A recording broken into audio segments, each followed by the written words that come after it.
Functions, benefits यांना कसे customer कसे महत्त्व देतो, यातलं कोणतं फीचर फंक्शनचे कस्टमर प्रेफरन्स करतोय, याला जास्त महत्त्व दिलं जातं कंजॉइंट मेथडमध्ये.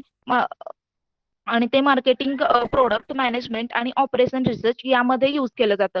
आणि तसंच बिझनेसमध्ये कस्टमरला प्रोडक्ट आणि सर्व्हिसचा डिफरंट ॲट्रिब्यूट व्हॅल्यू कसे आहे समजून घेण्यासाठी मदत करते. तसंच conjoint analysis find the optimal balance between variance attributes. एकांतर म्हणजे कंजॉइंट अनालिसिस ही मेथड कस्टमरचा प्रेफरन्स काय आहे आणि प्रोडक्टच्या कोणत्या ॲट्रिब्यूट्सना कस्टमर जास्त प्रेफरन्स देते, त्या प्रोडक्टचा आपण जास्तीत जास्त मार्केटमध्ये ते प्रोडक्ट आणू शकतो. असं त्यासाठी कंजॉइंट अनालिसिस ही मेथड यूज केली आहे. तर त्याचा historical review. Conjoint analysis has been used in marketing research since the 1970s, sparked by the influential 1974 paper on the design of choice experiments involving multi-factor alternatives by eminent Wharton professor Paul Green in the Journal of Consumer Research. Conjoint measurement was a term used interchangeably with conjoint analysis for many years, and it now typically known just as a conjoint. म्हणजे 1970च्या दशकापासून marketing रिसर्चमध्ये conjoint अनालिसिसचा use केला जात आहे. तर consumer या जर्नलमध्ये Wharton professor आणि पॉल ग्रीन यांनी design of choice experiment involving multifactor alternative या पेपरद्वारे अनालिसिस यूज केलं होतं. कंजॉइंट अनालिसिस हा अनेक वर्षांपासून यूज केलेला वर्ड आहे आणि आता तो फक्त कंजॉइंट असा आपण ओळखला जातो. Then basic research paper. So first title of first paper is the solving marketing problem with conjoint analysis. Journal Marketing Management, volume number 10, issue 1 to 3, and published on 6 May 2010. Pages is the 37 to 55. Author name is Macro Rins and University of Göttingen. So याच्यामध्ये work done. In the academic literature, no systematic evaluation of the developments in the area of applications has been given. In this article, we aim to fill this gap in the literature.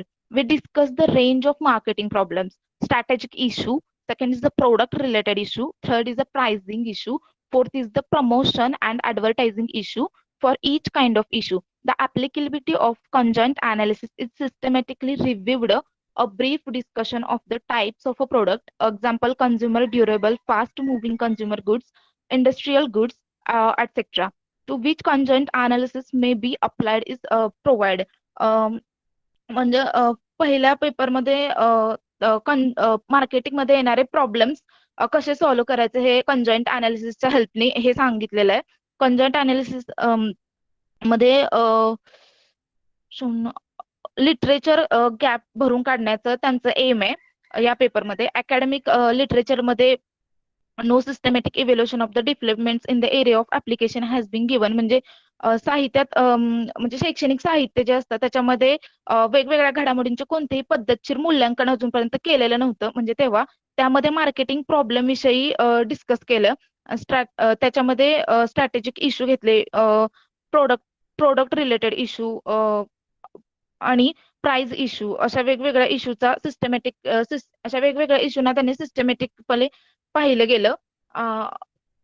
आणि types of product मध्ये consumer durable म्हणजे टिकाऊ वस्तू कोणत्या, fast moving goods कोणते, industrial goods जलद गतीनं होणाऱ्या वस्तू, उपभोग घेणाऱ्या वस्तू, औद्योगिक वस्तू, त्यामध्ये कंजॉइंट अनालिसिस कसं यूज केलं जाऊ शकतं हे या पहिल्या पेपरमध्ये सांगितलेलं आहे.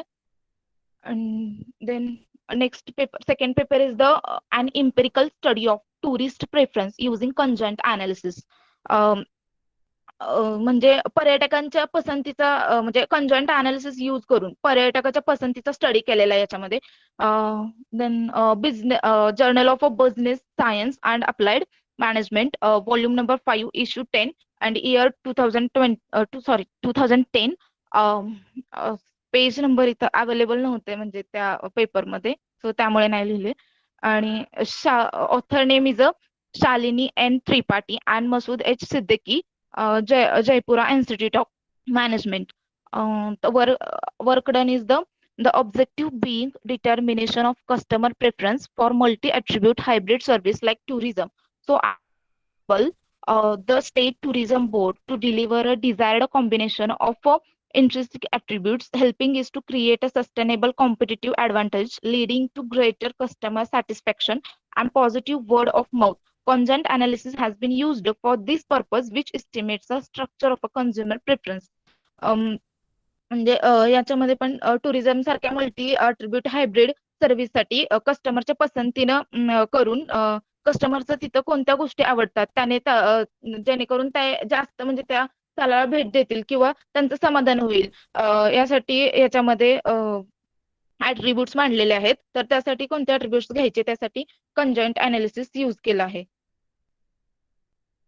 Third paper is the conjoint analysis for environmental evaluation. uh, Journal of Environmental Science and Pollution Research, volume 15, pages 244 to 257, and published on 2008. Author name Stina Alkerson and Thomas Arberger, University of Kalmar, and work done is the compared to marketing and transportation. The number of environmental conjoint studies is rather small but increasing, and the method has proven to work efficiency in eliciting preferences on environmental issues. In environmental issues, experiments often use choice experiments, especially concerning ecosystem management and environmental evaluations. When it comes to evaluating agriculture, forestry, energy, and products, a more transitional approach for consent analysis is favored. म्हणजे यामध्ये marketing आणि transportation यांच्या तुलनेत environmental study कमीच होता, परंतु तो आता वाढत चाललेला आहे आणि एन्व्हायरमेंटल सब्जेक्टवर प्राधान्य मिळवण्याकरता कॉन्जेंट अनालिसिसचा यूज केला गेलाय. या एन्व्हायरमेंट इश्यू मध्ये एक्सपेरिमेंट करून त्यातले चॉईस करतात की स्पेशली कन्सर्निंग इकोसिस्टीम, पर्यावरणीय व्यवस्थापन, एन्व्हायरमेंटल इव्होल्युशन, त्याचं मूल्यमापन काय आहे याच्या संदर्भात इश्यू दिलेले आहेत. जेव्हा agriculture, forestry, energy and products म्हणजे शेती, वनीकरण, ऊर्जा आणि यांचा या सगळ्या ऍट्रिब्यूट्सचा विचार कंजंट मध्ये केला जातो. Then fourth paper is the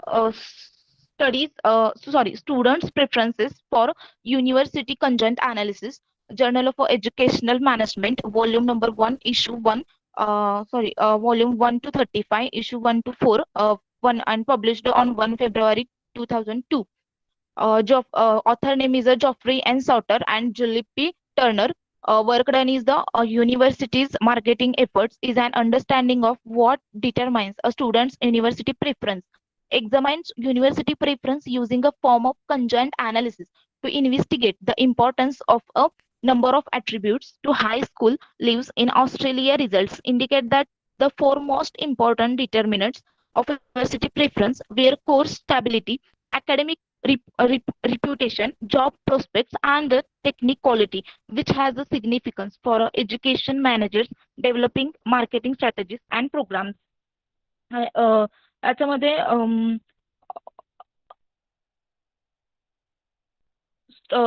म्हणजे आता सध्या स्कॉलरशिप भेटते विद्यार्थ्यांना आणि फी पण कमी झाली, त्यामुळे एज्युकेशन मोर कॉम्पिटिटिव्ह झालंय. आणि जसं जसं एन्व्हायरमेंट मध्ये हे वाढत जाईल तसं तसं कॉम्पिटिटिव्ह अजूनच वाढणार आहे.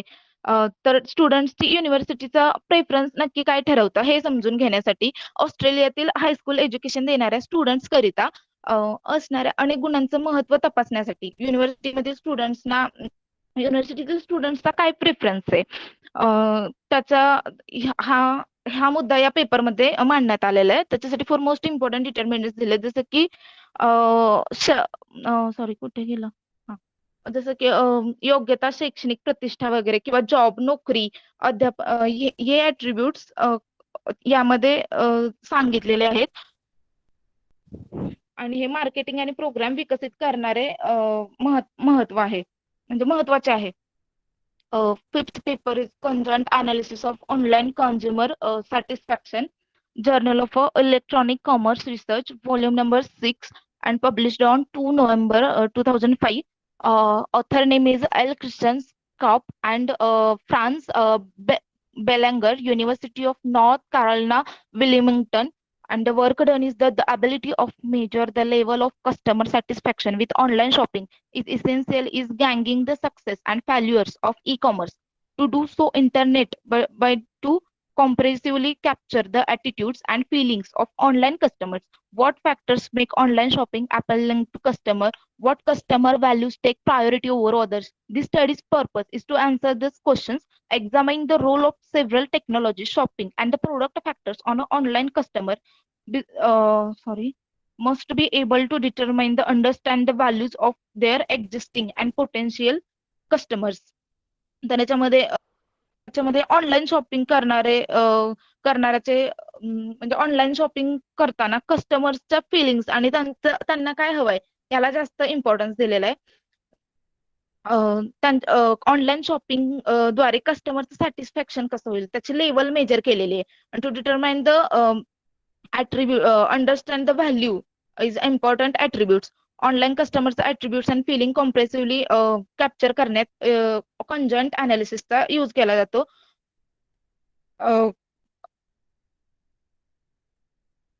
त्याच्यामध्ये examine the role of several technology shopping product factor म्हणजे खरेदी उत्पादन घटक या गोष्टीपासून तपासून त्याला कस्टमरच्या पसंतीने ऑनलाईन शॉपिंग सॉरी म्हणजे त्याचा कस्टमरचा प्रेफरन्स काय असेल हे मुद्दे लक्षात घेऊन तसे ॲट्रिब्यूट्स बनवून ते प्रोडक्ट मार्केटमध्ये दिलं जातं. त्याचा ऑनलाईन स्टडी म्हणजे ऑनलाईन कंझ्युमर सॅटिस्फॅक्शन करण्यासाठी इथे कंजंट अनालिसिस ही मेथड यूज केलेली आहे. Then current research paper sorry so first is the consumer preference for electronic consumer durable goods in India, a conjoint analysis approach. Journal name Business Forecasting and Marketing Intelligence, volume number 3, issue number 1, published on 2 March 2017. Author name Krishnagra Kulkshetra and Nawal Bajpai and Vikas Tripathi. Work done is the evaluation is made about the impact of perceived difference among brand equity, price advertisement, celebrity endorsement, and country of origin of a product preference. Consumer preference for electronics गुडसाठी. तर याच्यामध्ये काय सांगितलं तर कस्टमरचं म्हणजे Indian customer आहेत त्यांचं परीक्षण केलेलं आहे. Like brand equity, price, advertisement यामधील पसंत म्हणजे या ऍट्रिब्यूट्स मधील त्यांचा प्रेफरन्सवर कोणता परिणाम करतात हे मेजरमेंट याचा यूज केलेला आहे. दुसरं म्हणजे using part of worth analysis, त्याचं साक्षेप महत्व. त्याचं या सगळ्यांचं क्वेश्चनायर तयार केली आणि त्याचं ऑर्थोगोनल डिझाईनचा डिफरंट प्रोडक्ट विकसित करण्यासाठी त्याचे उत्तर जे मिळतात याच्यावर या दोन्हींचं अनालिसिस या कंजॉइंट मध्ये केलेलं आहे. Second one is the predicting future cryptocurrency investment trends by a conjoint analysis, Journal of Economics, Finance and Accounting, volume number 5, issue 4, pages 321 to 330, and published on 30/12/2018. Author name is Nargun Komosloglo and Yalimaz and Hulia Boydas Hazar. Work done is conjoint method is a statistical analysis method, and by using this method researchers determine the value of the attributes of a product or a feature for its consumer. Conjoint analysis is a method for analyzing preferences of a customers. It is useful tool for predicting and determining response of a customers to new product feature and totally new products. In this case customers are investors and the new products is cryptocurrencies.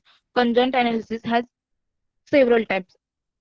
कंजंट analysis ही एक statistical method आणि त्याचा use करून researcher एखाद्या प्रोडक्टचा ऍट्रिब्यूट्स किंवा कस्टमरचा ऍट्रिब्यूट्स determine करतात. तर कस्टमरचा preference analyse करण्यासाठी, कस्टमरचा रिस्पॉन्स डिटरमाइन करण्यासाठी टोटली न्यू प्रोडक्ट्स या केसमध्ये कस्टमर इन्व्हेस्टर आहेत आणि न्यू प्रोडक्ट म्हणजे क्रिप्टोकरन्सी असं असं सांगितलेलं आहे.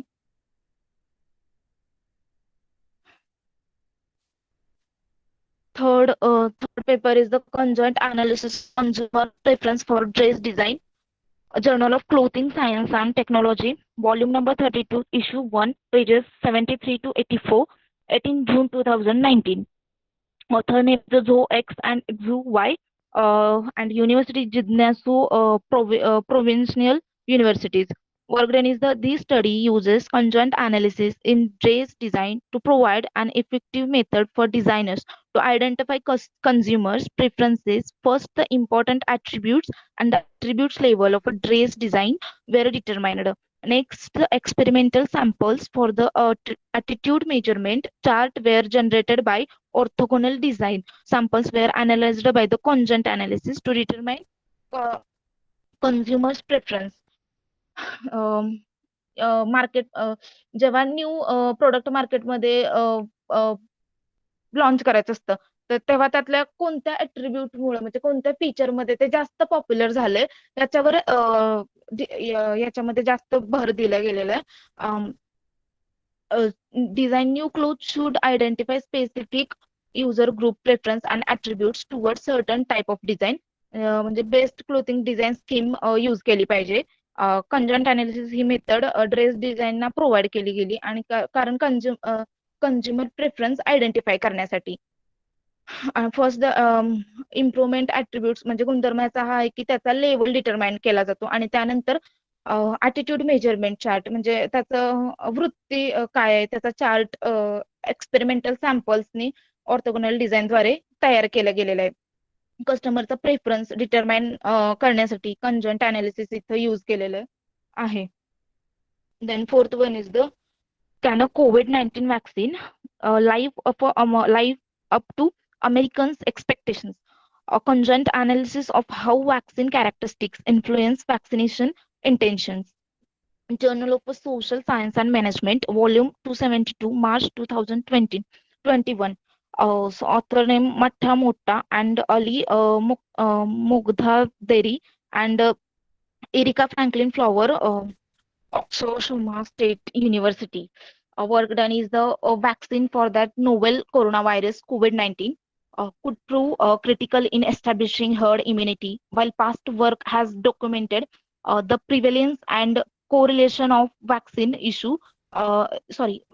refusal. I accesses how I less explored the topic properties of vaccines themselves. Example, national origin, efficiency, risk of side effects might influence vaccination intentions. This information can help public health officials preempt differential intentions to vaccinate and inform health communication companies that encourage vaccine uptake.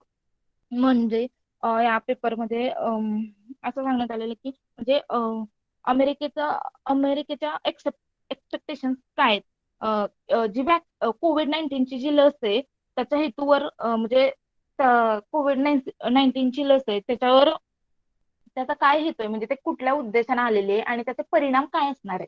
तर यासाठी या पेपरमध्ये सांगितलेलं आहे की corona virus कोविड-19 या नोव्हेलमध्ये vaccine बाबतीत immunity establish करतात म्हणजेच लसचा म्हणजे त्यांनी म्हणजे काही ऍट्रिब्यूट्स घेऊ असतात जसं की ते जर लस रिफ्युजल केली तर त्याचं रिफ्यूज केली तर त्याची कारण कोणती देऊ शकतो म्हणजे ऍट्रिब्यूट्स मध्ये तर रिस्क ऑफ साइड इफेक्ट सांगू शकतो. इफिशियन्सी त्याचे दुष्परिणाम काय आहेत या पॉईंटचा इम्पॉर्टन्स तिथे दिलाय. This information can help public health officials differential intentions and vaccinate म्हणजे health vaccinate inform health communication म्हणजे डिफरंट इंटेन्शन म्हणजे त्या लसचं जे प्रत्येकाचे जे डिफरंट इंटेन्शन्स आहेत तर त्याची त्या वॅक्सिन बद्दल तर त्याची इन्फॉर्मेशन देण्यासाठी या पेपरचं म्हणजे इन्फॉर्मेशन देण्यासाठी याची मदत होऊ शकते. आणि जो पेपरचा रिझल्ट मध्ये म्हणजे corona virus vaccine may be म्हणजे अमेरिकन्सच्या एक्सपेक्टेशन काय किंवा ते काय सांगू शकतात की त्यांच्याकडून तर the both policy health communication challenges for vaccination Uptake या दोन्ही म्हणजे चॅलेंजेसना फेस करणारी लस मार्केटमध्ये येऊ शकते हे त्यांनी याच्यावरून सांगितलेलं आहे. Then is the systematic review of studies using conjoint analysis techniques to investigate patients' preference regarding osteoarthritis, osteoarthritis treatment. Journal of Patient Preference, adherence, volume number 15, pages 197 to 211, 3 February 2021. And author name is Besem Alomri and Peter McCamicken work done is the use of conjoint analysis CA to elicit patient's preference for a osteoarthritis OA treatment has the potential of contribute to tailored treatments and enhancing patients' complaints and adherence. This review's main aim was to identify the summarize the evidence that used a conjoint analysis technique to qualify patient preference for OA treatments. म्हणजे या पेपरमधून जे ऑस्टिओथिरिस्ट treatment आहे त्याबाबत पेशंटचा preference हा investigate करण्यासाठी इथं कंजंट अनालिसिसचा स्टडी केलेला आहे. तर ऑस्टिओथिरिस्ट ट्रीटमेंटसाठी पेशंटचा प्रेफरन्स कडे जाण्यासाठी कंजंट अनालिसिस यूज केले टॅलरिंग ट्रीटमेंट आणि एनहान्सिंग पेशंट म्हणजे पालन वाढवण्यासाठी त्याचं मेन पॉइंट्स काय आहेत हे काढले गेले आणि ट्रीटमेंटसाठी पेशंटचा काय रिस्पॉन्स आहे हे सर्व कंजंट अनालिसिस मध्ये यूज केलेले आहे. Then future scope of the study, an approach for capturing the incorporating professional values into the prioritization of a healthcare innovations and being considered for adoption. म्हणजे तर म्हणजे असं कंजंट अनालिसिस हे मार्केटमध्ये म्हणजे जे प्रोडक्ट आहे त्याचे कोणतेही ऍट्रिब्यूट्स असू शकतात जे की जे हे पण आहेत म्हणजे चांगलेही असू शकतात किंवा कोणाचे बॅडही रिव्ह्यूज असू शकतात. पण मग त्याच्यामध्ये हेच सगळ्या पेपरमध्ये म्हणजे सांगण्यात आलेलं आहे की नेमके वेगवेगळ्या क्षेत्रात हे मेथड यूज केली जाते आणि तर म्हणजे असं हे सुचलं की जी दत्तक मुलं घेतली जातात या फ्युचर स्कोप मध्ये जर दत्तक मुलं घेतली जातात हा मुद्दा लक्षात घेऊन हेल्थकेअर इनोव्हेशन करता येऊ शकतं का आणि त्याच्यामधून व्यावसायिक मूल्य ते अप्रोच करू शकतं का हे हा पॉइंट इथं मी मांडलेला आहे. हो थँक्यू मॅम झालंय. एक क्वेश्चन असा की बेसिक रिसर्च म्हणजे काय याच्याविषयी जरा सांगू शकता बेसिक रिसर्च किंवा म्हणजे तुमच्या ऍज युअर हा पॉइंट ऑफ व्ह्यू. माझं हा सर की ना म्हणजे आता कंजंट अनालिसिस ही एक स्टॅटिस्टिकल मेथड आहे तर ती प्रत्येक क्षेत्रात यूज केलेली आहे. म्हणजे कारण प्रत्येक क्षेत्रात हे वेगवेगळे प्रोडक्ट असतात किंवा त्याचे ऍट्रिब्यूट्स काय आहेत म्हणजे त्याचे फंक्शन फीचर्स काय आहेत तर कस्टमरचा व्ह्यू इथं जास्त यूज म्हणजे प्रेफर केला जातो की कस्टमर कोणत्या फीचरला जास्त लाईक करतोय आणि ते फीचर प्रोडक्ट मध्ये आपण हे करून ते प्रोडक्ट कसं हे करू शकतो तर ह्यासाठी ही कंजंट मेथड म्हणजे यूज केली जाते असं म्हणजे एवढं ओके समजलं मला. हे हा दिस इज तुम्ही समरी सांगितलं हा ठीक आहे परंतु बेसिक रिसर्च म्हणजे पर्टिक्युलर जे कंजॉइंट अनालिसिस आहे त्या कंजॉइंट हा अनालिसिस मध्ये डेव्हलपमेंट कशा पद्धतीने झालेली आहे किंवा ती इस्टॅब्लिश कशी झाली ह्याच्याविषयी इन्फॉर्मेशन म्हणजे nothing but the basic research. आणि आता जो तुम्ही सर्व जो सांगितला पार्ट आहे it is a part of हा the application of the particular concept. So it is a applied research. त्यामुळे ओके बेसिक रिसर्च मध्ये तुम्ही जे पेपर घेतलेत ना हा ते आय थिंक ऍप्लिकेशन ओरिएंटेडच आहेत. हा म्हणजे ऑनलाईन मला भेटले त्यामुळे मी हे प्रेफर केलं. हा ओके पण नेक्स्ट टाइम एक लक्षात ठेवा की बेसिक म्हणजे करस्पॉन्डिंग जे तुमची टेक्निक आहे त्या टेक्निक मध्ये हा जी काही ग्रोथ झालेली आहे समजा बाय हा एक्झाम्पल तुमचं तर कदाचित इथं कॉम्बिनेशन आहे का करस्पॉन्डिंग तुमचं कॉन्जेंट अनालिसिस आणि एनी अदर. नाही सर. ओके तर कॉन्जेंट अनालिसिसचे तुम्ही थेरी बघून ना त्या हा थेरीमध्ये काही इम्प्रुव्हमेंट होऊ शकते का एका पर्टिक्युलर स्टेप मध्ये आपण काही इम्प्रुव्हमेंट जर केली तर आपल्याला काही नवीन त्यातून आउटपुट किंवा जे आपण आउटपुट फाईंड केलं त्यापेक्षा बेटर एक्युरेसीने कोणता आउटपुट जर निघत असेल वगैरे काय असेल तर तो हा पार्ट जो आहे तो तुमचा पर्टिक्युलरली बेसिक रिसर्चची रिलेटेड येईल. आणि जनरली हा बेसिक ह्याच्यावरती असणार आहे जर हा तुम्ही सर्च केला तर तुम्हाला तो मिळेल पेन. चालेल सर मी बघेन ट्राय करून अजून. तुम्ही आता लास्ट वन काय सांगितलं की it will be applicable in the कोणता फ्युचर स्कोप स्टडीचा का हा येस. इट विल अप्लिकेबल एक सेकंड. हा म्हणजे ते कसं म्हणजे प्रत्येक क्षेत्रात यूज केले जाते ना हे टेक्निक मग जिथं दत्तक मुलं घेतली जातात तर तिथं ते हेल्थ केअर इनोव्हेशन्स असतात तर तिथं आपण त्यांच्यासाठी म्हणजे ज्या महिलांना कोण म्हणजे त्यांना कसं हे पाहिजेत म्हणजे त्यांच्यासाठी आपण तिथं काय इनोव्हेटिव्ह करू शकतो असं जरा सुचवलंय म्हणजे त्यांचे ओके. ऍट्रिब्यूट्स कोणते असू याच्याविषयी शकतात. रिसर्च अवेलेबल आहे का ऑलरेडी? पर्टिक्युलर जो प्रॉब्लेम होता तुम्ही सांगता त्याविषयी? नाही म्हणजे माहित नाही सर. असं फक्त ओके. एक आयडिया दिली असं थोडं वाटलं.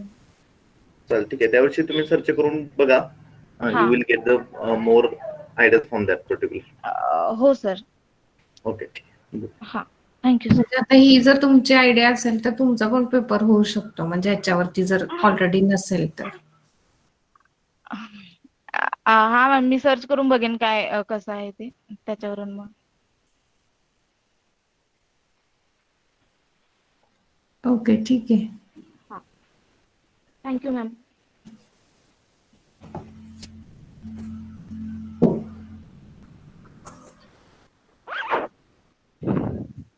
नेक्स्ट 104.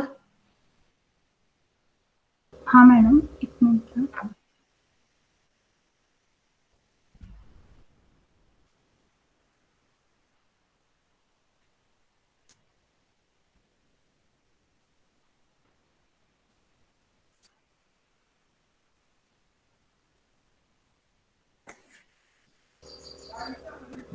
स्क्रीन शेअर झाली मॅडम. हो झाले.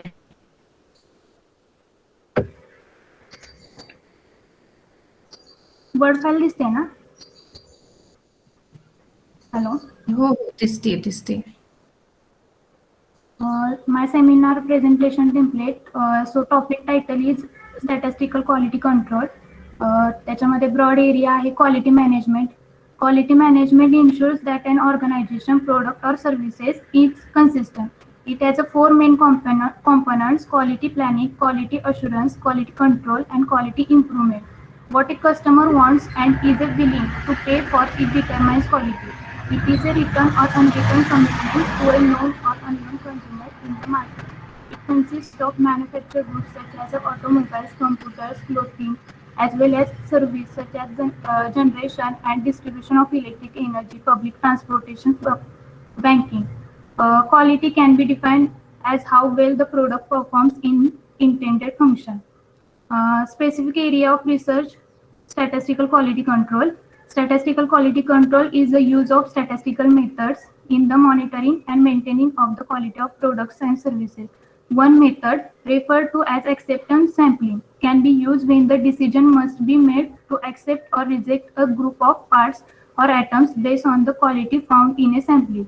A second method, referred to as statistical process control, uses graphical display known as a control charts to determine whether a process should be continue or should be adjusted to achieve the desired quality. Acceptance sampling हे फक्त आपण म्हणजे ज्यावेळेस process करतो ती त्याच्या अगोदर किंवा नंतर म्हणजे बिफोर किंवा आफ्टर आपण अप्लाय करू शकतो, आणि स्टॅटिस्टिकल प्रोसेस कंट्रोल आहे ते ड्युरिंग द प्रोसेस आपण अप्लाय करू शकतो. Historical view. SQC was pioneered by Walter A. Shewhart at Bell Laboratories in the early 1920s. Shewhart developed the control chart in 1924 and the concept of a state of statistical control. Shewhart consulted with Colonel Lazy E. Simon in the application of control chart to munitions manufacture at the Army's Pictionary Arsenal in 1934. W. Edwards Deming invited Shewhart to speak at the Graduate School of the U.S. Department of Agriculture and serve as the editor of a Shewhart's book Statistical Method from the Viewpoint of a Quality Control in 1939, which was the result of that lecture.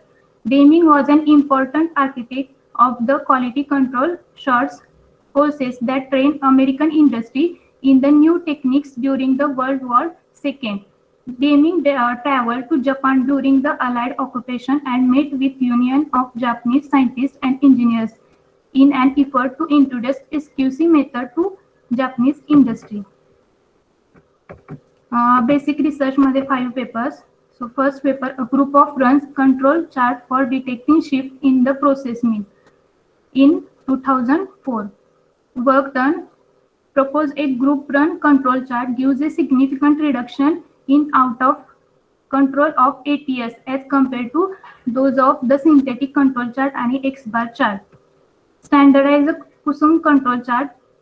for process mean with MDSS. MDSS stands for Markov Dependent Sample Size.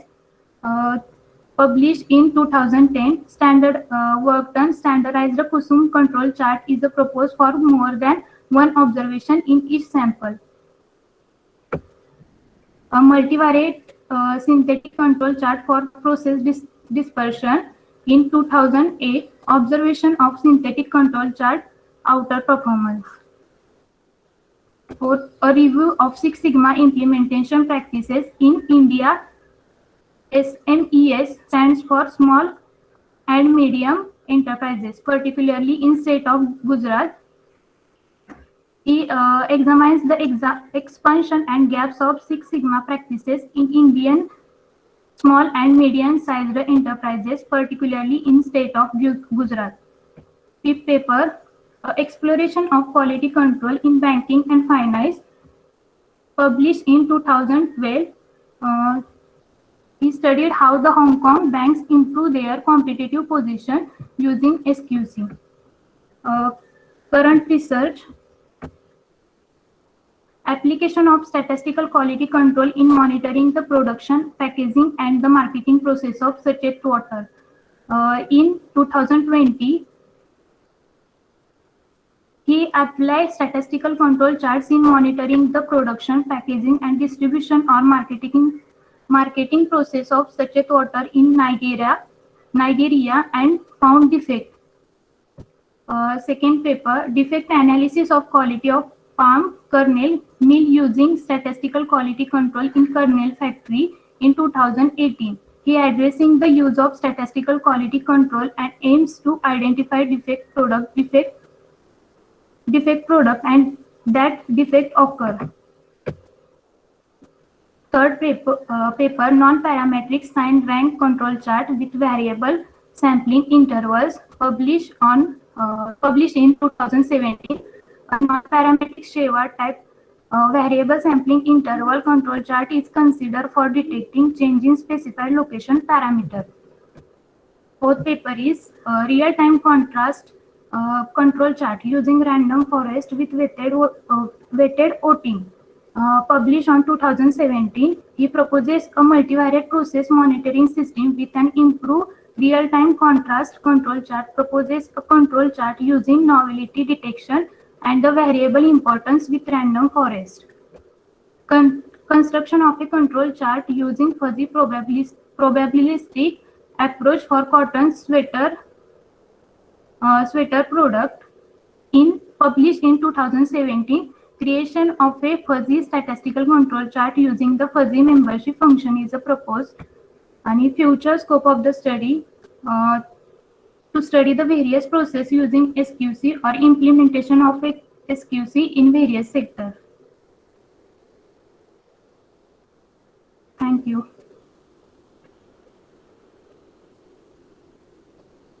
Hello. Corresponding ज्यावेळी तुम्ही paper विषयी information सांगत होता त्यावेळी author name is very important part, तो mention करणं अपेक्षित आहे.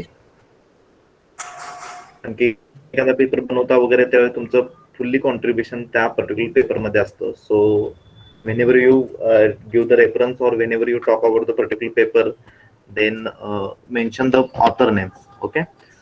After that, as like a same Pratiksha, the basic research for particular concept, जे तुम्ही बेसिक रिसर्च ज्यावेळी शेवाळने जे चार्ट डेव्हलप केला किंवा शेवाळचं जे कॉन्ट्रीब्युशन आहे त्या टाइमचा वगैरे जर तुम्हाला रेफरन्स वगैरे मिळाला असता तरी सुद्धा तो कोटेड जरी केला असता तरी तो तुमचा करस्पॉन्डिंग बेसिक रिसर्च मध्ये चांगल्या पद्धतीने इम्प्लिमेंट झाला असता.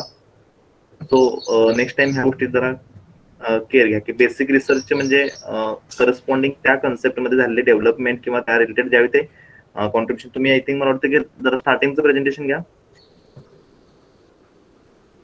म्हणजे जो सर 5वा जो पेपर आहे तो बेसिक मला वाटतं नाहीये तो बेसिक. हा ते जर थोडंसं ऍप्लिकेशन ओरिएंटेड पेपर्स आले आहेत तर ते रिव्ह्यू पेपर हा तुमचा करस्पॉन्डिंग ह्या रिव्ह्यू पेपर मध्ये तुम्हाला बरेचसे इन्फॉर्मेशन मिळतात रिव्ह्यू पेपर जो असतो तो जो पाठीमागचे जे काही कॉन्ट्रीब्युशन्स दिलेले आहेत ऑथर्सने ते सर्व तुम्हाला करस्पॉन्डिंग तिथं वन पेपरमध्ये तुम्हाला अलाइड झालं असतं. त्यामुळे तुम्ही जर तिथं जाऊन जरी सर्च केला तर प्रिव्हियस जिथून त्याची सुरुवात झालेली आहे तिथून तुम्हाला तिथे पेपर्स फाइंड होतात किंवा त्यांचे नेम्स आणि ऑथर्स नेम्स वगैरे सर्व काही रेफरन्ससाठी मिळतात. So review paper is the one of the most part of the research study. स्टार्टिंगचा पार्ट घ्या.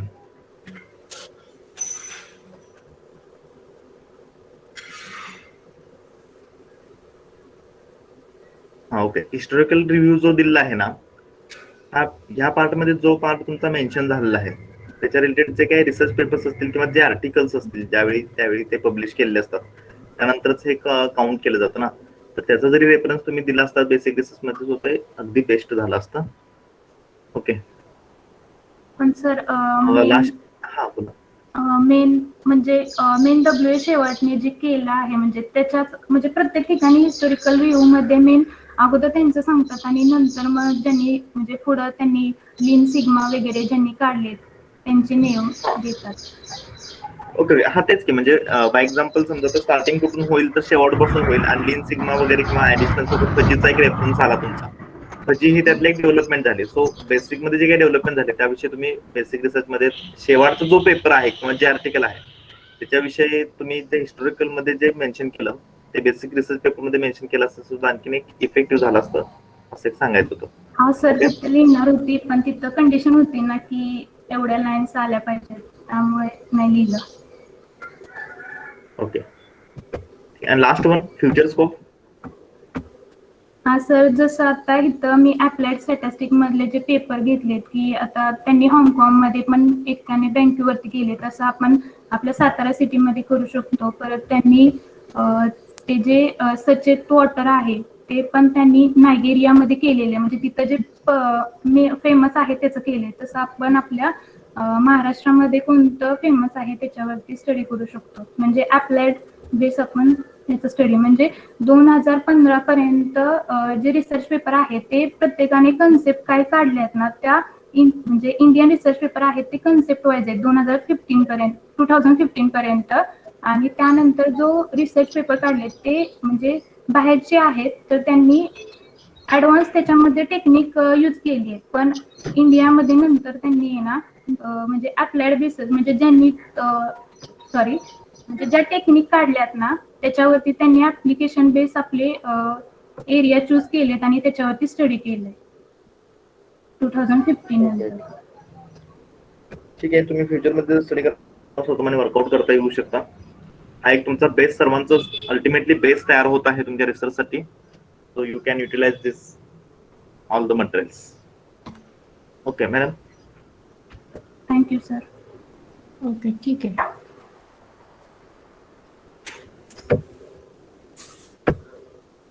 वन 105. येस ना. काय बोललो तरी माझं मला कळलं.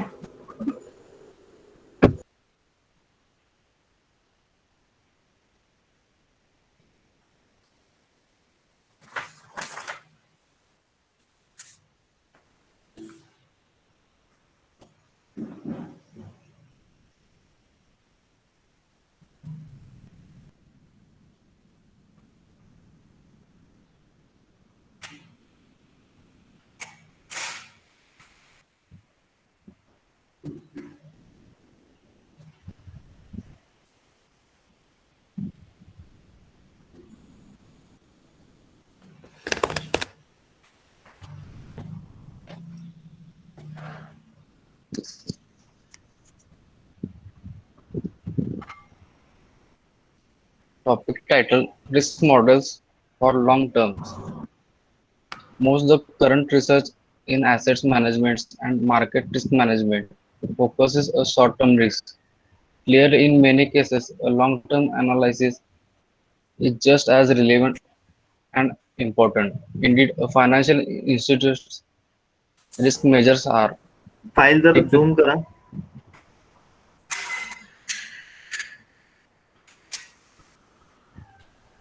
typically calculated for a 1 day to 2 week horizon. In insurance, For instance, risk exposure must be measured and managed over much longer time spans, while for the measurement of short-term financial risk from consist and reliable frameworks already exist for longer time. For instance, only relatively few books can be found academic literature. Basic research, title of research paper, long-term multi-risk assessment, statistical treatment of interaction among risk, publication, online publications, Springer, Science Business Media, Dorchat, 2013. Author's name Jacopo Silva, Institute of Nacional di Geofisica, Fisica, Volcanologia, Bolgana, Italy. Multi-risk approaches have been recently proposed to assess and compare different risks in the same target area. The key points of multi-risk assessment are the development of homogeneous risk definitions and the treatment of risk interaction. Lack of treatment interaction may lead to significant biases and thus erroneous risk hierarchization of which of the primary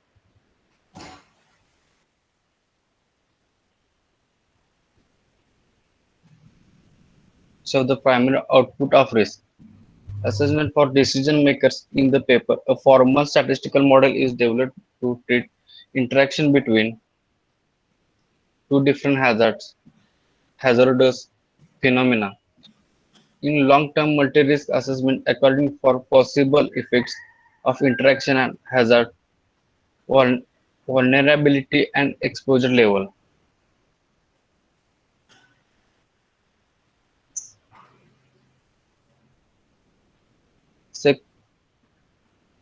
Second,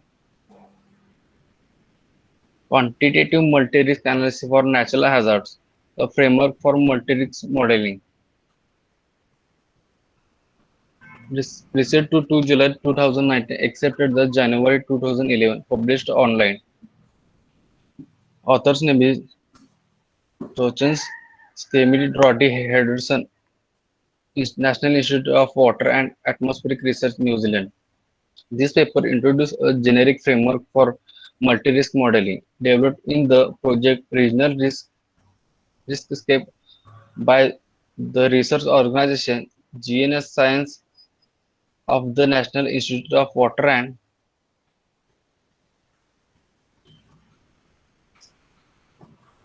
Atmospheric Research Limited.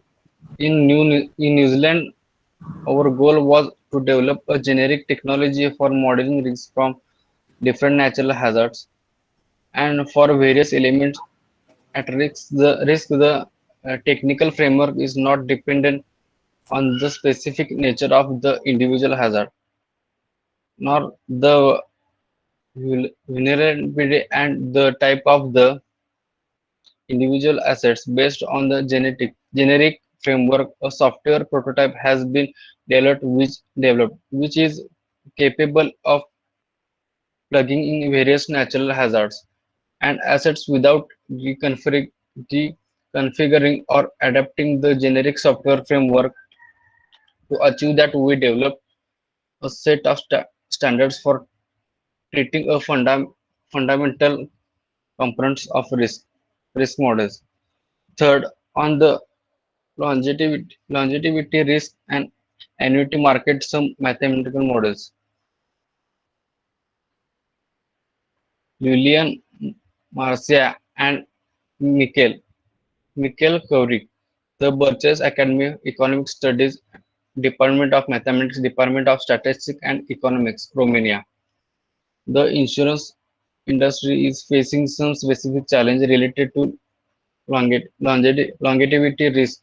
More and more capable has to be constituted face this long-term risk and new regulation in Europe, together with the recent financial crisis, only amplify this phenomenon.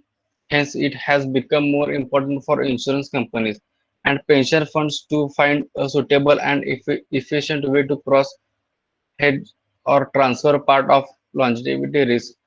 Reinsurance or to financial markets. In this study, we analyzed some models for mortality rates and pricing and longevity risk. We make some remarks regarding forecast mortality rates using the Lee Carter model and our own development model. Also, we deal with the securitization of longevity risk through the longevity bonds, the state bonds, in the interest being split between the annuity provider and the investors depending on the realized mortality at each future time by a special purpose.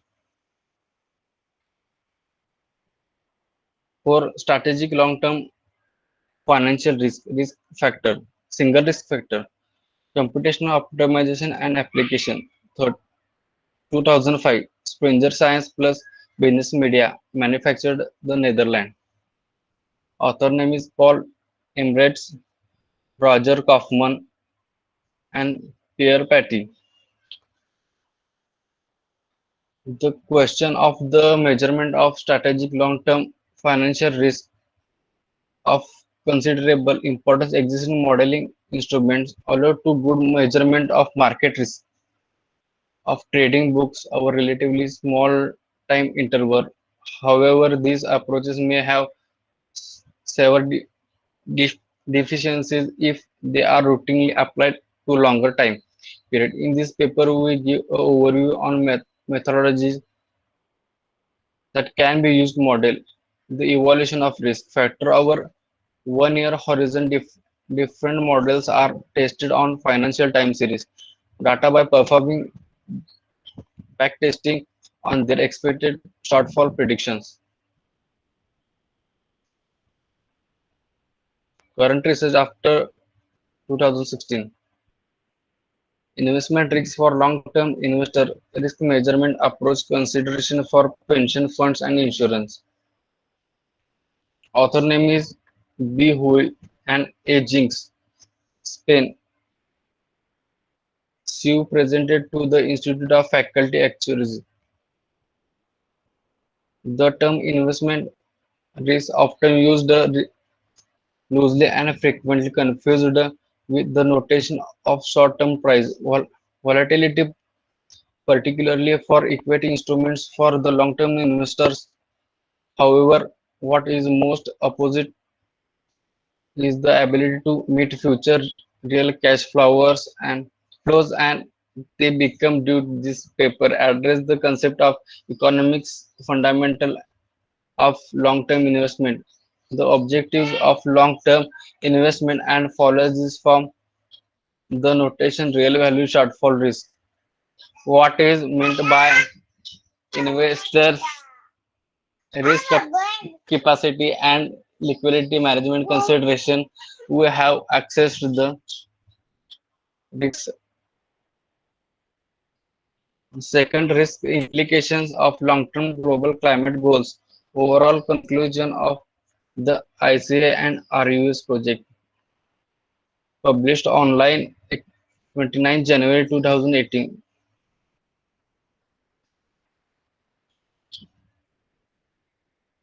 This article is open access publication. Author's name is Seta Imori, Kiyoshi Takashi and Yoshika Yamagata, National Institute for Environment Studies in Japan.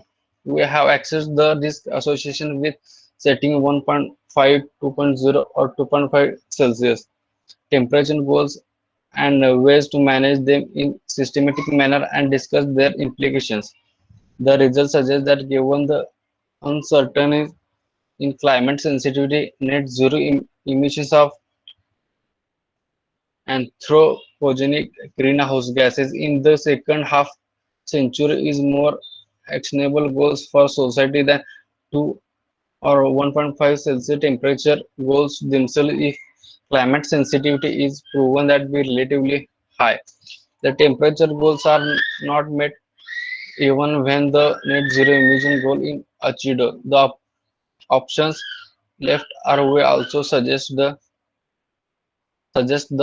need to consider a wider range of policies, not only climate policies but also broader sustainability policies and envisage more innovation solution than what inter- integrated assessment models can currently illustrate. Finally, based consideration of social aspects of risk decision, we recommended the establishment of panel of intermediate layer experts who support decision making by citizen as well as social and ethically thinking by policymakers. Third one is competing risk models with short-term and long-term covariate effects for cancer studies. Ex International Chinese Statistical Association is 2020. Author's name is Dayo Wan and Anand the Vidyashankar, Department of Statistics, George Mason, University of Fairfax, USA. Patients are frequently exposed to failure from several mutually exclusive causes leading to competing risks. Setting standard methods considering the effects to covariates on the cause-specific hazards assume constant hazard ratio across time. This assumption, however, is violated in several applications to address this issue and test the effect of covariate on multiple risks. We develop a new regression model allowing for non-constant hazard ratios over time. The proposal model allows explicit specification of short-term and long-term covariate effects which can be clinical interest. We develop a statistically efficient non-parametric likelihood methodology of estimation inference considering the parametric of interest, compare it to existing method. We investigate the performance of the proposed methods using simultaneous and apply them to European study of registry cohorts of patients with acute leukemia and undergoing bone marrow transplantation. Our proposed model detects the difference in short-term and long-term risk primary relapse between patients with and without acute lymphoblastic leukemia. Fourth one is preface detailed development in financial model and risk management, published online in 2021. Roy Cerquetti, Rita Laura, Sapienza University, Rome, Italy. In case last decade, a wide range of innovation financial instrument has taken by storm the financial markets in 2015. Instance, the European Commission introduced the definition of innovative financial instrument and instruments that are complementary to grants of subsidies and as a part move towards smarter funding mix loans, equity of quasi equity instruments and guarantees are considered as particularly effective way to increase and enhance the impact of EU funding while compared to the traditional grant-based system.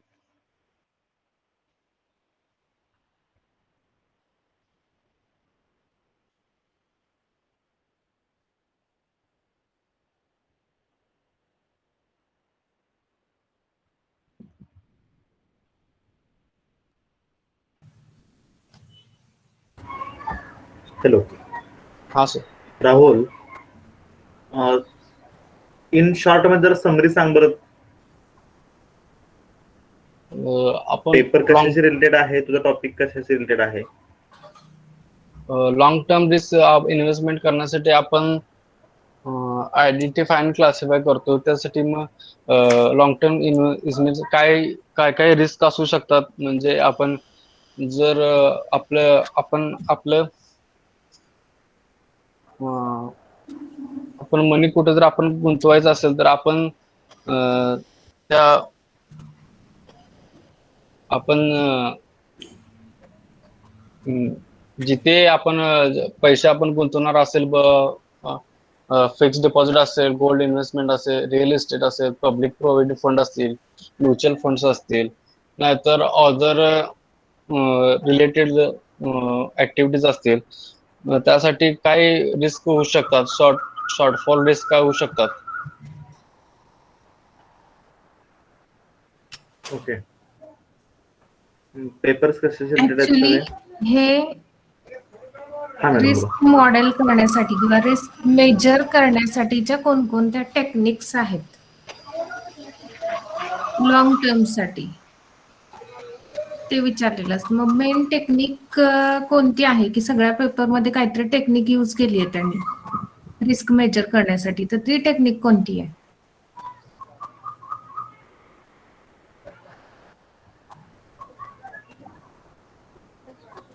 Yes Rahul. हा. किंवा approach कोणता आहे जर long term risk major करायचे असेल तर approach कोणता आहे पेपरमध्ये रिस्क मेजर करण्यासाठी?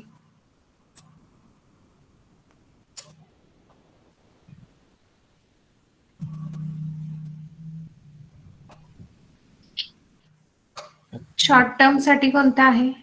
शॉर्ट टर्म अप्रोच कोणता आहे to measure the risk?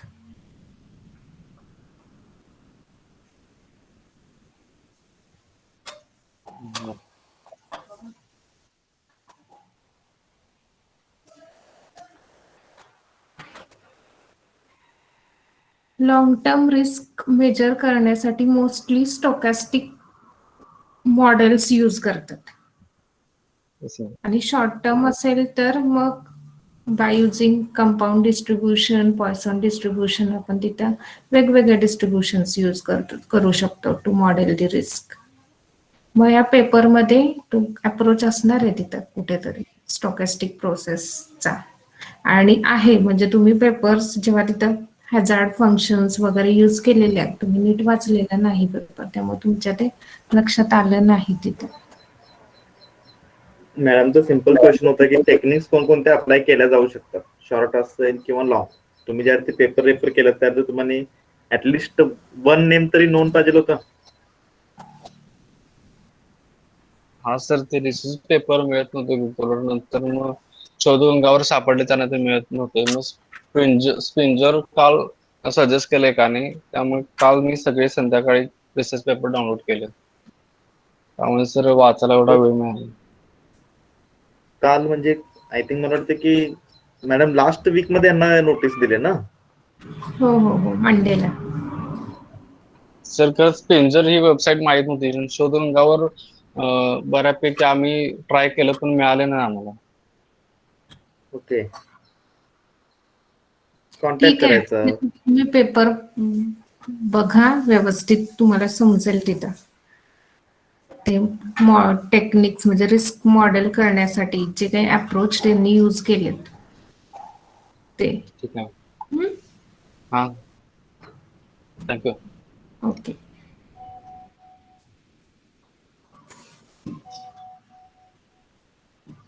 Next 106. हाँ मैम.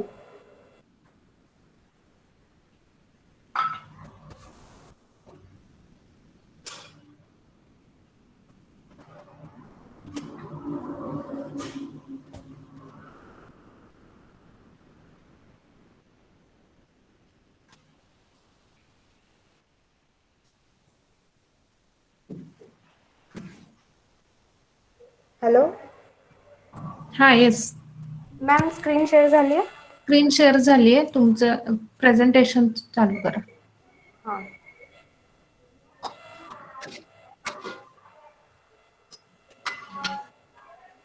दिसत आहे आता. Okay. Good morning.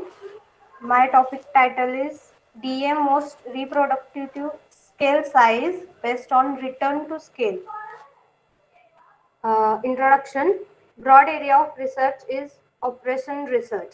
Operation research OR is an analytical method of problem solving and decision making that is useful in management of organizations. Specific area of research is data envelopment analysis. Envelopment analysis, occasionally called frontier analysis, it is a performance measurement technique which, as we shall see, can be used for evaluating the relative efficiency of decision-making units in organizations. MPSS means most reproductive scale size is a unit or point on the efficiency frontier that maximizes the average productivity for its given input-output mix, and after which decreasing return to scale set in. Decreasing return to scale, it is a one of type of law of return to scale when input is maximizes twice proportion, the output is less double. म्हणजे जर two into input केलं तर त्याचं it is less than double the output, म्हणजे ते decreasing return to scale. Historic review. Basic research. First, estimating most productive scale size using data envelopment analysis. It is from European Journal of Operational Research, Volume 70, Issue 1, July 1984, pages 35 to 44. Author's name is Rajiv T. Banekar, Carnegie Mellon University School of Urban and Public Affairs, Pittsburgh, PA 15213, USA. The relation between the most productive scale size MPSs for particular input and output mixes and return to scale for multiple inputs and multiple output situation is explicitly developed. This relation is then employed to extend the applications of data envelopment analysis introduced by Charnes, Cooper, and Rhodes CCR to the estimation of most productive scale size for convex production possibility sets. It is then shown that in addition to productive inefficiencies at the actual scale size, the CCR efficiency measure also reflects any inefficiencies due to divergence from the most productive sales size. इथं त्यांनी CCR model use केलंय. CCR model is first developed by Chalmers, Cooper, and Rhodes in 1978. ते model use करून research केलेला आहे. Second is output orientation model for determining most productive cell size in DEA. It is from Applied Mathematics and Computation, volume 146, pages from 849 to 855, published December 2003. Author's name is G.R. Janshola and M. Khodabakshi, Institute of Mathematics Teacher Training, University, Iran. In this paper, we obtain the smallest and the most MPSs corresponding with the evaluating DMU, which are decision making units, and also we present necessary and sufficient condition for boundedness of this model by dual model, and numerical example confirms validity of this model as means of determining MPSs. Third one is estimating most productive scale size with stochastic data in DEA. It is from Economic Modeling, volume 26, pages 986 to 973, published March 2009. Author's name is M. Khodabakshi, Department of Mathematics, Lauriston University, Iran. This paper is depend on previous paper, second paper. To solve the stochastic model, a deterministic equivalent is obtained. Although the deterministic equivalent is non-linear, it can be converted to quadratic program. Furthermore, data of software companies is used to apply the proposed approach. Performance of software companies are evaluated based on their scale size in classic and stochastic data envelopment analysis. Fourth one is benchmarking Indian telecom service providers a data envelopment analysis. It is from International Journal of Electronic Finance, Volume 6, pages 268 to 284, published in 2012. Author's name is V.R. Pramod, B.K. Banware, Department of Mechanical Engineering, NSS College of Engineering, Palakkad 8, Kerala, Indian Department of Management Studies, Indian Institute of Technology, Delhi, India. Instrument for, data envelopment analysis has observed as a powerful instrument for benchmarking the performance of various organizations when multiple variables are taken into account. Currently, rapid developments are occurring in telecom service sector. In such a situation, an attempt for comparing benchmarking various telecom services providers is of extreme relevance. This paper starts with conceptual DA model followed by efficiency estimation. Assessed and expense are considered as inputs and profit after tax and income are taken as outputs. For efficiencies named technical efficiency, scale efficiency, cost efficiency and allocative efficiency have been estimated. The results are supported by marginal implications and the scope for future research. Fifth one is estimating most productive scale size with double frontiers DEA. It is from Economic Modeling, volume 33, pages 182 to 186, published in July 2013. Author's name is Yingming Wang, Ik Xin Lan, Decision Science Institute, Fuzhou University, China. To find the optimal DMU that represent MPSS, a double frontiers approach is developed by using the Horvitz criteria to integrate both the information on the optimistic and the permissive frontiers. Numerical examples are provided to show the application of the proposed methods in estimating MPSS. आतापर्यंत म्हणजे ह्याच्या आधी फक्त one फ्रंटियरवर सगळं म्हणजे analysis केलं जायचं, पण इथं डबल फ्रंटियर अप्रोच डेव्हलप केलाय. Current research, first one is returns to scale and most productive scale size in DEA with negative data. Journal name European Journal of Operation Research, volume 255, pages 545 to 558, published in December 2016. Author's name is Mohammad Koeni, Islamic Azad University, Robes Islami, Islamic Azad University, South Tehran branch. Pradipta Chaudhary, Jawaharlal Nehru University. Work done is the current paper contributes to DA literature in two ways. First, it makes unifying attempt to propose a general non-radial DEA model to determine both the most productive scale size and the return to scale characterization of production units in the presence of negative data. Second, the proposed model can be adapted in dynamic DEA technology setting to determine growth efficiency and returns to growth behavior of production units facing hyper competition in a new economy.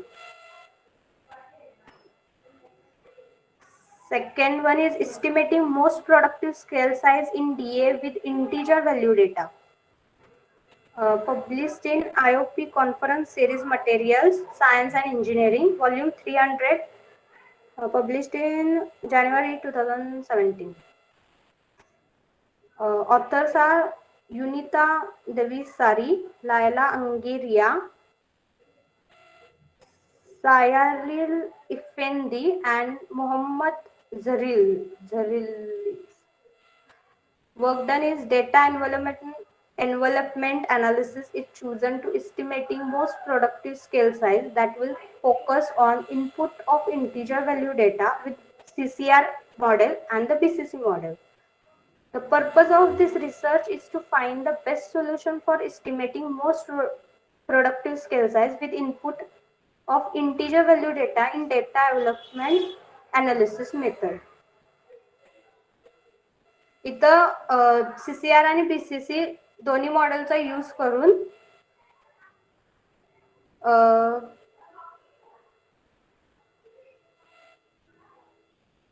Integer value डेटासाठी most productive scale size find out केलेले आहे. BCC model is Banker, Charnes and Copper model which is introduced in 1984. Third paper is estimating most productive scale size in DEA under uncertainty. It's a conference paper published in August 2019. Author's name is Pejman Pekani, Iran University of Science and Technology. Fatme Sadat Sayyid Ismaili, Ismailik Azad University, Tehran Science and Research Branch.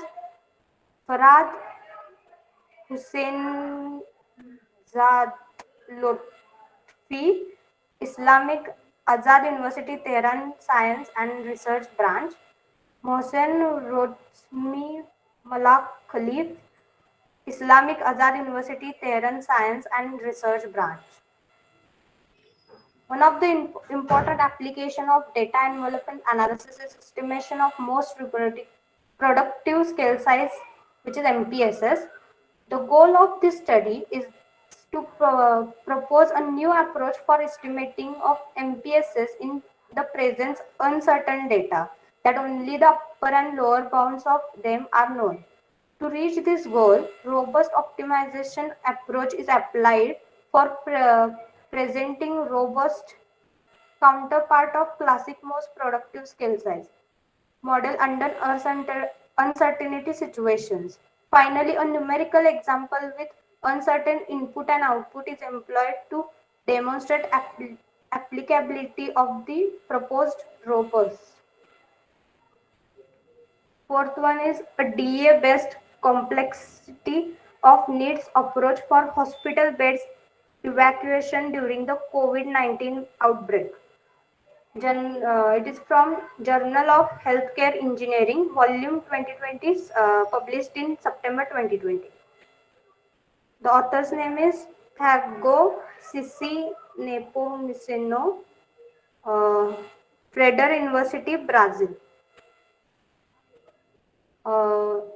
Work done is assuming an equally proportional change in output-input ratio. We can estimate how many additional medical resources health service units would be required if the number of hospitalization was expected to increase during an epidemic outbreak. This assessment proposes a two-step methodology for hospital beds, vacancy, and reallocation during the COVID-19 pandemic.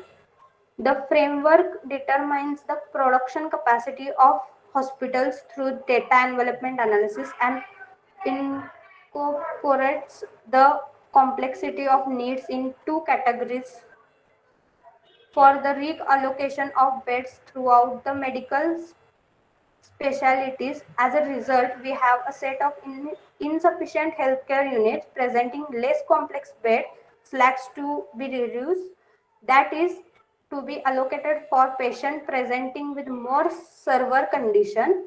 The first result in this work in collaboration with state and municipal administration in Brazil, report 37, 3,772 beds feasible to be evacuated by 64% of analyzed health units, of which more than 82% are moderate complexity evacuation.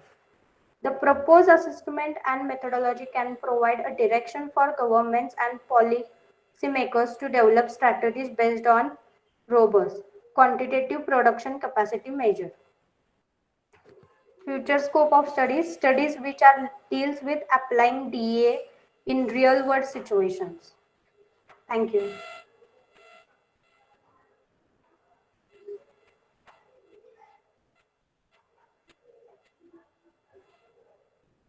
Hello hello. हां sir. DA method जे आहे त्याचा main purpose काय आहे?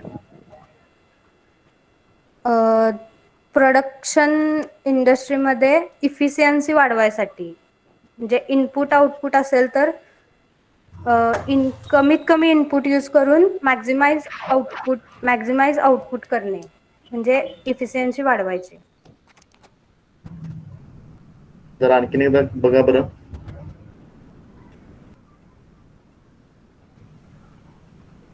Work efficiency is correct, परंतु वाढवणे वगैरे किंवा ह्याच्या संदर्भात काय आहे का? हा म्हणजे बेंच मार्किंग आहे काय?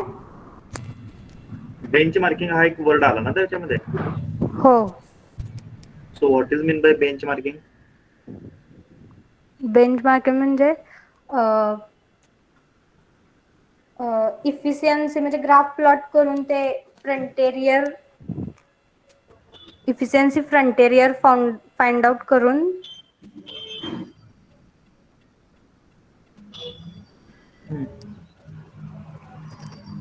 त्यातला म्हणजे बेस्ट प्रोडक्टिव्हिटी जो पॉइंट असतो तो म्हणजे बेंच मार्किंग, म्हणजे जिथं हायएस्ट इफिशियन्सी असते.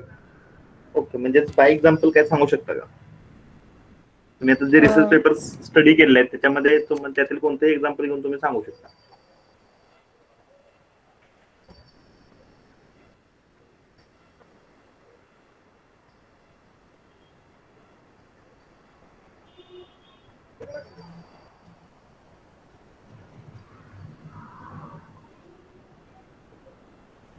सगळे म्हणजे असे टेक्निकल ओरिएंटेड आहेत, दोनच आहेत असे.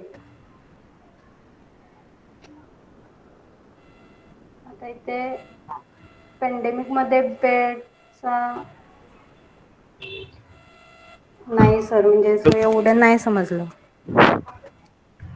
ओके, रीड करा ते ऍक्च्युली, कारण की डीएचं मेन पार्ट बेंच मार्किंग आहे. तो ते जर तुम्हाला समजलं असेल तर तुम्ही डीए विषयी मग चांगल्या पद्धतीने आणखीन एक्सप्लेन करू शकता. हा मॅडम. नाही, तेच की पेपर व्यवस्थित रीड करा. आता तुम्हाला जरी वेळ मिळाला नसेल तरी जे हा काही तुम्ही पेपर डाउनलोड केलेले आहेत ते व्यवस्थित रीड करून ते समजून घ्या. हो. ठीक आहे.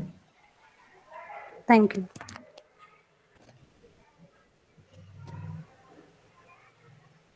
नेक्स्ट 107. हाँ ma'am.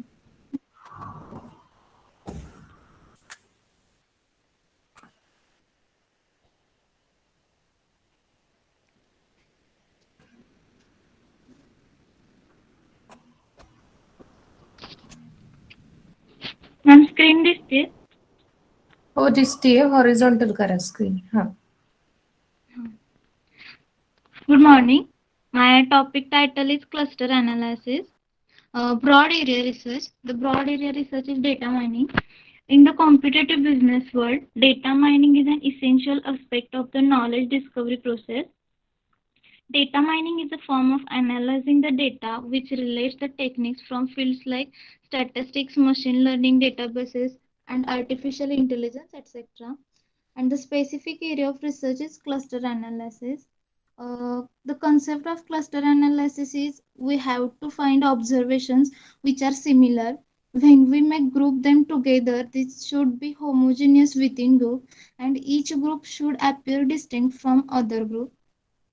Clustering is one of the most important data mining technique in which cluster of objects are grouped based on their similarity. Clustering is the process of accumulating the data records into considerable subclass, that is clusters, in a way which enhance the relationship within cluster and reduces the similarity among different clusters. The main of the clustering is to offer a collection of similar records. Data clustering is a common methodology used in various fields such as pattern recognition, image analysis, bioinformatics, and business marketing, World Wide Web, social networking, computer science, finance, etc. And in the present time, clustering can get wide attention from the research community, both theoretical and practical point of view. And the cluster analysis itself is not one specific algorithm, but the general task to be solved. It can be achieved by various algorithms. The historical review is cluster analysis was originated in anthropology by Draver and Koreber in 1932 and introduced by Joseph Zubin in 1938 and Robert Tryon in 1939 and famously used by Cattell beginning in 1943 for trait theory. Basic research. The first research is dimension transformation techniques for privacy preserving clustering, and the paper is published in September 2012, and the author name is Vidyabhanu R from Anna University, Chennai, and the work done is uh, they provide solution to address the demand for privacy preservation in clustering analysis using PCA and ANN techniques. PCA means principal component analysis. PCA preserves privacy data and silent characteristics of data even in transferred from. ANN preserves the privacy of low dimensional data. This research is effective in meeting the privacy requirements and guarantees valid mining results. The second research paper is Intelligent Temporal Mining Techniques for Social Network Analysis. This paper is published in October 2014, and the author name is Indira Priya P, Anna University, Chennai, and the work done is um, from this research, a new intelligent temporal mining system has been proposed and implemented to perform effective social network analysis. For this, they introduced two new clustering algorithms, namely neurogenetic weighted fuzzy Siemens clustering and new seven-factor analysis model.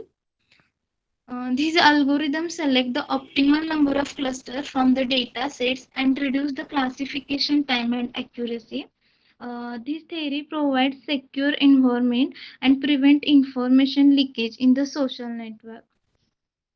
And the third paper is Integrated Framework for Visualized Exploratory Data Clustering and Pattern Extraction in Mixed Data. The paper is published in May 2014 and the author name is Hari Prasad D from Anna University, Chennai. And the work done is mixed data clustering is one of the difficult tasks and it is the major challenge in the field of research. This theory achieves better performance in mixed data clustering. For this, they used a concept of a generalized self-organizing map and extended AOI. This generalized self-organizing map is able to handle mixed data, numeric and categorical data. EAOI is extended AOI handle large data sets with mixed form and also processing time and clustering error is very low. Um, and the fourth paper is Supply Chain Risk Management Dimensions in India Automobile Industry, a cluster analysis approach. This is published in Benchmarking and International Journal, Volume 21, Issue 6, and the author name is Kumar Sharma and Bhatt A. This is published in 2014. In this paper, they explore supply chain risk management strategies in Indian automobile industry and classify automobile firms based on SCRM dimensions. SCRM strategies will improve the firm's performance and business excellence. Current research, first research, design new meta heuristic algorithms for partitional clustering problems, and this is published in November 2020. And the author name is Hukum Singh, Jaipur University, Himachal Pradesh.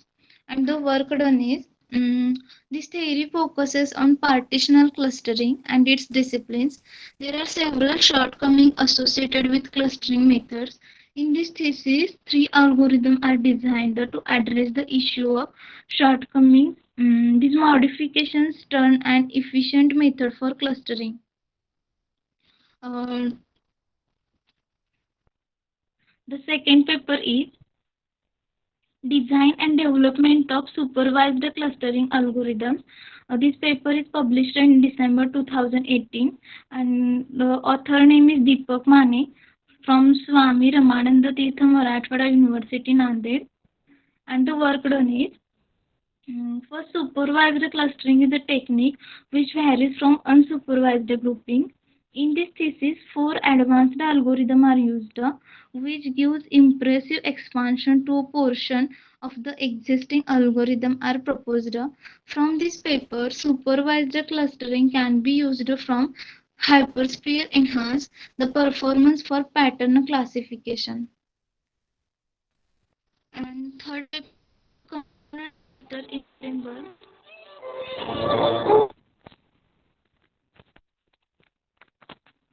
Sorry. The third paper is a component cluster ensemble approach for data clustering in data mining, and the paper is published in December by mistake 2016. The author name is Sarumathi S from Anna University, Chennai. The 10 year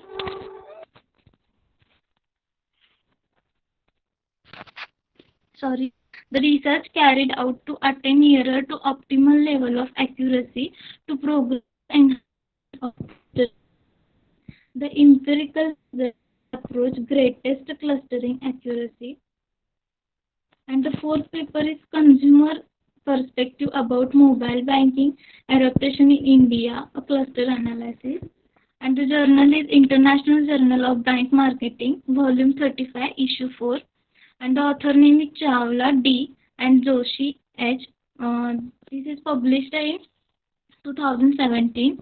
In this paper, they find out which factors influence mobile banking adoption and examine those factors for segmentation using a sample of Indian consumers. The sample is skewed toward users having accounts with private banks, and hence a balanced representation of respondents from public and private sector banks would help in identifying gaps pertaining to each sector. And the future scope is many future works are possible to make analysis models for more effective, more soft computing techniques can be used to optimize better performance. Future research will focus on refinements to develop hybrid techniques for improved performance.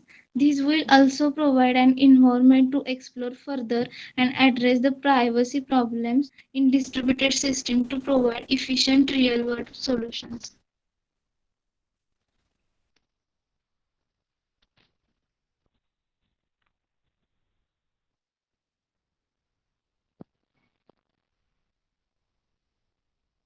Hello hello, हां ma'am. झालं का समिता? हो okay, हो. What is the main purpose of cluster analysis?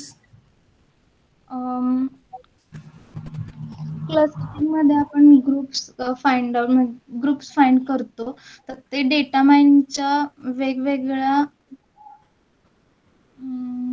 Data mining मध्ये ते use केलं जातं. त्याच्यामधून आपण प्रायव्हसी किंवा ॲक्युरसी साठी यूज केलं जाते.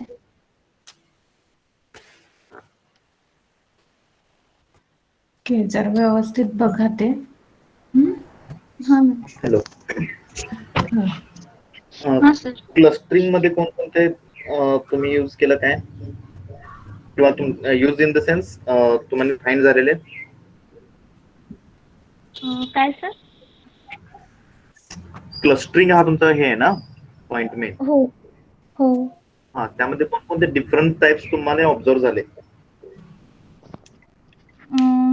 सुपरवाइज्ड क्लस्टरिंग आहे, त्याच्यानंतर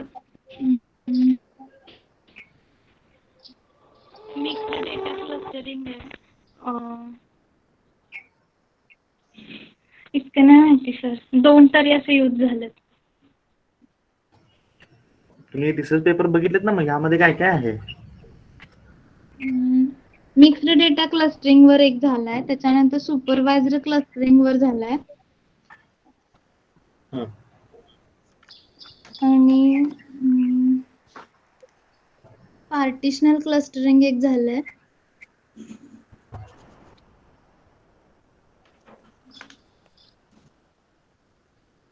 जरा क्लिअरली पहा. आणि दुसरं एक इम्पॉर्टंट म्हणजे तुम्हाला सर्वांच्यासाठीच कॉमन आहे की बेसिक रिसर्च म्हणजे थोडंसं अंडरस्टँडिंग करून घ्या.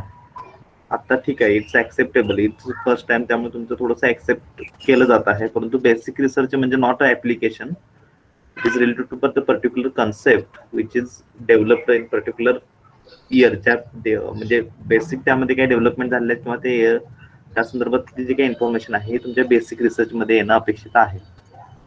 ओके, सर चालेल. थँक्यू. Madam next.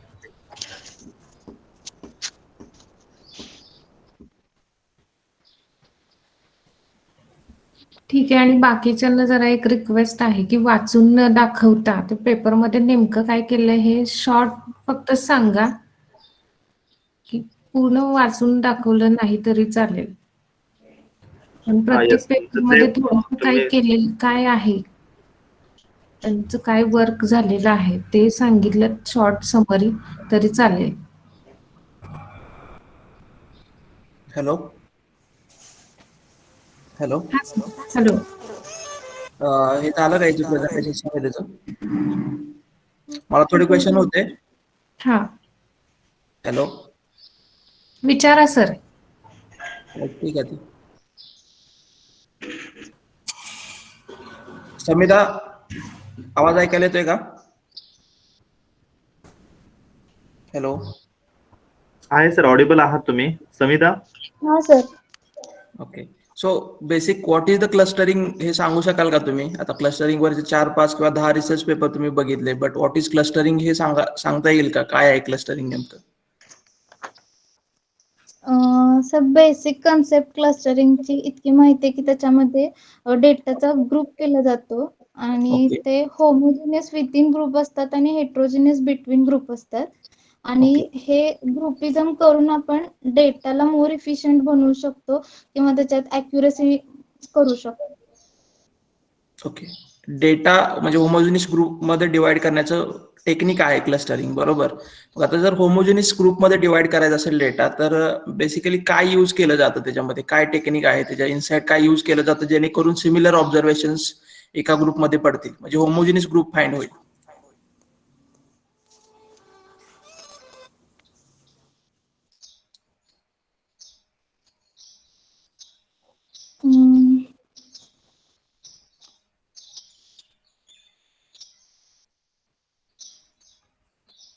ऍक्च्युली त्या ठिकाणी काय केलं जातं, तर डिस्टन्स मेजर्स आहेत ते यूज केले जातात, आणि ज्या ऑब्झर्वेशन्स मधलं डिस्टन्स कमी आहे ते ऑब्झर्वेशन्स एका ग्रुपमध्ये, अशा रीतीने ते सिमिलर ग्रुपिंग जे आहे ते कन्स्ट्रक्ट होत असतं.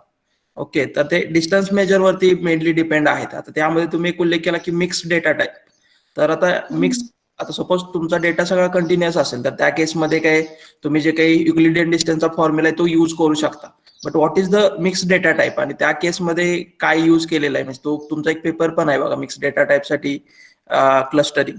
तर काय नेमकं तिथं कोणतं टेक्निक यूज केलंय, काय सांगू शकाल का?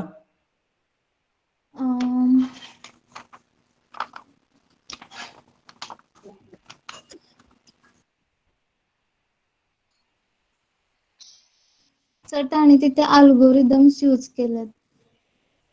हा, अल्गोरिदम सगळीकडेच यूज केला जातो. Algorithm is nothing but step by step solution of any problem. Okay, so म्हणजे एक्झॅक्ट काय यूज केलंय, आता मी जसं सांगितलं न्यूमरिक डेटा असेल तर तुम्ही डिस्टन्स मेजर करू शकता, युक्लिडियन डिस्टन्स आणि सिमिलर डिस्टन्स असणारे एका होमोजिनियस ग्रुपमध्ये आपण घेऊ शकतो. बट आता मिक्स डेटा टाईप असेल, म्हणजे एक कॅटेगरिकल डेटा आहे, एक व्हेरिएबलचा डेटा न्यूमरिक आहे, तर त्या केसमध्ये तिथे नेमकं कोणतं डिस्टन्स मेजर यूज केलंय जेणेकरून सिमिलरिटी जी आहे ते ऑब्झर्वेशन्स मधली फाइंड होऊ शकते.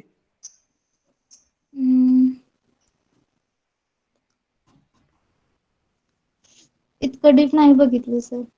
हा, ते फक्त तिथं ऍबस्ट्रॅक्ट लिहिलेले आहेत तुम्ही, म्हणजे जे काही पेपर्स आहेत त्याचे ऍबस्ट्रॅक्ट सगळीकडे लिहिलेले आहेत वर्क डन मध्ये, बाकी काही केलेलं नाहीये. पेपर जरा इन डिटेल मध्ये बघा. सगळ्यात एक बेसिक क्वेश्चन विचारतो, क्लस्टरिंग हे सुपरवाइज टेक्निक आहे का अनसुपरवाइज टेक्निक आहे?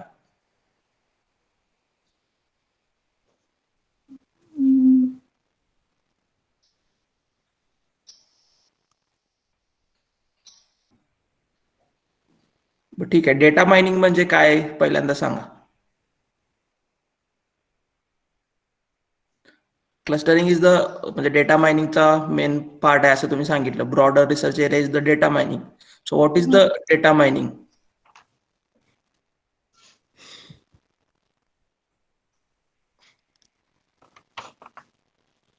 डेटा मायनिंग मध्ये डेटाचं अनालाइज होतंय.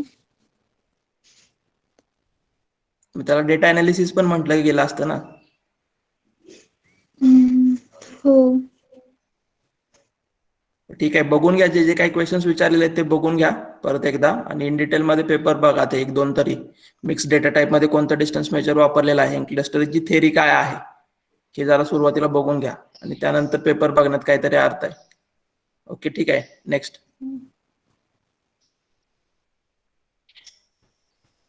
Next 108 Sarita.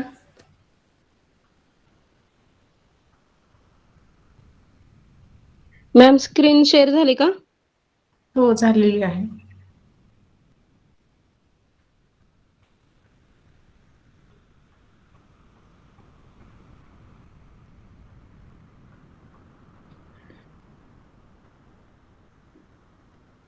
Hello.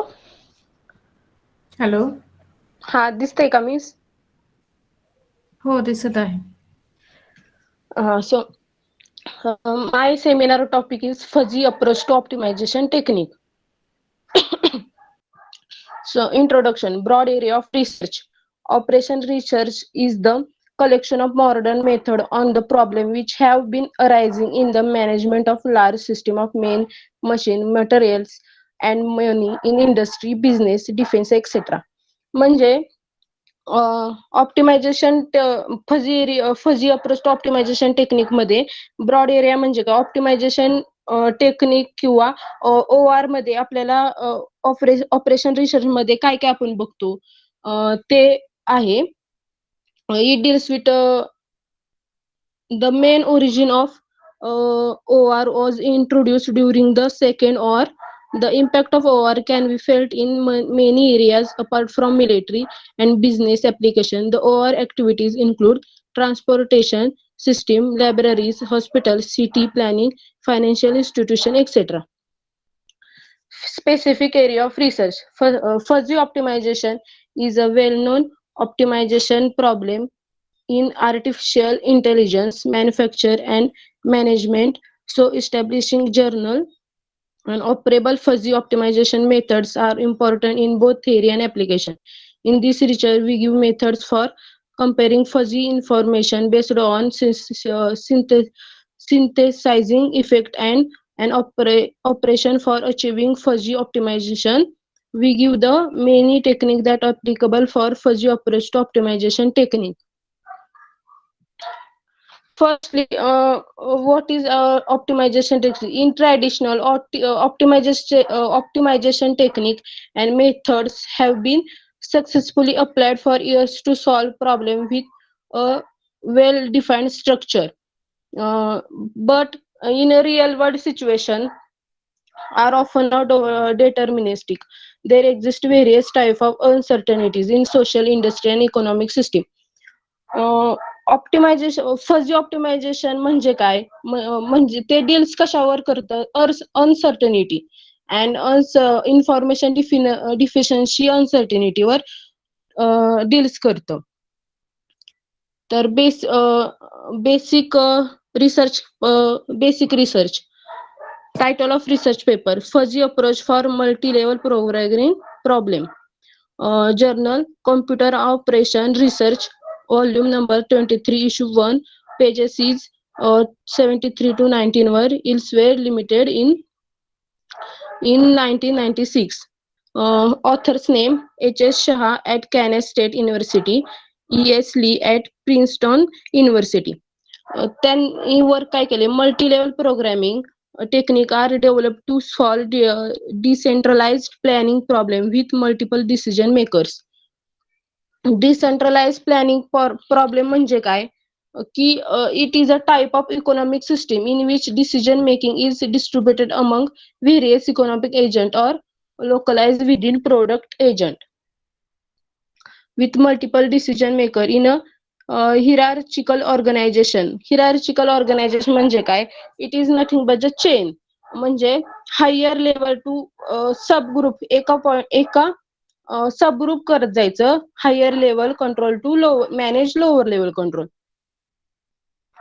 This become more important for contemporary decentralized in this study we use the concept of tolerance membership function of fuzzy set theory.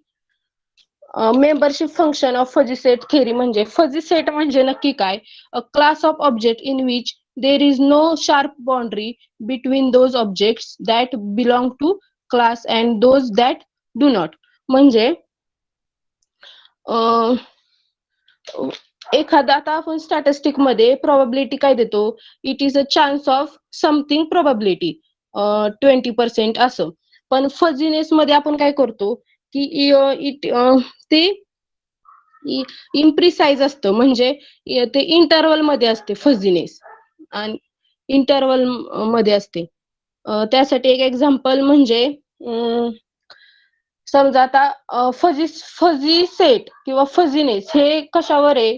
It is a super set of Boolean logic.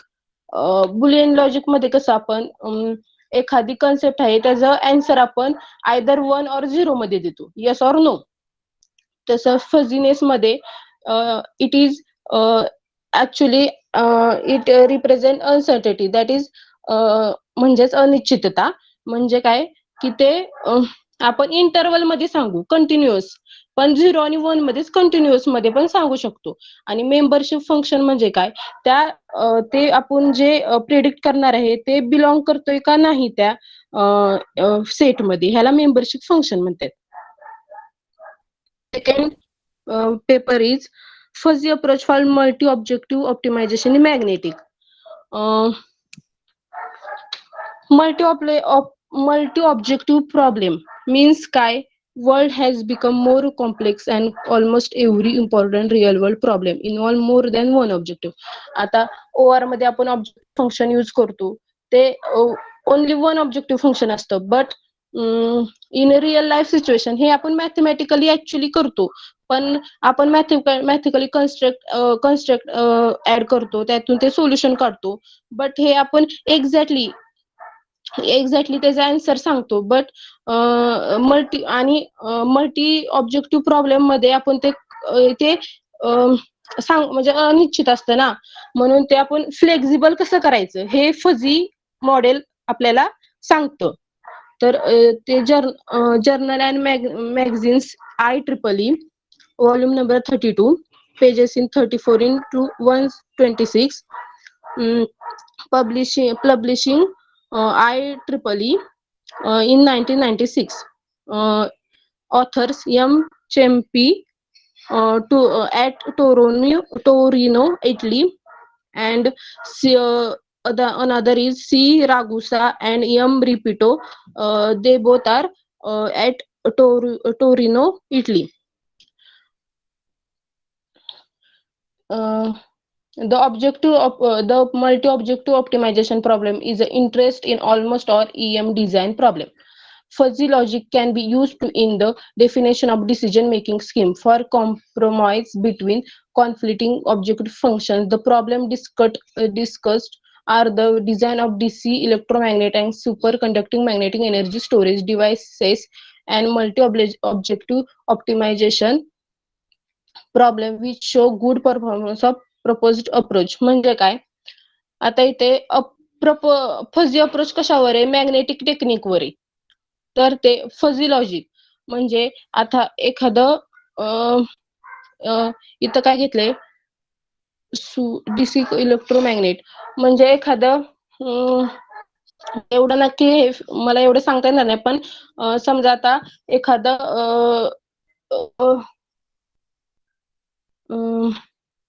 Interval मध्ये सांगू शकतो, म्हणजे ते fluctuate झाले का नाही, transition uncertainty.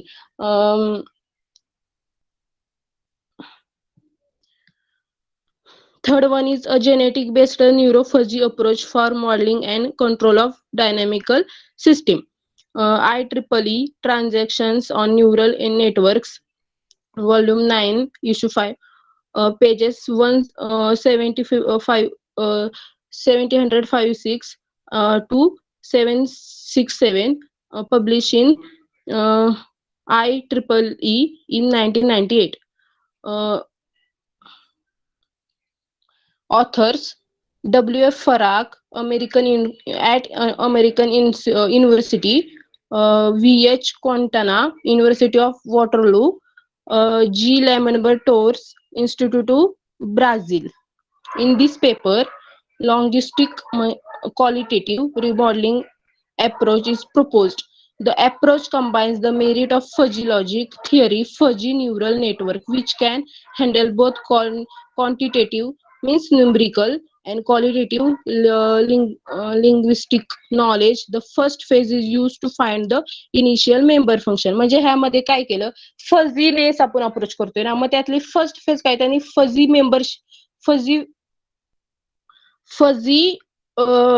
Initial membership function त्यांनी find केलं, म्हणजे mu of the fuzzy model. In the second phase a new algorithm is developed, म्हणजे त्यांनी ते स्टेप बाय स्टेप मॉडेलिंग केली.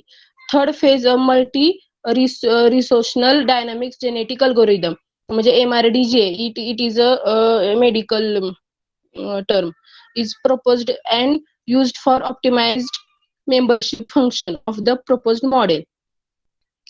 म्हणजे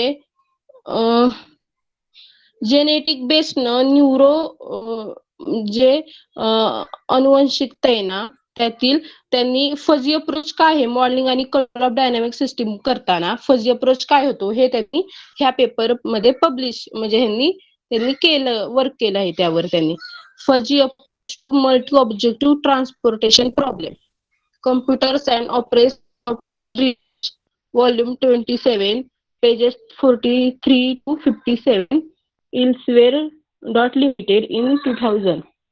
Lucy Lee.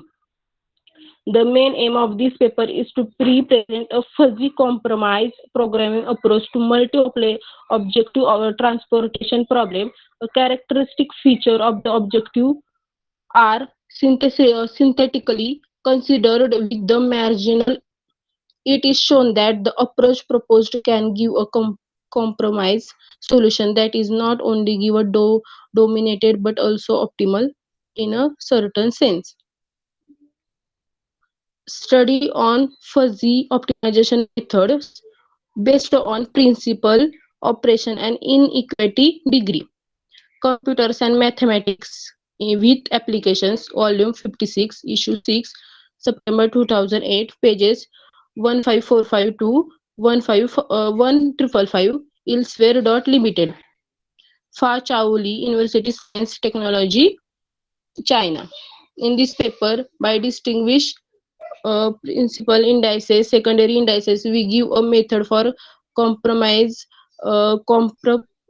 fuzzy information based on fuzzy optimization. We proposed an axiomatic system for fuzzy inequality degree. It can be applied to many fuzzy optimization problem.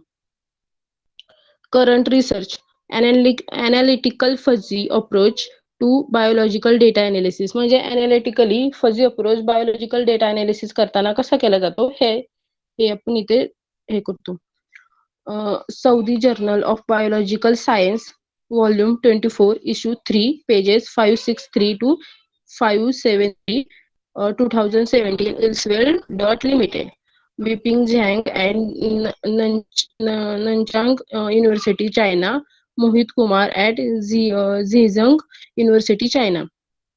In this paper, represented multidimensional medical data by means of an optimal fuzzy membership function. The study derives the analytical expression of fuzzy membership function on variable of the multivariate data model by maximizing the over uncertainties over or averaged log membership values and objective evaluation of biological data while taking into account both measurement noise and uncertainties arising from individual factors. A reliability and cost based on fuzzy approach optimize preventive maintenance scheduling for offshore wind farms. Mechanical system and signal processing, volume 124, page 643 to 663, Elsewhere Limited, Zhang University and Cambridge, Zhengzhou, Shanghai University, China. We study the preventive maintenance scheduling problem. We wind farms in the offshore wind energy sector, which operates under uncertainty due to state of the ocean and market demand. We formulate fuzzy multi-objective non-linear chance constraint programming model with newly defined reliability and cost criteria and constraint to obtain satisfying schedule for wind. Evolutionary Tao research for flexible due date satisfaction in fuzzy job schedule. Computers and Operation Research, Volume 119, July 2020, Elsevier Limited. Camino R. Vela at University of Oviedo, Spain. George Punti, University of Oviedo, Spain. We consider the job shop scheduling problem with fuzzy set modeling, uncertain duration, and flexible due date with a goal of maximizing due date satisfaction under uncertainty. We first give a new measure of overall due date satisfaction in this setting. Tabo search procedure using the neighborhood is combined with a genetic algorithm. The obtained result illustrate the potential of our proposal. Fourth one is the robot fuzzy optimization approach for reverse logistic network design with buyback offers. Journal and Modeling in Management 2021, Elsewhere Limited. Masood Amiradi, Farzat Dehemian. In this paper, the author aimed to investigate the relationship between the buyback policy and the potential number of used products that could be collected by developing a robust fuzzy reverse logistic network. To analyze and evaluate the model performance, the authors decided to apply a series of exhaustive randomly generated experiments onto it. Authors introduce a Lagrangian relaxation solution methodology to facilitate improve the solving process of the model. The procedure of developing the model encompasses several important aspects that significantly decreases its complexity, improve its applicability. In future scope of study is we can use in this approach in student performance, Indian economic management, etc. Optimization based on fuzzy number and calculation may be used for absorbing uncertainty of sensors output and digitalization of input to computers.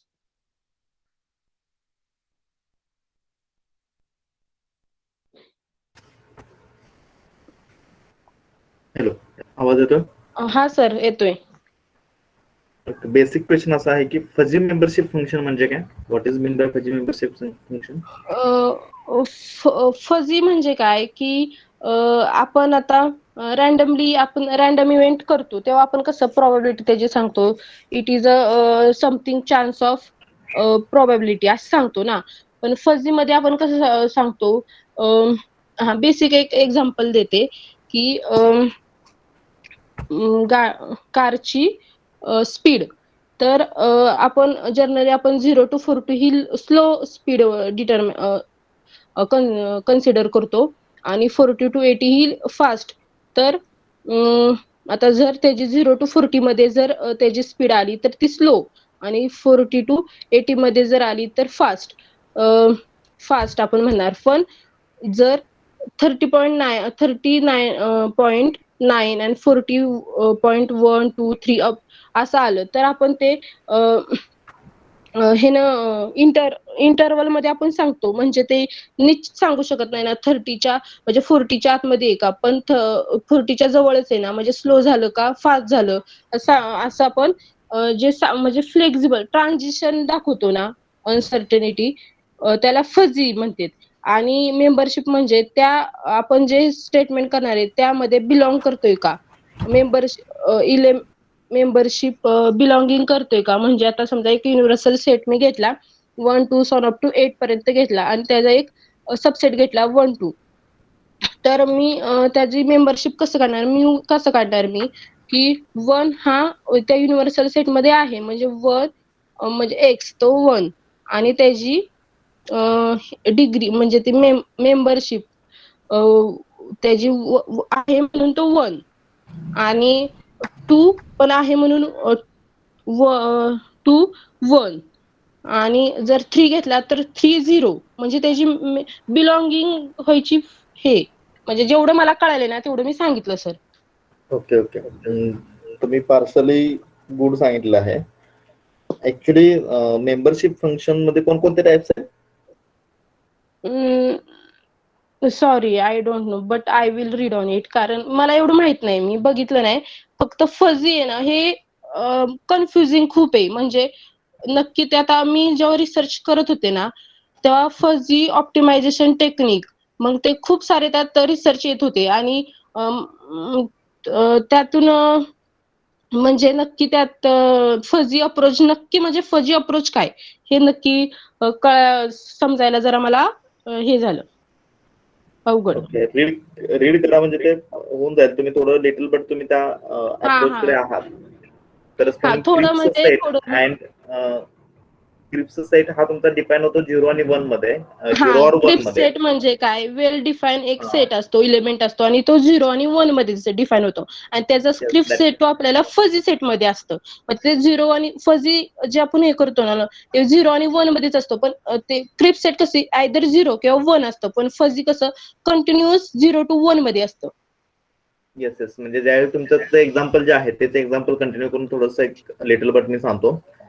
Corresponding स्पीडच्या बद्दल तुम्ही सांगितलं, interval define केले. समजा 40 जर असेल तर समजा corresponding low आहे, 60 असेल तर मिडियम आहे, ना 80 असेल तर तुम्ही करस्पॉन्डिंग हाय स्पीड आहे. हा पर्टिक्युलर व्हॅल्यू साठी झालं. मग तुम्ही एक डिफाईन करू शकता की क्रिप सेट म्हणजे काय, एक तर हाय आहे किंवा लो आहे, म्हणजे येस ऑर नो. ओके.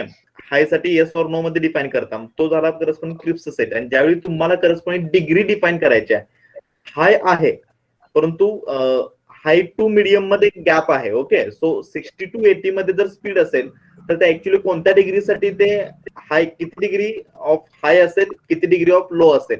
म्हणजे समजा 50 जर घेतला तर 0.5 हाय डिग्री येईल, 0.5 लो डिग्री येईल. आणि त्याच्यापेक्षा जर मिनिमम कडे गेला तर तुमचं तिची डिग्री जी आहे ते करस्पॉन्डिंग मिडियम साठी डिग्री हाय होईल. आणि ही जी डिग्री आपण डिफाईन करतो, म्हणजे पहिल्यांदा आपला लिंग्विस्टिक व्हेरिएबल येतो, आफ्टर दॅट लिंग्विस्टिक व्हॅल्यू येते, and then after that we develop the membership function.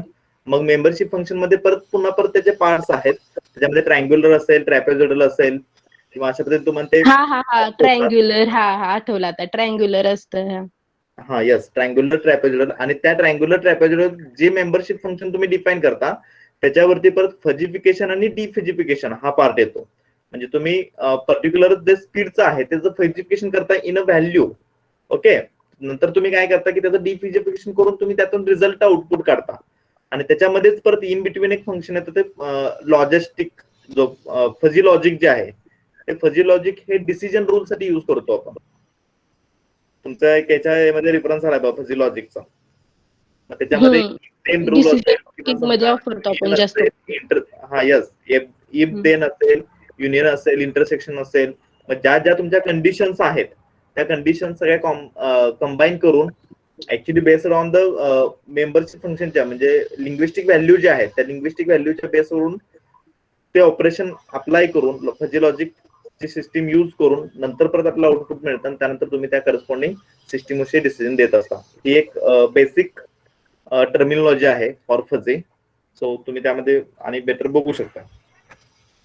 Okay done. Madam sir. ठीक आहे, ओके, नेक्स्ट घेतलं तरी चालेल की. Okay sir, thank you sir, thank you ma'am. Okay, next Yes, ma'am. 109.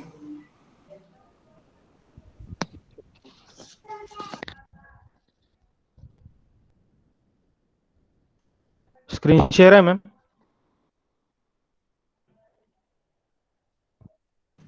हा, होतीये. ओके, झालीये. Okay, ma'am. So my seminar topic is reinsurance concept and methods. So reinsurance is an insurance policy purchased by insurance companies to cover itself against the risk of major claim events that occurs due to any uncertainty. Any company purchasing the reinsurance policy is known as the ceding company, and the one who issues the reinsurance is known as the assuming company or the reinsurer. म्हणजे जसं की आपण आपल्या फ्युचरमध्ये एखादा आपल्याला financial loss होईल ह्याच्यासाठी आपण ज्याप्रमाणे एक इन्शुरन्स पॉलिसी परचेस करतो त्याचप्रमाणे ज्या इन्शुरन्स कंपनी असतात त्या सुद्धा एक इन्शुरन्स पॉलिसी परचेस करतात की त्यांना सुद्धा फ्युचरमध्ये एखादा मेजर क्लेम इव्हेंट म्हणजे जसं की आता ते सायक्लोन असेल किंवा हे कोविडची सिच्युएशन असेल यामध्ये त्यांना जास्तीत जास्त क्लेम लोकांना द्यावे लागतात. त्याच्यापासून तो लॉस बिअर करण्यासाठी ते इन्शुरन्स कंपनी खरेदी करते, त्यालाच रिइन्शुरन्स असं म्हटलं जातं.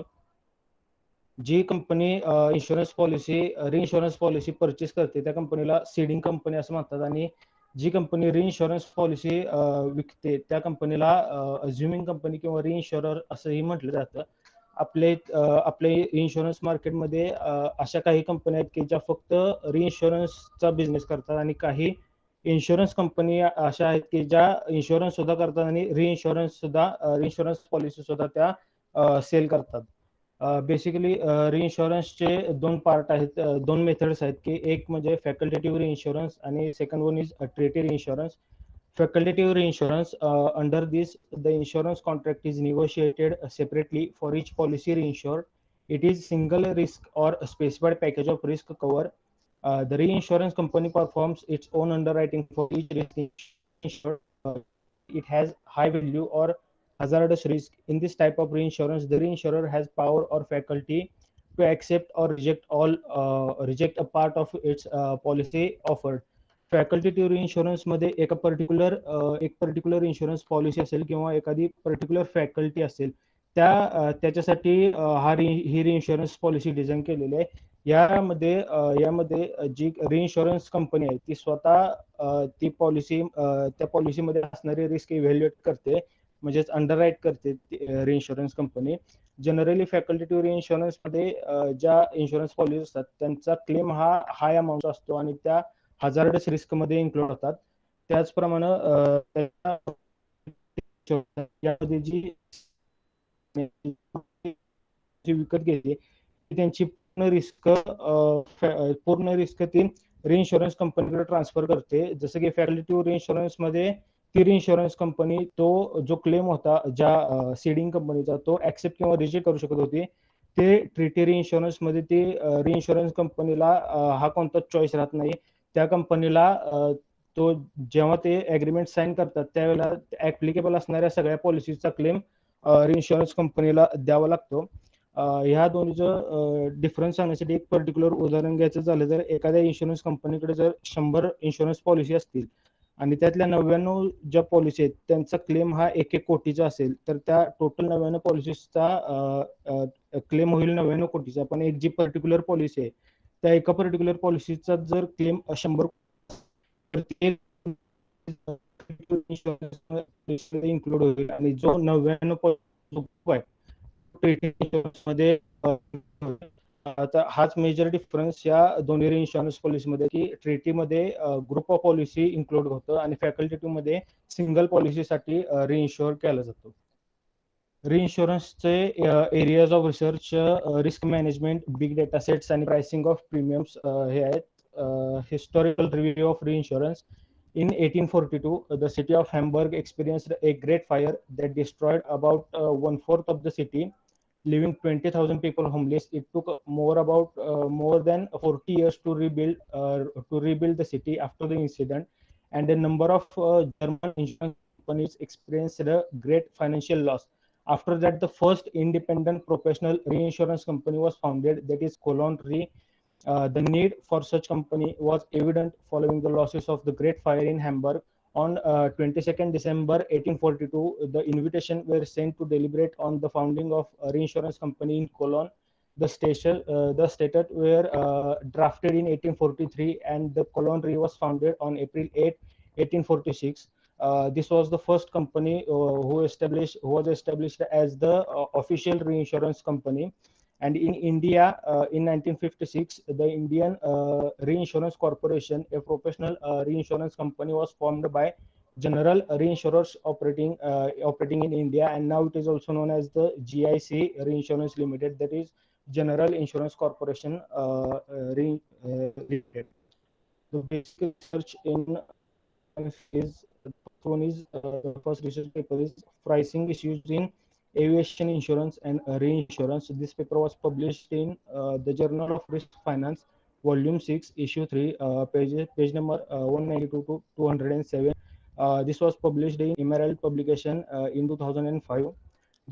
Its author was Morton and Lane Financial LLC, Kenilworth, Illinois, USA. So the work done in this research paper is this article aims to examine the risk inherent in the insurance of the aviation industry, to take an outsider's look at those risks and to develop certain capital market pricing rules. So methodology of this research paper was the aviation industry presents a classic low frequency, high limit insurance problem. Pricing such exposures is difficult because of the high degree of uncertainty involved. After a review of the consideration that an insurance underwriter traditionally brings to the problem, the author applies a simple pricing rule incorporating the current thinking on risk evaluation. Findings of these papers are the result of the author's approach are compared with the results of traditional pricing rules, generating interesting insights. The application of the new methodology to the analysis of current pricing and of the alternative proposals is suggested. Originality, the article will be of value to those interested in the aviation and the pricing of the insurance. Research पेपरमध्ये aviation industry म्हणजे जी airline industry आहे त्या airline इंडस्ट्रीमधला insurance आणि रिइन्शुरन्सच्या रिस्कशी related आणि त्यांचा जो premium insurance आणि किंवा रिइन्शुरन्सचा जो प्रीमियम कंपनीला जातो त्या संदर्भातलं हा रिसर्च पेपर आहे. जनरली एअरलाईन इंडस्ट्रीमध्ये low frequency high limit insurance problem आहे. म्हणजे एअरलाईन इंडस्ट्रीमध्ये जी इन्शुरन्स क्लेम करण्याची जी फ्रिक्वेन्सी आहे ती कमी आहे, पण ज्या वेळेला एखादा तिथं इन्शुरन्स क्लेम केला जातो त्यावेळेला तिथं तो क्लेम एकदम हाय अमाऊंटचा असतो. त्यामुळे ह्या रिसर्च पेपरमध्ये ह्या कंपनीजला किंवा ज्या इंडस्ट्रीजला एअरलाईन इंडस्ट्रीजला जो प्रीमियम भरावा लागतो इन्शुरन्सचा किंवा ज्या इन्शुरन्स कंपनीला रिइन्शुरन्सचा जो प्रीमियम भरावा लागतो तो खूप हाय अमाऊंटचा असतो. जनरली ह्या एअरलाईन इंडस्ट्रीमध्ये जो प्रीमियम डिझाईन केला जातो तो एका रिस्क मॉडेलवरून ठरवला जातो. म्हणजेच एखादी इन्शुरन्स कंपनी अॅन्युअली होणारे ऍक्सिडेंट आणि त्याची सिव्हिरिटी याच्यामधून एक रिस्क मॉडेल तयार करते आणि त्या रिस्क मॉडेलला धरून हे प्रीमियम आकारले जातात. जो ऑथर आहे त्याने एक नवीन अप्रोच वापरून, नवीन मेथड वापरून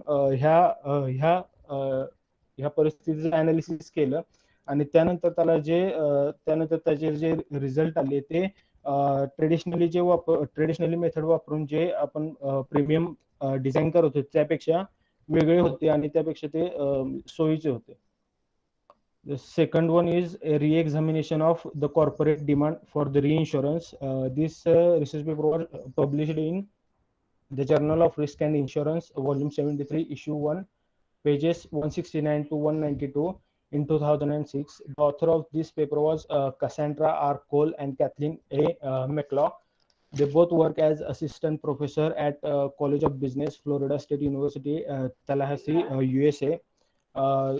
This study examined the effect of the state of the international reinsurance market on the demand for the reinsurance by US insurers using data from the years 1993 to 2000. Both the overall demand for the reinsurance and the utilization of the foreign reinsurance by US insurers are explored. In addition to supporting the findings of the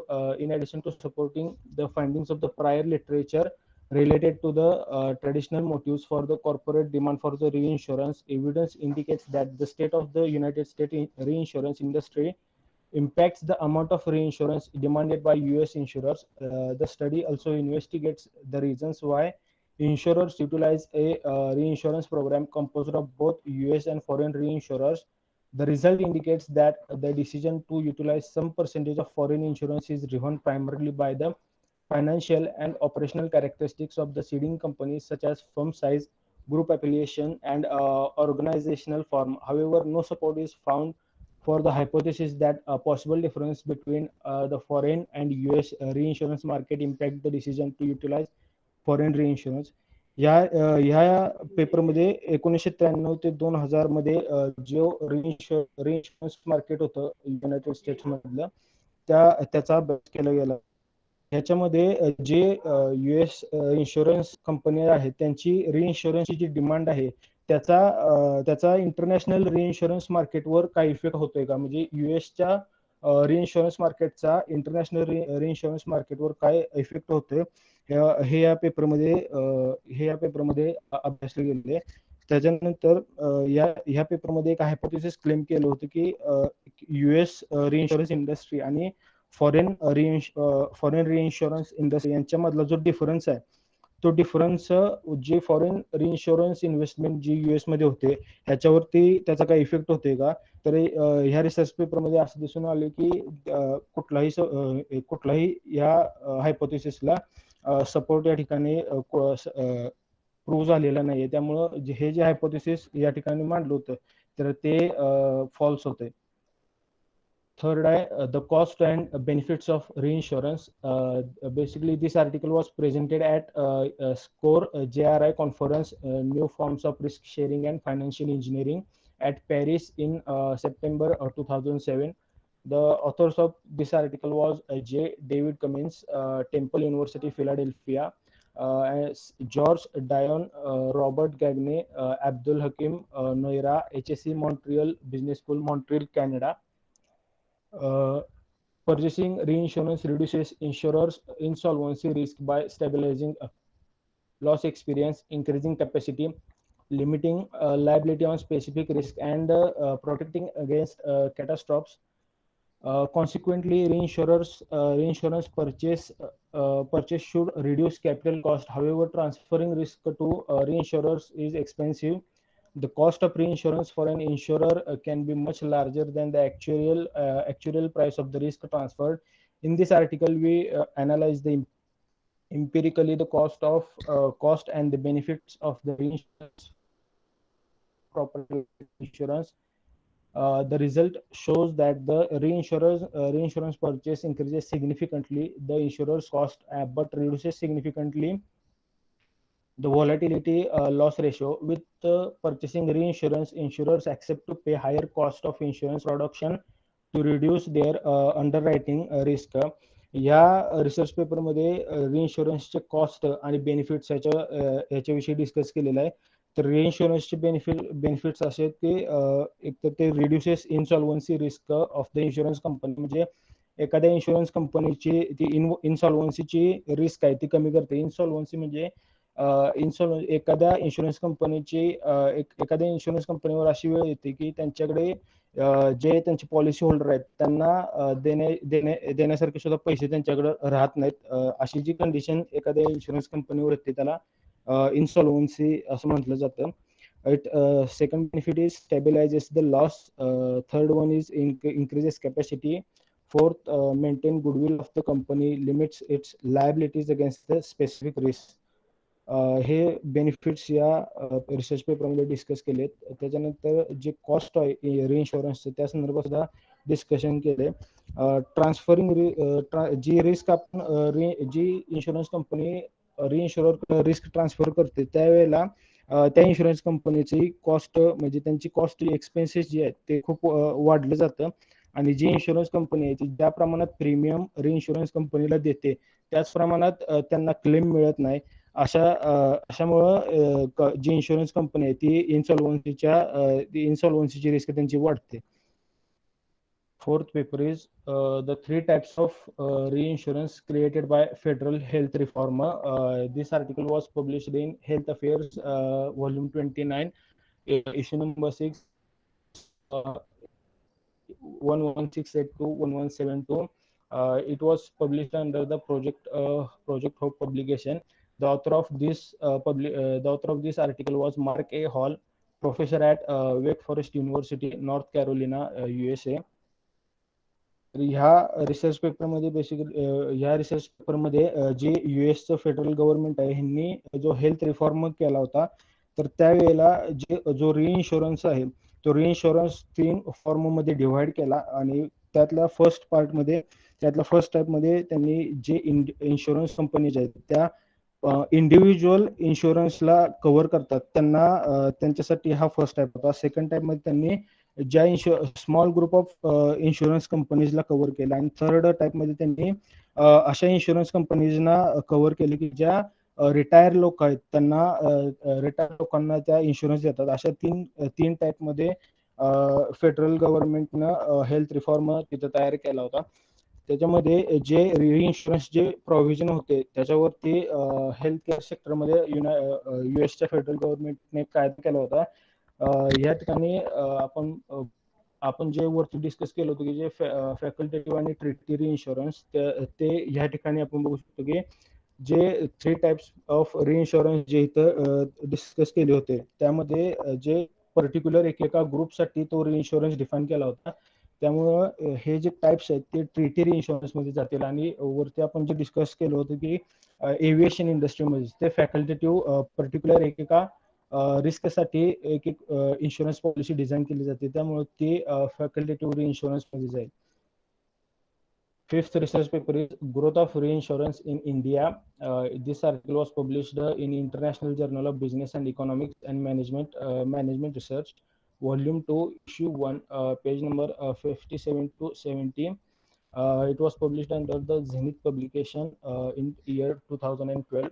The author of this research paper was Dr. D.K. Nema, Senior Assistant Professor at Department of Commerce, Dr.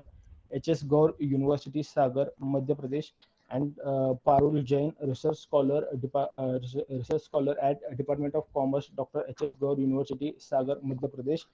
या research पेपरमध्ये त्यांनी सांगितले की जे आपले रिइन्शुरन्स market आहे इंडियामधलं आणि insurance market आहे याच्याबद्दल या पेपरमध्ये डिस्कस केले.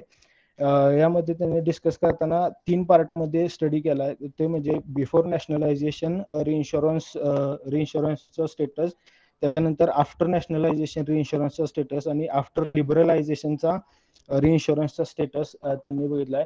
सध्या इंडियामध्ये फक्त एकच रिइन्शुरन्स कंपनी कार्यरत आहे ती म्हणजे जीआयसी रिइन्शुरन्स limited.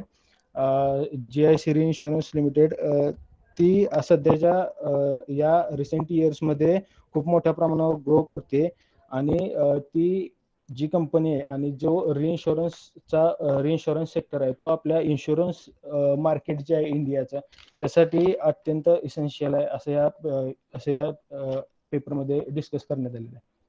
Current research in reinsurance. First paper is appraising the performance of Indian reinsurer. This paper was submitted to SIBM Research Journal Pune, volume 13, page 46 to 50, under the Samvad publication in 2017.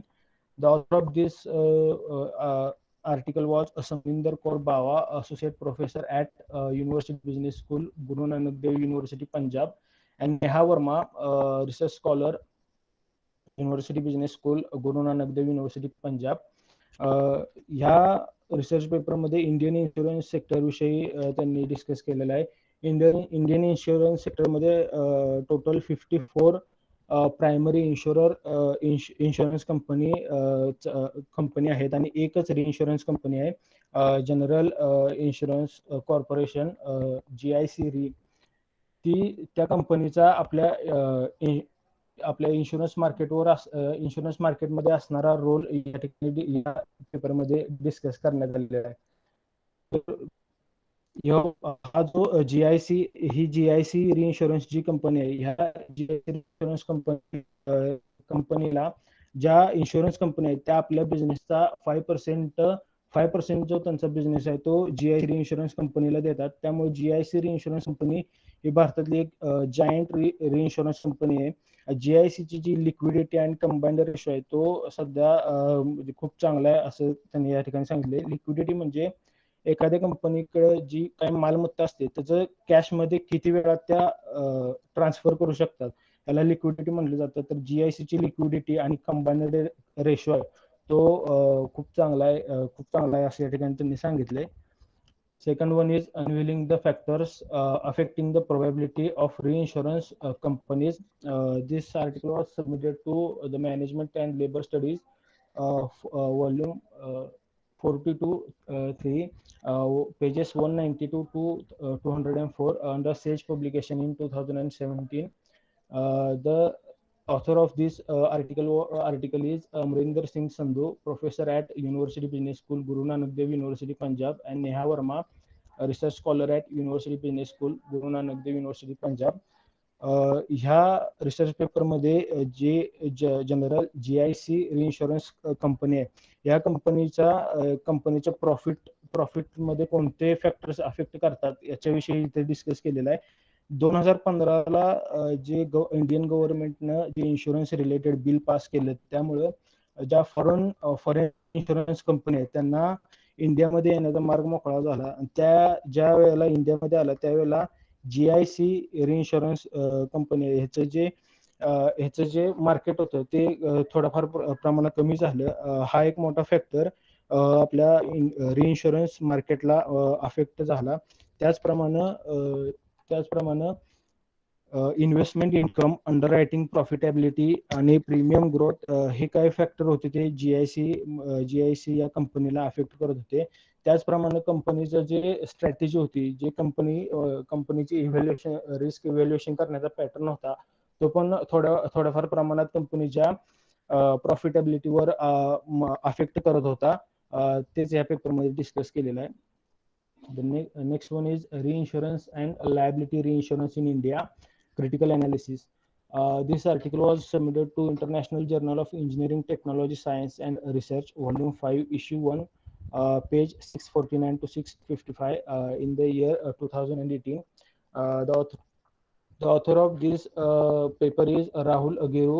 He is student at St. Joseph Degree and PG College, King Koti, Hyderabad. ह्या पेपरमध्ये insurance sector विषयी आणि रिइन्शुरन्स sector विषयी discuss केले. जे author आहेत त्यांच्यामध्ये जो इन्शुरन्स सेक्टर आहे तो अजून सुद्धा डेव्हलपिंग फेज मध्ये आणि इन्शुरन्स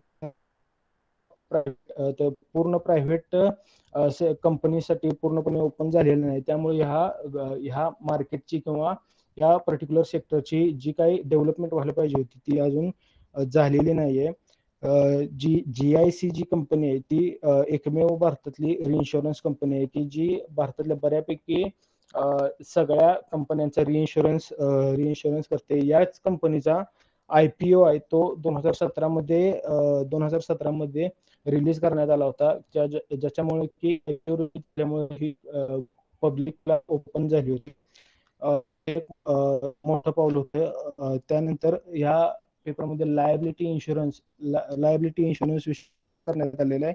लायबिलिटी इन्शुरन्स म्हणजे जर तुमच्यामुळे एखादी व्यक्तीचं किंवा एखाद्या मालमत्तेचं जर नुकसान झालं तर त्या नुकसानीची भरपाई आपण त्या इन्शुरन्सद्वारे करू शकतो. तर असं जर हा जो लायबिलिटी इन्शुरन्स आहे तर ह्याचे इंडियामध्ये हे खूप मोठ्या प्रमाणावर लॅक करते. हा लायबिलिटी इन्शुरन्स फक्त गाडी ऑटोमोबाईल सेक्टरमध्ये किंवा वर्कमन सेक्टरमध्ये जिथे कामगार आहेत त्या ठिकाणी फक्त लायबिलिटी इन्शुरन्स हा यूज केला जातो. तर लायबिलिटी इन्शुरन्स आणि रिइन्शुरन्स जे मार्केट आहे ह्याच्याविषयी या पेपरमध्ये डिस्कशन करण्यात आलं होतं. नेक्स्ट पेपर आहे the impact of reinsurance for insurance companies. This paper was submitted to Risk Governance and Control, Financial Markets and Institution, Volume 8, Issue 4, page 22 to 29 in the year 2018.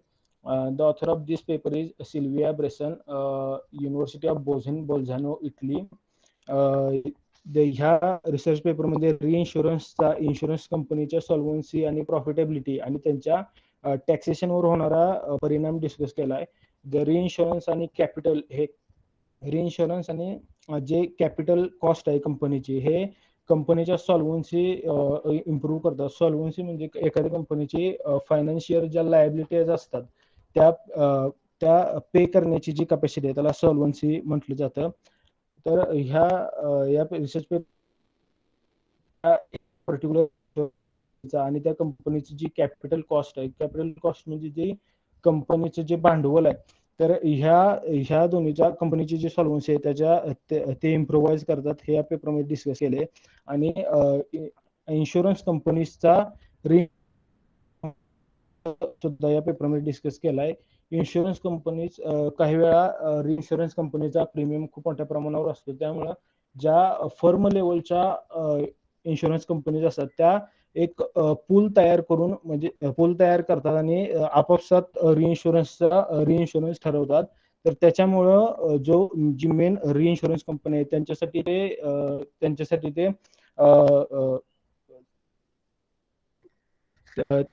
ते हे त्यांचा हॅलो हॅलो हा yes बोला, येतोय आवाज. हा madam, तर जी main रिइन्शुरन्स company आहे तर त्यांची जी कॅपिटल कॉस्ट आहे ती वाढत नाही. असा पूल तयार करून ज्या इन्शुरन्स कंपनी या फर्म लेवलला रिइन्शुरन्स करतात तेच या पेपरमध्ये डिस्कस केलेलं आहे. And the last one is the optimal reinsurance designs based on the risk measures a review. This paper was submitted to the Statistical Theory and Related Fields, Volume 4, Issue 1, pages 1 to 13, Taylor and Francis online publication in year 2020 by June Kai, Department of Statistics and Actuarial Sciences, University of Waterloo, Canada, and Yi Chun Chi, the China Institute of Actuarial Science, Central University of Finance and Economics, Beijing, China. या research पेपरमध्ये त्यांनी एक optimal reinsurance design संदर्भात discuss केलेलं आहे. म्हणजे जसं की वेगवेगळ्या इन्शुरन्स कंपनीज आणि रिइन्शुरन्स कंपनीज ह्या स्वतः एक डिफरंट रिसर्च अप्रोच वापरून एक रिइन्शुरन्स पॉलिसी डिझाईन करतात. त्याच्यामुळं प्रत्येक इन्शुरन्स कंपनीचा आणि इन्शुरन्स कंपनीचा जो रिइन्शुरन्स पॉलिसी असते ती प्रत्येकाची वेगवेगळी होती. त्यामुळे एखाद्या इन्शुरन्स कंपनीचा एखाद्या रिइन्शुरन्स कंपनीविषयी एखादा पर्सनल बायस असू शकतो.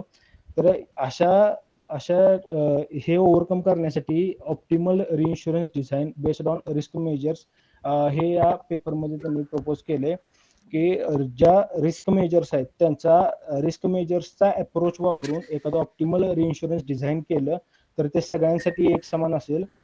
त्यामुळं जो पर्सनल बायस असेल एखाद्या इन्शुरन्स कंपनीचा किंवा एखाद्या रिइन्शुरन्स कंपनीचा तो राहणार नाही. तेच या ठिकाणी सांगितलेलं आहे. the future scope of the study, there is a wider scope for future studies such as big data analysis, new technology, risk management, alternative capital, optimal reinsurance design, etc. Okay. Thank you, ma'am. झालंय. तर माझा question असा आहे की main purpose काय आहे, काय सांगितलं तुम्ही रिइन्शुरन्सचं? रिइन्शुरन्स मॅडम, जी इन्शुरन्स कंपनी असते त्यांच्यासाठी ती इन्शुरन्स पॉलिसी आहे. म्हणजे भविष्यात त्यांना एखादा मेजर क्लेम सहन करावा लागू शकतो, त्याच्यापासून वाचण्यासाठी हा इन्शुरन्स पॉलिसी. बरोबर आहे. म्हणजे त्यांना जी होणारी रिस्क आहे ती रिस्क काय करतात, ते ट्रान्सफर करतात म्हणजेच दुसऱ्या कंपनीकडून त्याच्यासाठी कव्हरेज घेत असतात. दॅट इज द हो मॅडम, रिइन्शुरन्स. रिइन्शुरन्स. मग हे ठरवतात, कशावरून डिसाइड करतात ते की आता रिइन्शुरन्स घ्यावा लागेल आपल्याला? काय क्रायटेरिया असतो त्याच्यासाठी? मॅडम, त्याच्यासाठी आता म्हणजे जी गव्हर्नमेंटचा जो ऍक्ट, गव्हर्नमेंटचा एक कायदा पास झालाय, त्याच्यानुसार प्रत्येक इन्शुरन्स कंपनीला हे रिइन्शुरन्स करावून घ्यावं लागतं. ते कंपल्सरीच केलंय. नाही ठीक आहे, पण त्याच्यासाठी काहीतरी क्रायटेरिया यूज करत असतील ना? क्रायटेरिया असं नाही मॅडम, एखाद्या म्हणजे इन्शुरन्स कंपनीला बिझनेस वगैरे त्यांचा वाढवायचा असेल तर त्या रिइन्शुरन्स घेतात. म्हणजे असा पर्टिक्युलर काय क्रायटेरिया नाही. त्याच्यासाठी क्रायटेरिया असतो. ते एक रिटेन्शन लिमिट सेट करत असतात प्रत्येक कंपनी. ओके. प्रत्येक कंपनीची एक रिटेन्शन लिमिट ते सेट करत असतात. ते कशावरून सेट करतात, तर ते पहिल्यांदा कंपनी काय करत असते, तर रिस्क मॉडेल करत असते, रिस्क मेजर करत असते की आपल्याला होणारी रिस्क किती आहे. ओके. सो त्याच्यावरून ती रिस्क मेजर केल्यानंतर ना ते एक रिटेन्शन लिमिट सेट करतात. आता त्या retention limit is nothing but ती एक अमाऊंटच असते. मग त्या अमाऊंटच्या आतमध्ये किंवा अमाऊंट पेक्षा कमी जर सेडिंग कंपनी म्हणजे फर्स्ट की जे रिइन्शुरन्स घेणार आहे ती कंपनीला त्या अमाऊंट पेक्षा, रिटेन्शन लिमिट पेक्षा कमी रिस्क असेल तर ती मोस्ट ऑफ दी कंपन्या मग रिइन्शुरन्स घेत नाही. ओके. आणि त्या रिटेन्शन लिमिट पेक्षा वरती जर त्यांची रिस्क अमाऊंट जात असेल तर ते काय करतात, तिथं मग रिइन्शुरन्स घेतात. दुसऱ्या कंपनीकडून कव्हरेज घेत असतात. Okay ma'am. मग ते रिटेन्शन लिमिट फाइंड आउट करण्याचे फॉर्म्युलेज आहेत, वेगवेगळे अप्रोच वापरले जातात. म्हणजे आपल्याकडे अगदी नॉर्मल अप्रॉक्सिमेशन यूज करूनही आपण रिटेन्शन लिमिट फाइंड आउट करू शकतो. वेगवेगळे अप्रोच आहेत रिटेन्शन लिमिट फाइंड आउट करण्याचे. Okay ma'am.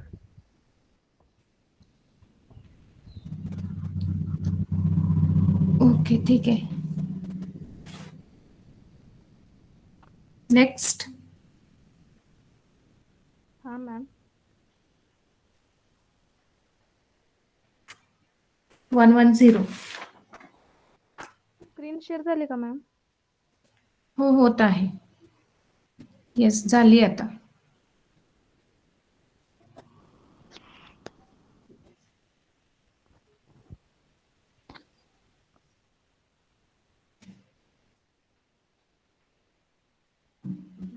Good afternoon, everybody. My topic is risk theory. Introduction of risk theory.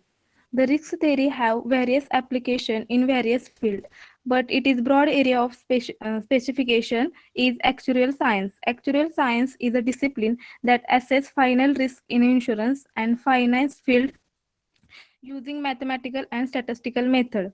The risk theory attempt to explain decision people make when they are faced with uncertainty about the future. The theory predict a decision according to the distribution of outcome it will produce. The it will produce. The theory is important for the people who makes decision whose success hinges on the way of risks in the world turn out.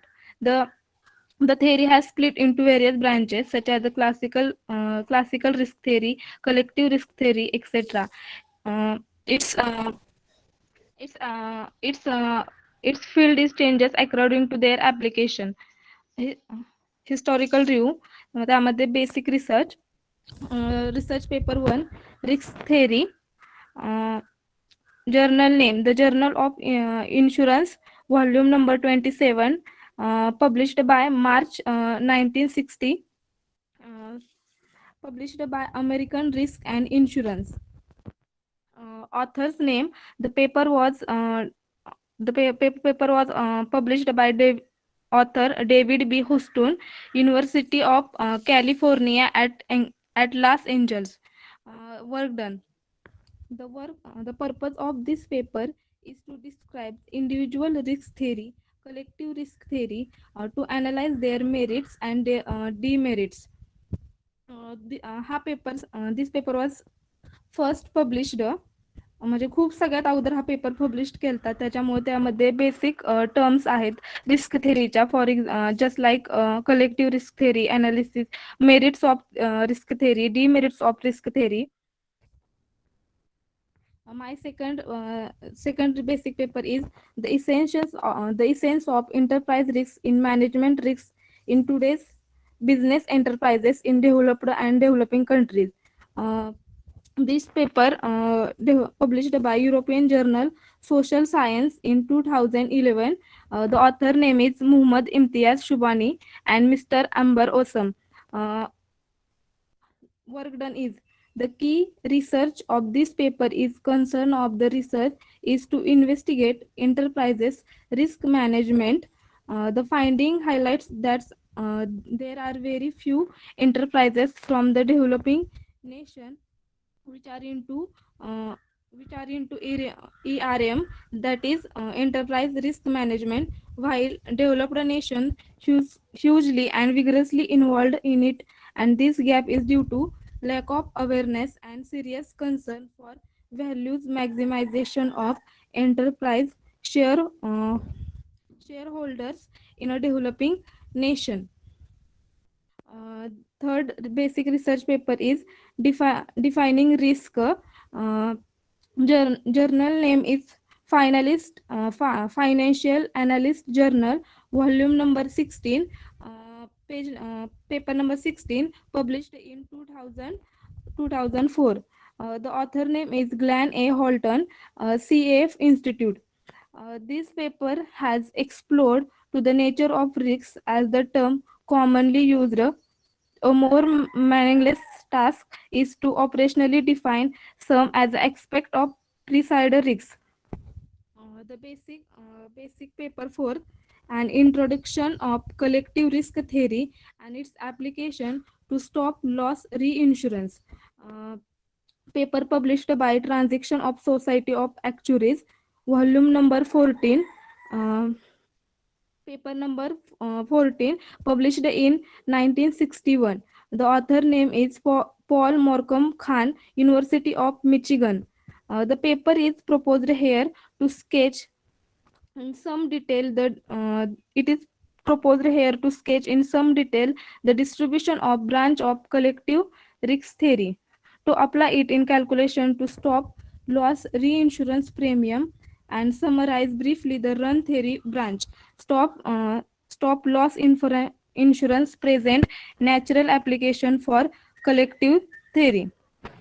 Current research paper first, risks and risk management in Indian banking sector. This paper is published in April 2018. This paper was presented at the first banking research conference at IBS Hyderabad. The author name is of this paper is Marinsha Datta, Department of Banking and Finance, University of Allahabad. This paper tell us, given a piece of change in financial and working environment, banks are exposed a variety of risks. This article discusses the reason why banks suffer from the procedure of risk management. The purpose of the study is to identify the variable acting a risk affection the capital adequacy in banks, and to suggest way and means for Indian banking industry to conform a Basel norms. Second, my second research paper, current research paper is Modern Actuarial Risk Theory. It is actually a book which is published by Springer, and whose owner is Rob Cass. Mob Gowards, Jan Denny, Mitchell Deniant, Accountancy, Finance, Insurance Research Group. This text gives a comprehensive survey of non-linear insurance mathematics, originally written for the use of actuarial science program. This text reflects the state of art and actuarial risk theory. Fourth paper is a comparative analysis of risk measure, a portfolio optimization approach, investment analysis of journal, volume number 48, pages 1 to 17, published on August 2019. Evan Gilbert and Luke McLejohn, University of Stellenbosch, Business of School Department, uh, Department of Actuarial Science, and University of Cape Town.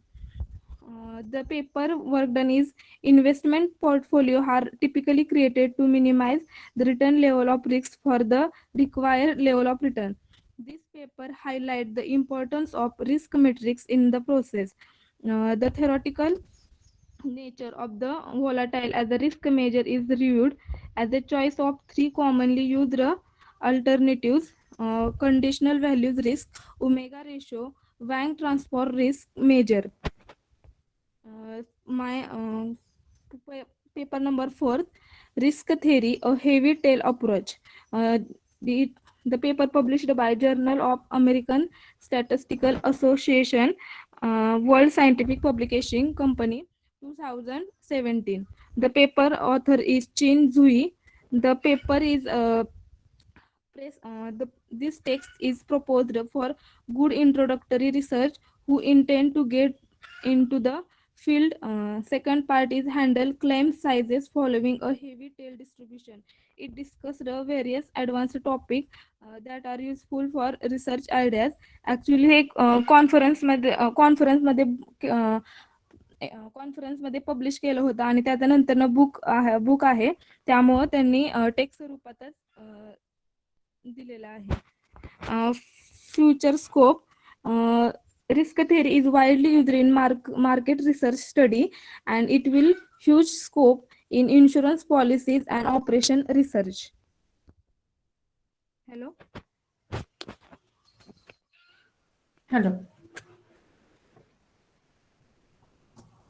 Hello ma'am.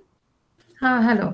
तुमच्या आता first जो मला वाटतं basic रिसर्चचा जो first paper तुम्ही सांगितला त्याच्यामध्ये 2 तुम्ही रिस्क मॉडेल्स डिफाईन केले होते. हा. इंडिव्हिज्युअल रिस्क थेअरी इथे मेन्शन केलं. इंडिव्हिज्युअल रिस्क थेअरी आणि कलेक्टिव्ह रिस्क थेअरी. हा पेपर वाचलात का तुम्ही? हो मॅम, थोडं म्हणजे त्याचे पूर्ण पेपर डाउनलोड होत नाहीयेत, पण मी वाचले. ओके, मग then what is the individual risk model and collective risk model?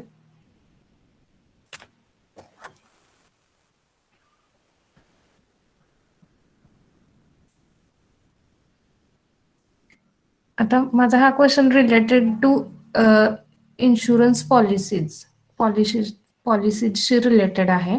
कारण रिस्क थेअरी ही फक्त फायनान्स सेक्टरमध्ये युजफुल होत नाही.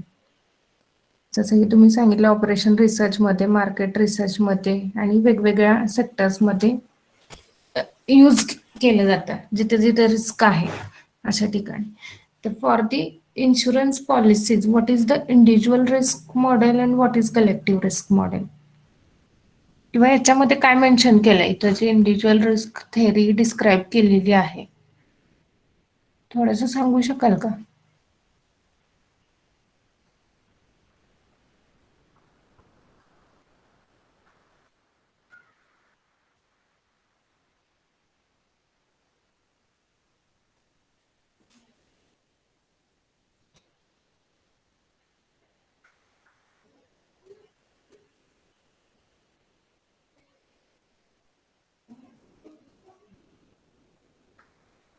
येस अर्चना. हा मॅम, ऍक्च्युली पूर्ण पेपर डाउनलोड होत नव्हते. सुरुवातीचे 2-3 पेजेस डाउनलोड होते, तिथे डाउनलोड करायला प्रॉब्लेम येत होता ना. ओके, म्हणजे तुम्ही अजूनही हे व्यवस्थित वाचलेलं नाही. तुम्ही ते वाचा काय आहे ते. पुढच्या वर्षी जेव्हा तुम्ही ऍक्च्युरियल स्टॅटिस्टिक्स शिकणार तेव्हा फर्स्ट युनिटमध्ये पूर्णपणे हे आहे risk theory. So individual risk थिअरीमध्ये किंवा इंडिव्हिज्युअल रिस्क मॉडेलमध्ये काय केलं जातं, तर इट इज ऑब्व्हियसली आता तर इंडिव्हिज्युअल त्याच्या नावातच आहे, it is individual risk model. म्हणजे इथे इंडिव्हिज्युअल पॉलिसी आणि त्याची जे त्या पॉलिसीमधून पॉलिसीचं जे क्लेम असणार आहे त्याच्यावरती ते डिपेंड असतं.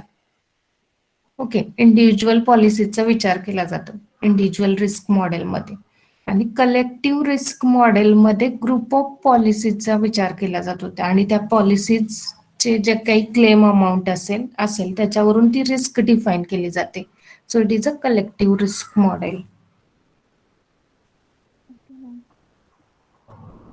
ठीक आहे, रिस्कचे टाइप्स माहिती आहेत का, कोणकोणते रिस्कचे types? Market risk, business risk, अजून फायनान्शियल रिस्क. ठीक आहे, आता हे डाउनलोड केलेले पेपर आहेत ना, तुम्ही व्यवस्थित वाचा जेव्हा जेव्हा तुम्हाला वेळ, सगळ्यांनीच. आता जरी तुम्हाला तेवढा वेळ मिळाला नसेल तरी पुन्हा सगळ्यांनी ते पेपर वाचायचेत व्यवस्थित आणि तुमची कन्सेप्ट कशी अप्लाय केलेली आहे त्या पेपरमध्ये त्याचे किंवा ती थेअरी कशी डेव्हलप झालेली आहे हे बेसिक पेपर्समधून तुम्हाला कळेल तुमच्या टॉपिकशी रिलेटेड. सो ते जे काही 4-5 पेपर आहेत तुमच्याकडे ना, बेसिक असतील करंटचे असतील, तर ते व्यवस्थित जेव्हा वेळ मिळेल तेव्हा ते वाचा तुम्ही सगळ्यांनी. ठीक आहे, चालेल. अर्चना, नेक्स्ट.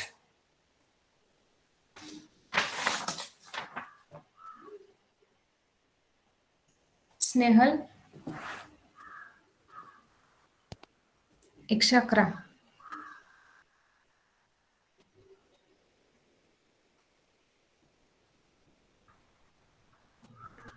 आहेत का प्रेझेंट? नाही येत I think. Okay, 112. Yes ma'am.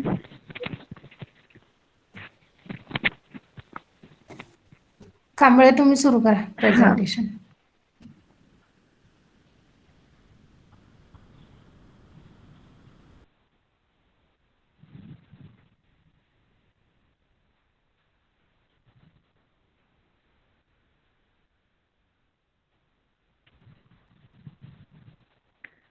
Screen share झाली का मॅम?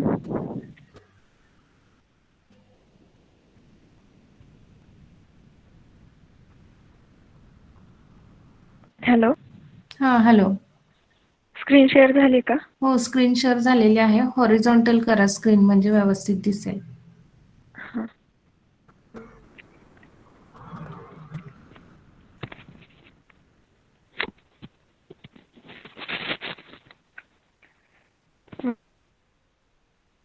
ओके, इंट्रोडक्शन, आता ब्रॉड ठीक आहे. एरिया. आता ठीक आहे, दिसत आहे. सुरू करा. Introduction. Broad area operations management is involved with managing resources in order to produce the deliver product and services. It includes the stages of sourcing, production, distribution, and after sales. A supply chain is a network of organization and the process along the entire value chain. Specific research. Supply chain management is the management of the flow of goods and services and includes all processes that transform raw material into final products. It involves the active streamlines of business supply side activities to maximize customers' value and gain a competitive advantage in the marketplace. Supply chain management is associated with the planning, designing, executing, monitoring, and controlling the activities of supply chain with the aim of creating value for the offered product and services. Supply chain management is most important factor because it provides several opportunities for companies to improve their profits and important companies for large opportunities. Supply chain management represents an effort by suppliers to develop and implement supply chains that are efficient and economical as possible. म्हणजे supply chain management multifunctional process आहे. त्याचा use कस्टमरला product right टाईममध्ये right क्वांटिटीमध्ये पोहोचवण्यासाठी होतो. In short supply chain management म्हणजे supplier कडून कस्टमर पर्यंत प्रोडक्ट पोहोचवण्यासाठी जी स्ट्रॅटेजी तयार करण्यात आली त्याला सप्लाय चेन मॅनेजमेंट म्हणतात. Historical review. The term supply chain management was first coined in Kate Oliver in 1982, where the concept of supply chain management was of great importance of long before in the 20th century, especially with the creation of the assembly line. Basic research. First, basic research is supply chain management in sugar industry, a study of Western Maharashtra in India.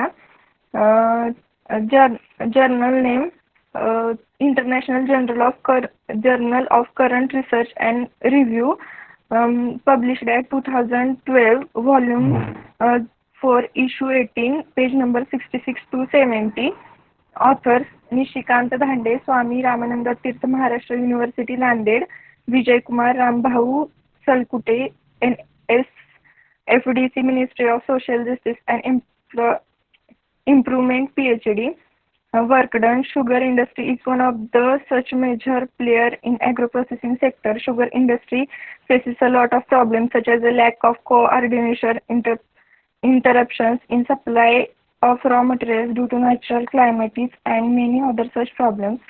To overcome these problems, industry needs to have proper supply chain management. In this research, studied the major problems in supply chain of sugar industry like transportation, cane production, government policies, etc. Also study the problems of farmers and get the solutions of these problems. म्हणजे sugar इंडस्ट्रीमध्ये many problems face करायला लागतात, तर त्यासाठी त्या problems वरती solution केलेले आहेत. म्हणजे ट्रान्सपोर्टेशनचे, प्रोडक्शनचे प्रॉब्लेम्स असतात किंवा फार्मर्सला जे प्रॉब्लेम्स फेस करायला लागतात ते प्रॉब्लेम्स याच्यात सांगितलेत आणि त्याच्यावर सोल्युशन सांगितलेत. Second research paper is the study of supply chain management strategy and practices on the supply chain performance. ते journal Procedia social and behaviour science, volume 40, published at 2012, pages 225 to 233. त्याचे authors आहेत इंदा सुक्ती, अबूबकर हमीद, रोहिजात बहारून, रोशन युसेफ आणि faculty of management and human resources development, university technology, Malaysia. Work done. The purpose of this research is to explore the relationship between supply chain management strategy and chain management practices on supply chain performances. The data collection instrument used was the questionnaire, which was administered to the total sample of 200 managers, are classified by the job title, and respondents are also classified by their job functions, are corporate, exclusive, purchasing, manufacturing, म्हणजे production, distribution म्हणजे logistic, supply chain management, transportation, material and operation from Malaysia, manufacturing industry. Third topic is supply chain management practice and supply chain management effectiveness. ते journal name आहे international journal of science and research, Volume 3, issue number 8, published at August 2014, page number 187 to 195. Author side Dr. Siddiq Balal Ibrahim, Abdul Salam, Adam Hamid, Sudan, University of the Science, Technology, College and Business Studies, Southern. Supply chain performance effectiveness helps to provide many direct and indirect benefits for suppliers and manufacturing companies. And the practical implications this study is explained to decision makers and managers. The importance of supply chain management practices on increase the supply chain performance effectiveness. From this research, one of the interesting findings is suppliers management practices have influences on supply chain performance effectiveness. Fourth आहे a study of evolution and future of supply chain management. AIMS International Volume 9 number 2 publish झालंय मे 2015 मध्ये आणि page number 99 to 106. Authors आहेत शिल्पा पारखी, सौरभ जोशी, शुभम गुप्ता, रिदू शर्मा आणि institute आहे symbiosis institute of operations management Nashik. Work done. Supply chain management is a methodology of improving the business process, making them more reliable, more agile, and a result more competitive. The main function of supply chain management is to improve the product or service competitiveness. In this paper, management on the basis of systematic literature review. म्हणजे systematic literature रिव्ह्यूच्या बेसिसवरती interpret केले evolution of the supply chain management. Fifth paper आहे the impact of e business on the supply chain management. Introduction international journal of operations and production management volume 25 issue number 1. Page number आहे 1044 to 3577. Publication 1 January 2005.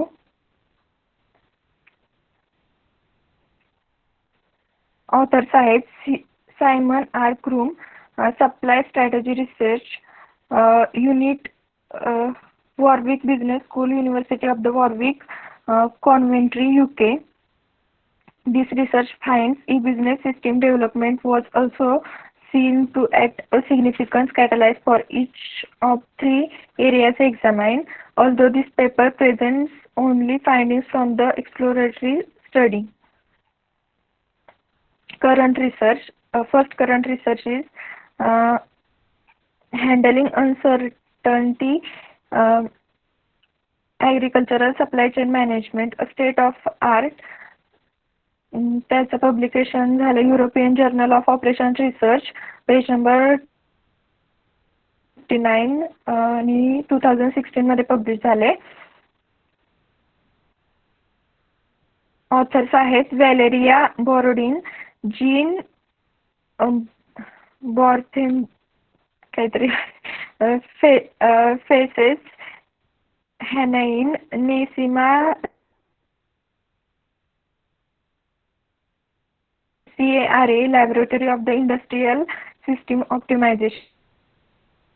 This paper provides an overview of the latest advance and development in the applications of operations research methodologies to handling uncertainty occurring in the agricultural supply chain management problem. It seeks to offer a representative overview of predominant research topics, discuss the emergence of new operations research advance in the agricultural sector.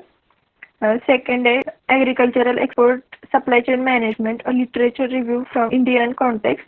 International Journal Development Research Volume 7 Issue 10 page number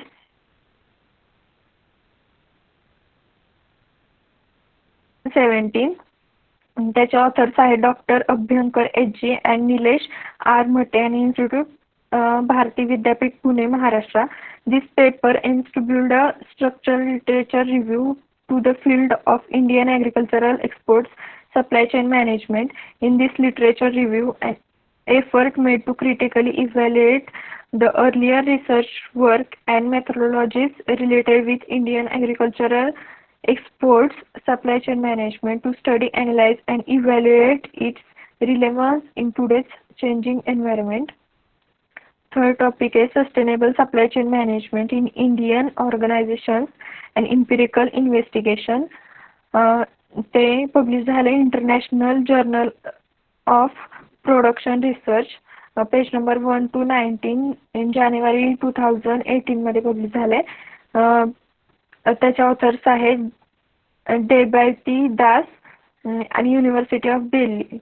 In this research, the survey was carried out in manufacturing and process industries operating in India. The key issue involved in carried out this research is to investigate how sustainable supply chain management practices influences different dimensions of SSCM performances and competitiveness of an organization based in India.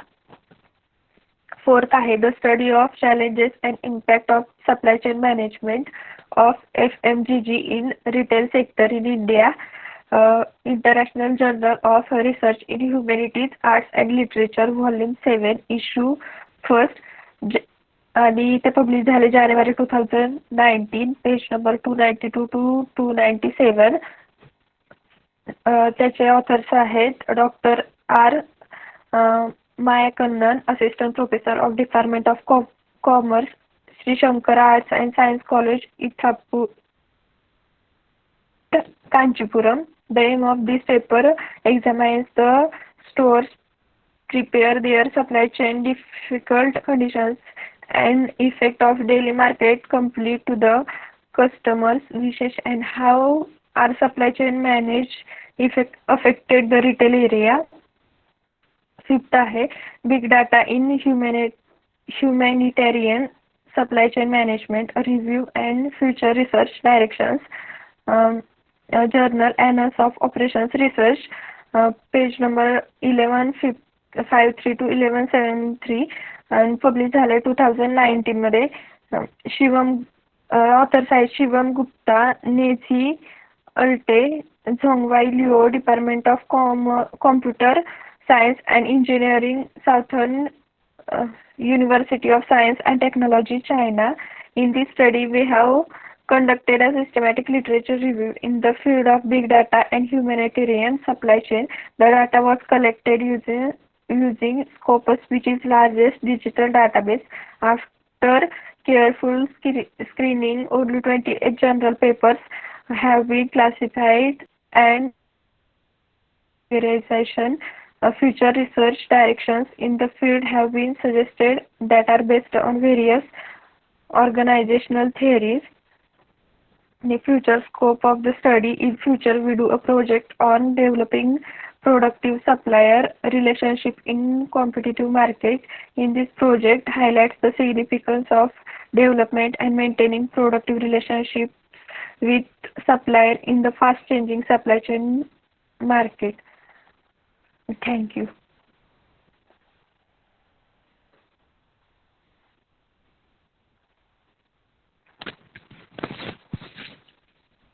Hello. एक minute Preeti. हा हा ठीक आहे, तसं करा मग ते. हा आणि निंबाळे सरांना विचारलं तर विचारा बरं, जरा दाखवा बरं ते.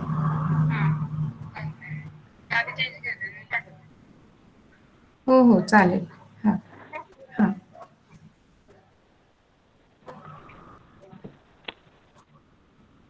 So Preeti, what is supply chain management in short सांगा बरं जरा. सप्लाय चेन मॅनेजमेंट म्हणजे मॅडम सप्लायर कडून कस्टमर पर्यंत प्रोडक्ट पोहोचवण्यासाठी जी स्ट्रॅटेजी मध्ये वापरतात ना, त्याला सप्लाय चेन मॅनेजमेंट असं म्हणतात. मग त्याच्यात सगळं येतं: farming, manufacturing, transportation, design, packaging वगैरे हे सगळं येतं. आणि ते वर्क कसं होतं सप्लाय चेन मॅनेजमेंट?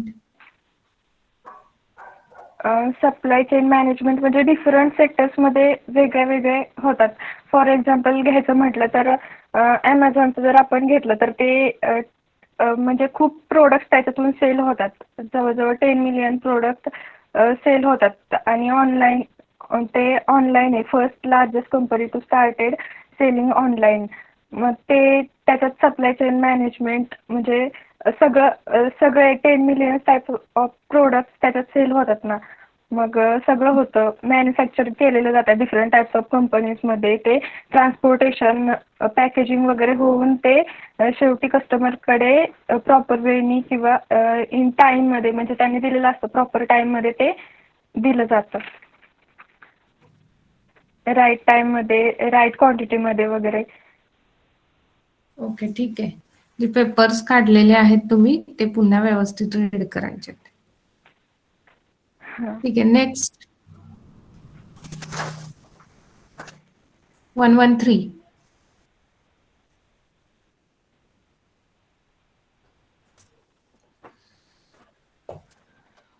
आहे का सेलिन? Yes, miss. ओके, तुम्ही सुरू करा.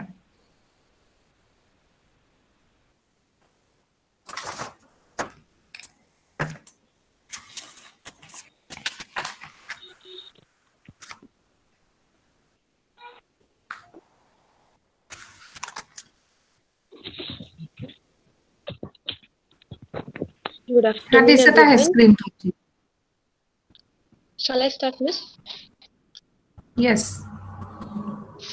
Good afternoon, everyone. My presentation is on longitudinal design. Longitudinal design is an observational study type in which sample observations or some variables are observed in short or long terms of time.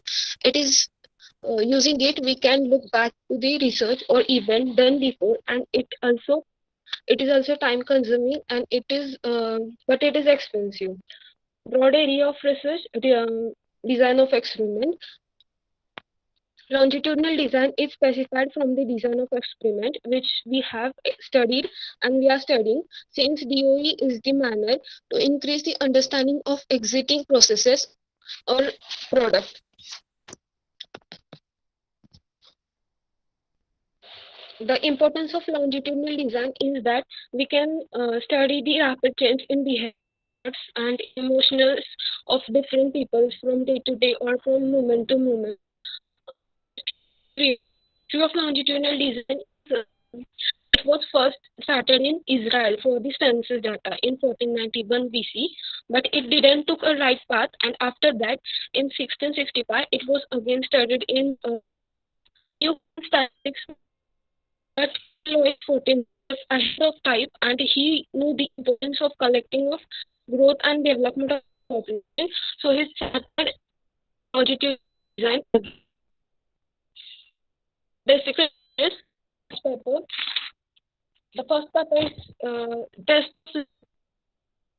cohort at longitudinal design from 2012 from methods available patient 40 and by Yazaki from University of Tokyo, Bush from University of Chicago. This paper on the change and the social attitude between 11 to 21 years of age. The students 7 observations from 5 years, and power of the test and graphical representation was done to understand their attributes, and was observed that the 18 to 21 years child was more understandable and their attitude was more clear than the than the 11 to 17-year-olds child. Second paper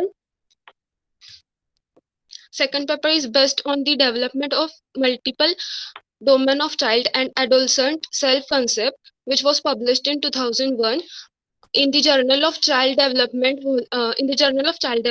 volume number 7, page number 1723 to 1746, by Scott E. Maxwell from University of Notre Dame and David A. Cole from University of Vanderbilt. They studied the development of child during their academic competence, physical appearance in work, behavior, social acceptance, and sport competition over a time of multiple domains. By multi-level modeling, they address that the mean level change in self-concept over time and over the population.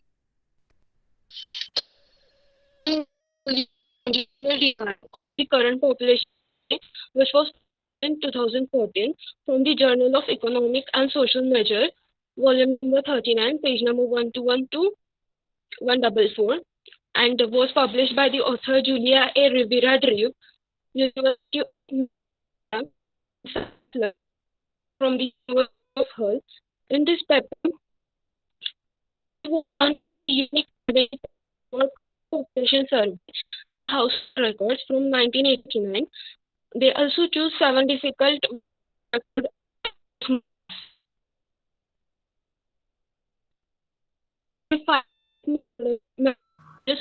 Hello, तुमचा आवाज clear येत नाहीये. Hello hello. Salient. हा hello, miss. आवाज clear येत नाही आवाज. आता येतोय मिस? हा ओके आता येत आहे. Fourth research paper is based on growth curve analysis in accelerator longitudinal design, which was published in 1992 from the Journal of Research in Crime and Delinquency, from volume number 29, page number 387 to 411, by the author Stephen W. Rodenbush from the University of London and Wing-Xing Chan from the University of Hong Kong. In this article, the study was done on the unique identifier.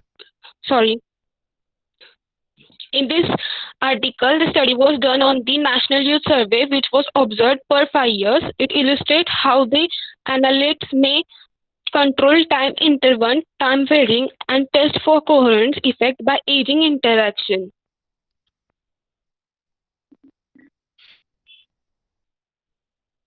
Fifth paper is the longitudinal design for phase 1 clinical trial using the continue reassessment method, which was published in 2008 in the Journal of Control Clinical Trials, volume number 21, page number 574 to 588, by Anna T.R. Lejarza and Joseph G. Ibrahim from the University of North Carolina. In this paper, the goal of clinical trial is to estimate the maximum tolerated dose to study and also to study the effect of cumulative toxicity in patients. It was necessary to examine how patients respond to multiple doses given to them during any disease.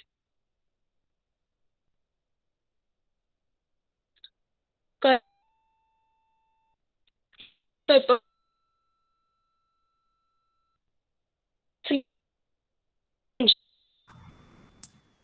Hello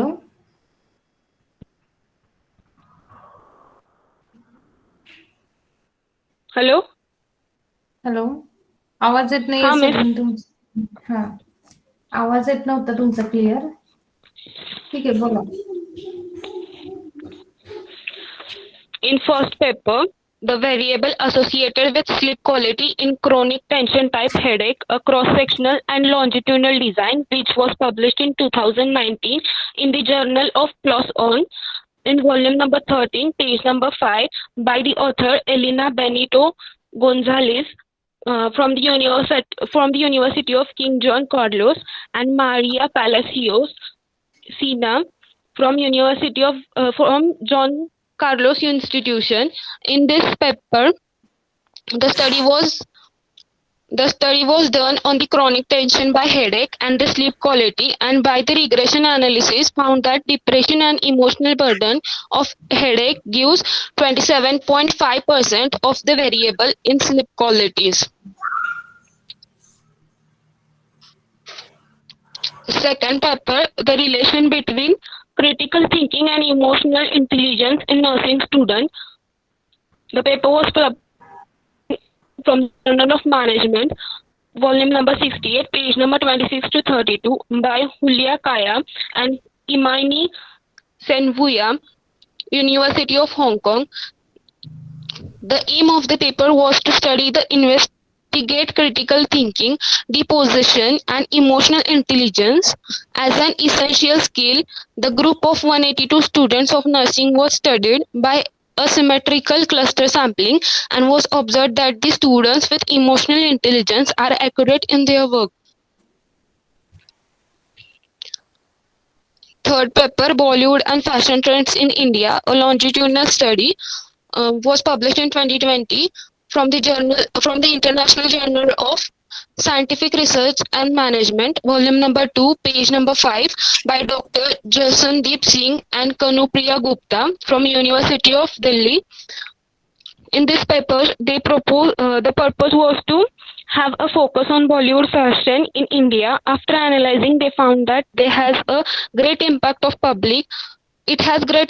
on the public. The most effect was on the female than the others. Fourth paper,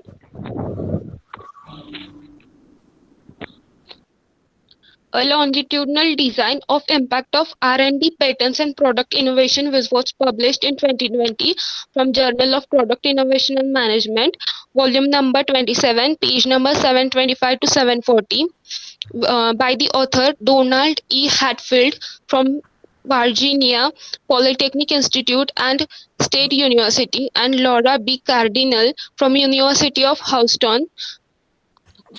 The paper investigates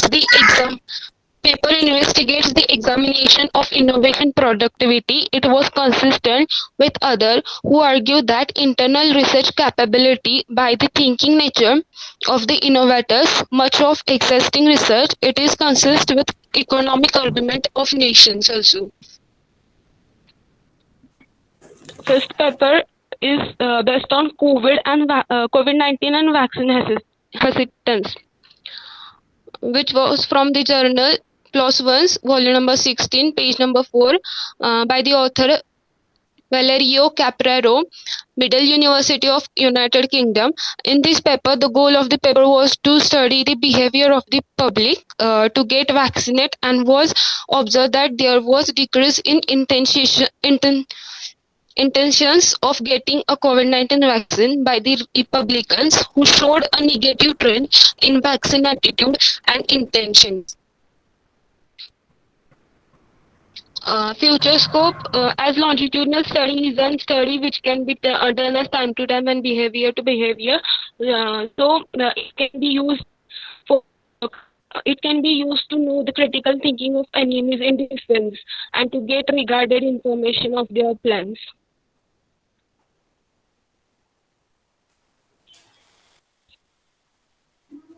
okay, झालेलं आहे. एखादं example सांगाल का लॉंगिट्युडनल स्टडीचं, लॉंगिट्युडनल डिझाईनचं? Ha, miss. If we consider two students from MSc first, they have same characters.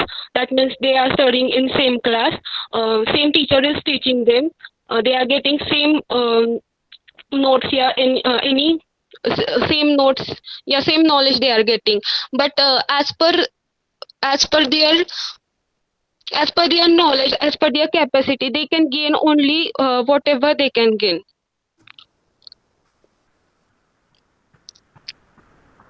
What is longitudinal study? Longitudinal study, study done on behavior or emotions of any of peoples by day or for moment to moment.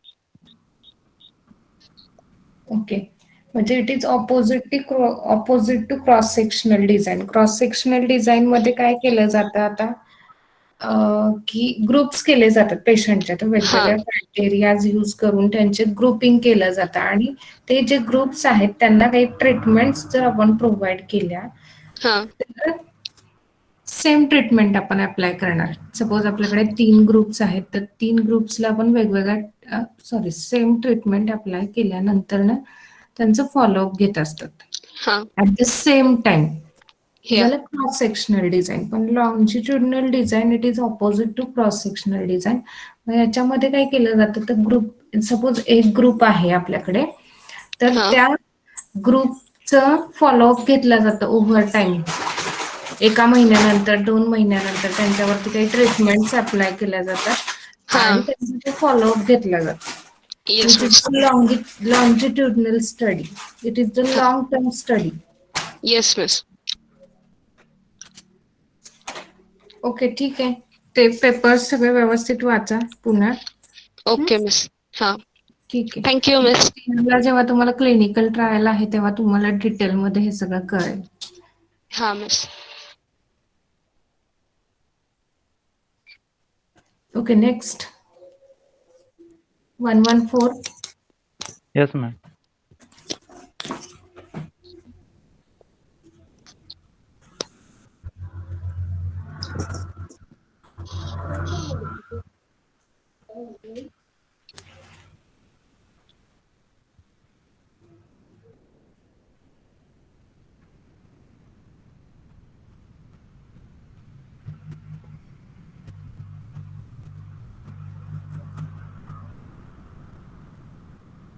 Screen share झाली का ma'am? हो, झालेली आहे. My name is Abhishek Tanaji Karade. My topic title name is a multivariate control chart in a statistical process control. Introduction. We know that the statistical process control is a method of quality control which employs statistical methods to monitor and control a process. And in this, a multivariate control chart are used to monitor two or more interrelated process variables, where univariate control charts are used to monitor a single independent process characteristic. Multivariate control charts are necessary when process variables are correlated.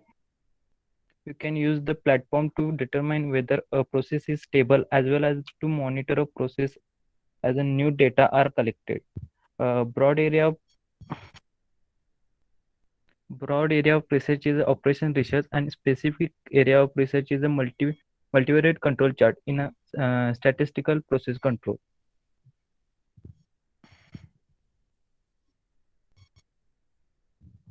Historical review. Statistical process control was developed by the W.A. Shewart at Bell Laboratory in the early 1920s. Shewart developed the control chart in 1924 and the concept of the state of statistical control. In 1947, uh, Harold Hotelling introduced a statistic which allowed multivariate observations to be plotted on a single chart. Basic research. First one is a research paper identifying the out of control variable in a multivariate control chart. Its author is P. E. Marvelakis and Sotris Bursim. Worked on in this paper, the identification of the out of control variable after a multivariate control chart signals is an appealing subject for many researchers in the last year. In this paper, we propose a uh, new method for approaching this problem based on the principal component analysis. Second paper is a multivariate control chart for autocorrelated processes. Its author is A. Kalogonda and S. R. Kulkarni.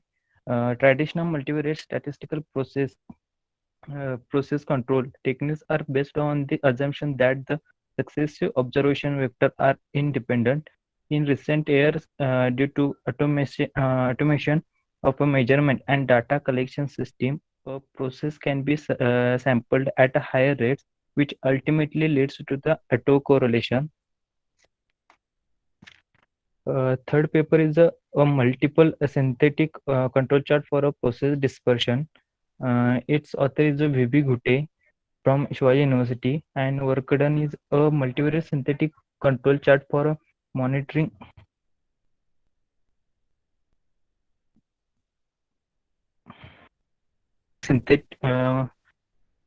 synthetic control chart for monitoring the covariance matrix of a normally distributed paper. This the proposed chart is a combination of the traditional generalized sample variance chart and the confirming run length chart. The operation, design, and performance of this chart are described. Fourth paper is interpreting the out of interpreting the out of control signal in a multivariate control chart, a comparative study. Uh, Author is Nandini Das.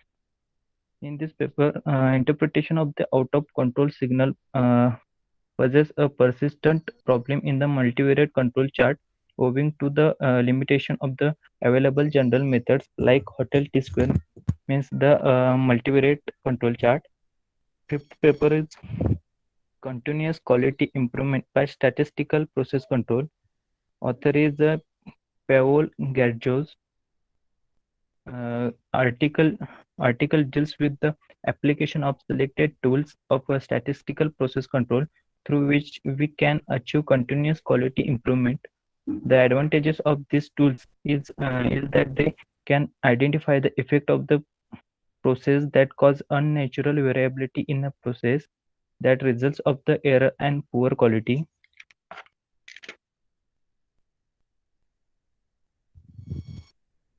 Current research. First paper is an essential role of a statistical process control in an industry. Author name is S. Subbalakshmi. In this paper, in order to endure in aggressive market, getting better quality and production of a product or process in a must for any industry. SPC is an efficient controlling methodology for analyzing, monitoring, and managing and recuperating process performance. The objective of this paper is to examine SPC implementation in the industry setting by applying systematic literature review and to explore the comprehensiveness of SPC application in the industry. Second paper is an application of a multivariate control chart for online process monitoring in SMEs. Author name is S. Samantha. The main goal in this research paper is to control the process control tools such as process parameter of a CNC machine by using statistical process control tools such as a multivariate control chart for a small manufacturing industries. This work is focused on the application of multivariate control chart for online process monitoring in the industrial process control, quality control of the product and business. Third paper is the statistical process control. Its author is Payal Ganguly. Statistical process control is a method of quality control which employs statistical method to monitor and control a process. This helps to ensure that the process operates efficiently, producing more specification conforming products with a less waste.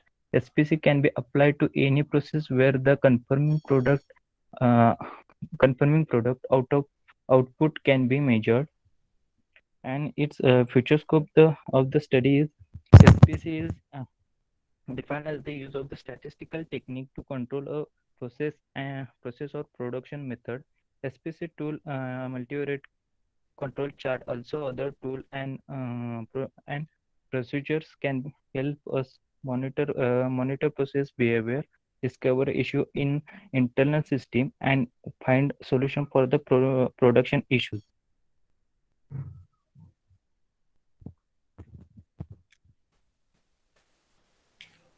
Okay, झालं अभिषेक? हो ma'am. मल्टीव्हेरिएट control chart कधी use करतात? Multivariate control charts are used to when two or more interrelated process variables असतात त्यावेळी. याआधी आपण युनिव्हेरिएट साठी केलेलं आहे कंट्रोल चार्ट यूज. ठीक आहे, मग कोणकोणते चार्ट्स आहेत? मल्टीव्हेरिएट मध्ये टी स्क्वेअर हॉटेलिंग म्हणून एक आहे, तोच फक्त या रिसर्च पेपर मध्ये यूज केला आता. बाकीचे हॉटेलिंग टी स्क्वेअर. हा. ओके, मल्टीव्हेरिएट आत्ताच आहे ना तुम्हाला या सेमिस्टरलाच? काय माहिती मल्टीव्हेरिएट अनालिसिस सब पेपर. हा. ओके, झालंय का मग हॉटेलिंग टी स्क्वेअर? नाही अजून.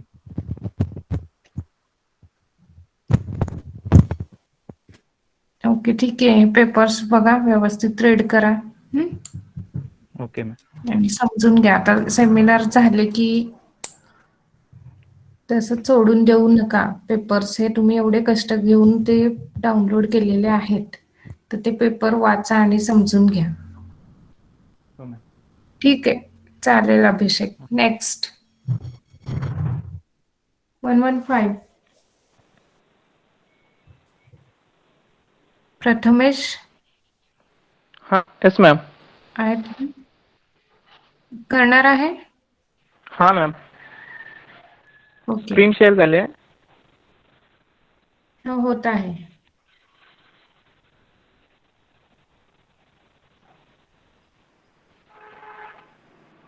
झालेली आहे स्क्रीन शेअर, फक्त हॉरिझॉन्टल करा स्क्रीन. माय गुड मॉर्निंग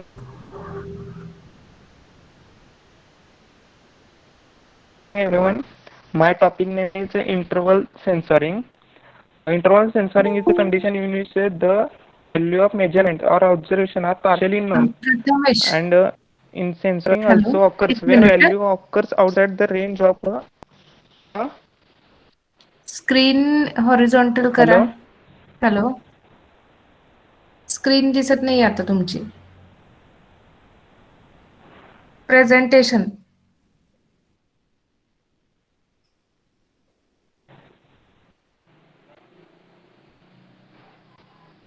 हॅलो, आवाज येतोय का माझा?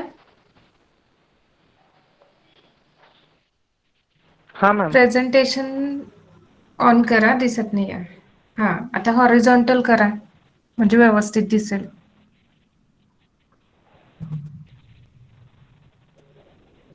हा, okay ma'am. Yes, okay.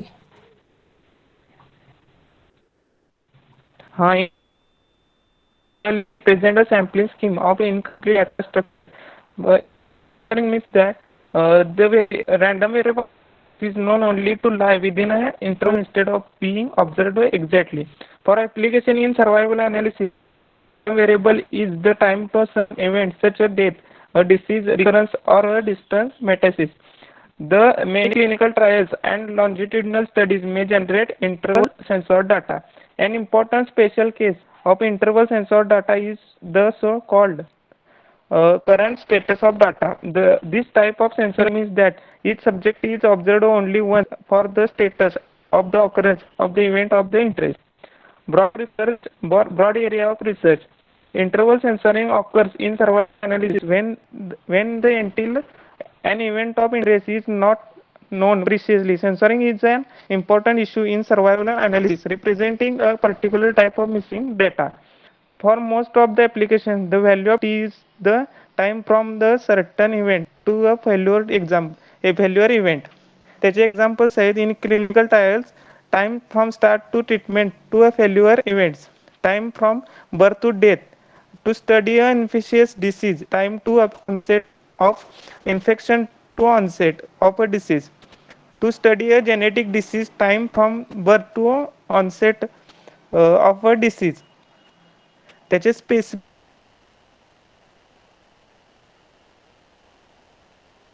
Area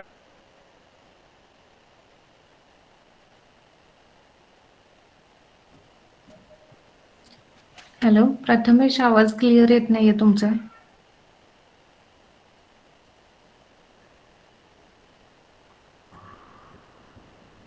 hello, येतोय.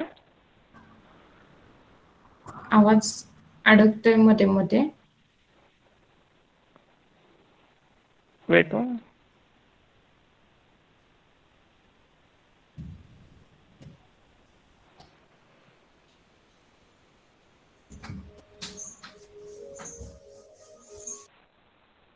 हॅलो.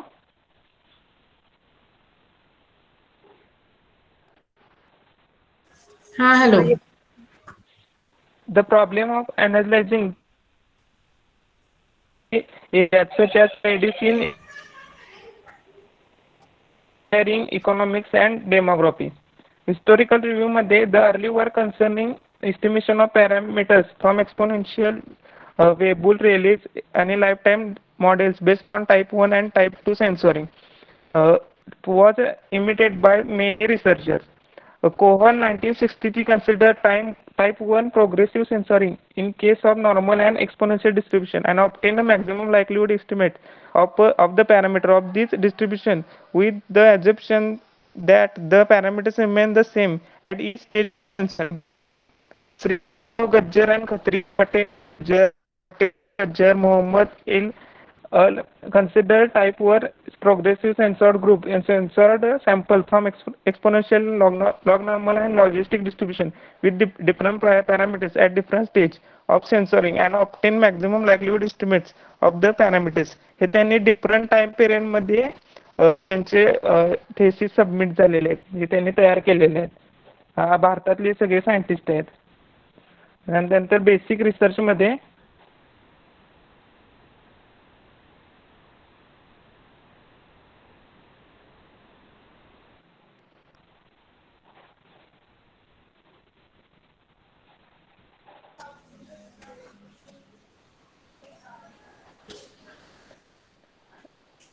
बेसिक रिसर्च मध्ये फर्स्ट रिसर्च पेपर आहे statistical methods in medical research.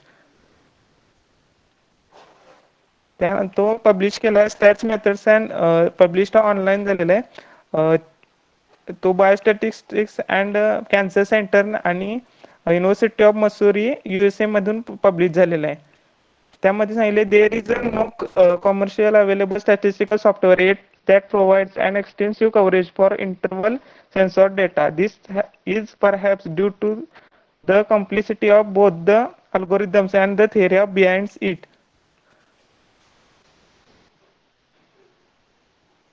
Hello. हा प्रथमेश. ऐकू झालं येते काय? मॅडम? हो हो येते येते. हा. सेकंड पेपर आहे inference under progressive interval censoring for computing risk failure models. The thesis submitted to the Saurashtra university and Neha K Gandhvi ह्या त्याच्या ऑथर्स आहेत. Inference under progressive interval sensoring for discrete exponential power function Pareto computing risk failure model. In thesis we have to consider problem of statistical inference for computing risk failures. आणि त्यामध्ये त्यांनी सगळ्या डिस्ट्रीब्युशनचं MLE आणि type 1 progressive interval काढलेलं आहेत.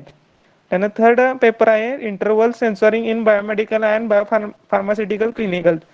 हा paper USA मधला आहे आणि in this paper we investigate the bias inherent in the common practice of analyzing interval censored time to events data as though it were right censored. Approximately the interval censored by using interval midpoints. त्यानंतर third paper आहे fourth paper आहे survival analysis issues with interval censored data. हा Rome मधला paper आहे. Survival analysis is used in various fields for analyzing data involving the duration between two events. Presence of sensor data, different circumstances produces different types of sensoring. Interval sensoring refers to the situation when the events of interest cannot be directly observed and is only known to have occurred during a random interval of time. This thesis refers to two important issues of interval sensor data. The first part is about form the condition which allows estimation of the lifetime distribution to be based on the well-known simplified likelihood. And the second part is to study the test procedure for the case simple problems. नंतर त्याचे current research मधले papers आहेत. Hello. हा hello. Hello. Current येतोय मधले आवाज? Research हा येतोय आवाज बोला. करंट मधले रिसर्च पेपर आहेत. Method for interval censor data हा स्वीडन मधला पेपर आहे. सायंटिस्टने हे केलाय. त्यामध्ये वर्कडन काय केलंय the parameter maximum non parametric maximum likelihood estimator for self selected interval data is proposed and consistency तिथे त्यांनी शो केली आहे. त्यानंतर दुसरा पेपर आहे non parametric estimation for self selected interval data collected through the two stage approach. हा पण Sweden मधल्या त्यांनी केलाय मेट्रिकामध्ये काहीतरी त्यांची लोकल लँग्वेज का काहीतरी आहे. based on a certain sampling scheme. This paper suggested a non-parametric maximum likelihood estimator of an underlying distribution function. The consistency of the estimator is proven under general assumption and an iterative procedure for finding the estimate is proposed.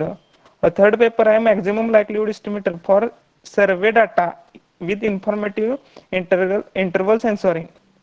हा 2018 मध्ये publish केलेला आहे advance in statistical analysis मध्ये जर्नलमध्ये. Suggest parametric त्यामध्ये काय सांगितले suggest parametric maximum likelihood estimator the consistency and asymptotic normal of the estimator we proven present a bootstrap procedure for constructing confidence interval that is easier to apply compared to the confidence interval based on asymptotic normality.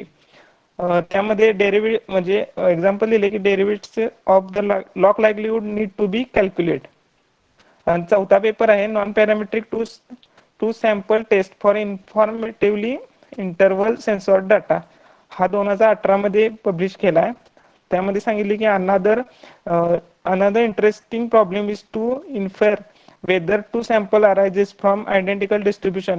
Non-parametric two sample tests suitable for self-selected interval data are suggested and their properties are investigated through the simulations.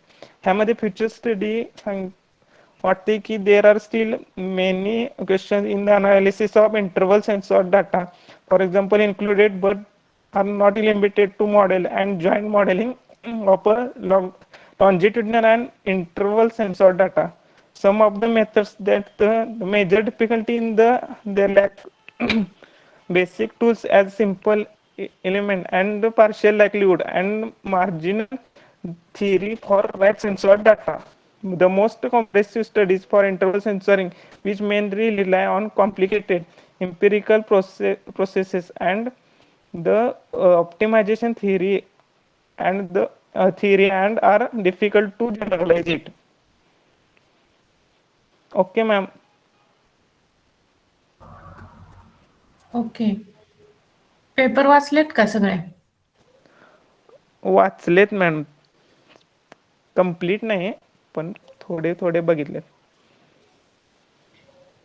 बरं, what is सेन्सॉरिंग? सेन्सॉरिंग म्हणजे तर आपला data असतोय तो त्यामध्ये लाय होतोय, म्हणजे त्या टाइम पिरियड मध्ये जो लाय होतोय त्याला सेन्सॉरिंग असं म्हटलं जातं.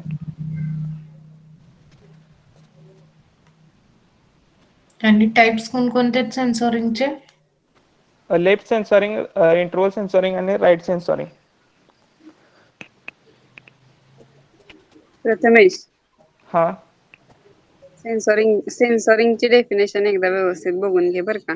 तू जे हा. सांगितलेस ते पर्टिक्युलरली इंटरव्हल सेन्सॉरिंग साठी सांगितलं. मॅडम तुला फक्त सेन्सॉरिंग म्हणजे काय विचारत आहेत? इन जनरल सेन्सॉरिंग म्हणजे काय असं मी विचारलं होतं. हा हा.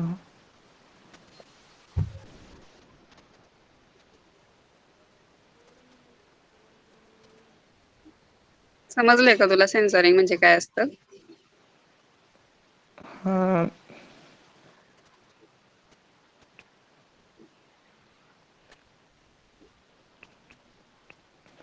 थोडं सेन्सॉरिंग मध्ये इंटरव्हल सेन्सॉरिंगच बघितलेलं. सगळ्यात महत्वाचं म्हणजे सेन्सॉरिंग बघायला पाहिजे आणि सेन्सॉरिंगचा टाईप येतो इंटरव्हल सेन्सॉरिंग. ओके. हा. महत्वाचं काय आहे की सेन्सॉरिंग जे आहे ते आपण कशासाठी स्टडी करतोय, तर सर्वायवल ज्यावेळी आपण कोणत्याही केसमध्ये बायोमेडिकल केसमध्ये असतील किंवा मग इलेक्ट्रॉनिक कंपोनंट्स जे असतील त्यांच्या केसमध्ये ज्यावेळी आपण सर्वायवल फाइंड आउट करतोय, तर सगळ्यात महत्वाचा कंपोनंट कोण आहे, तर टाइम. ओके. हा. पण आता टाइम जर आपण मेजर करायला गेलो, सपोज बल्ब्स आहेत इलेक्ट्रॉनिक बल्ब, मग ते किती त्यांचा लाईफ टाइम किती आहे हे जर आपण मेजर करायला गेलो, तर मग आपण आता किती टाइम पर्यंत वेट करणार ना, त्यांचा फेल्युअर होईपर्यंत तर ऍटलिस्ट वेटिंग करायला पाहिजे. हा टाइम आपण सांगू शकत नाही स्पेसिफिक की किती टाइम पर्यंत सर्व्हाइव्ह होतील. ओके. सो त्या टाइम वरती काहीतरी रिस्ट्रिक्शन टाकण्यासाठीच हे टेक्निक आहे सेन्सॉरिंग. ओके. आणि मग त्याच्या टाइप्स आहेत ते इंटरव्हल सेन्सॉरिंग, राईट सेन्सॉरिंग, लेफ्ट सेन्सॉरिंग. म्हणजे तुम्ही इंटरव्हल सेन्सॉरिंग बघण्याच्या आधी सेन्सॉरिंग म्हणजे काय हे ना, ती कन्सेप्ट बघायला पाहिजे होती. हा, बरोबर. मग ती त्याचे माहिती होतं, एक्झाम्पल माहिती होतं, अशी पर्टिक्युलर डेफिनेशन माहिती नव्हती. म्हणजे ते आणि बल्ब पेपरमध्ये मग घेतले. तुम्हाला त्याचे ऍप्लिकेशन्स मिळतील रिसर्च हा, पेपरमध्ये. हे बल्बचं एक्झाम्पल माहिती होतं आधी, असं पर्टिक्युलर डेफिनेशन काय माहित नव्हतं. ठीक आहे, व्यवस्थित बघा पुन्हा एकदा आणि पेपर सगळे व्यवस्थित वाचायचे. हा ma'am. Okay ma'am. Okay. Next कोण आहे? 116. हा, धनश्री. Present ma'am. ओके, तुम्ही सुरू करा प्रेझेंटेशन. हा.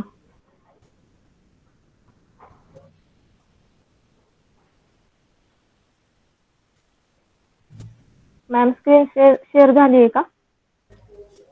हो, स्क्रीन दिसत आहे, शेअर झालेली आहे. प्रेझेंटेशन ऑन करा. प्रेझेंटेशन. हा, दिसत आहे. हा. हॉरिझॉन्टल करा स्क्रीन.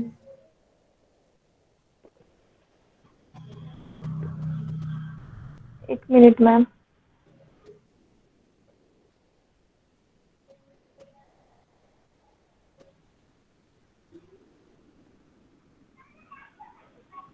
हा ओके आता दिसत आहे. My seminar presentation topic is exploratory research design.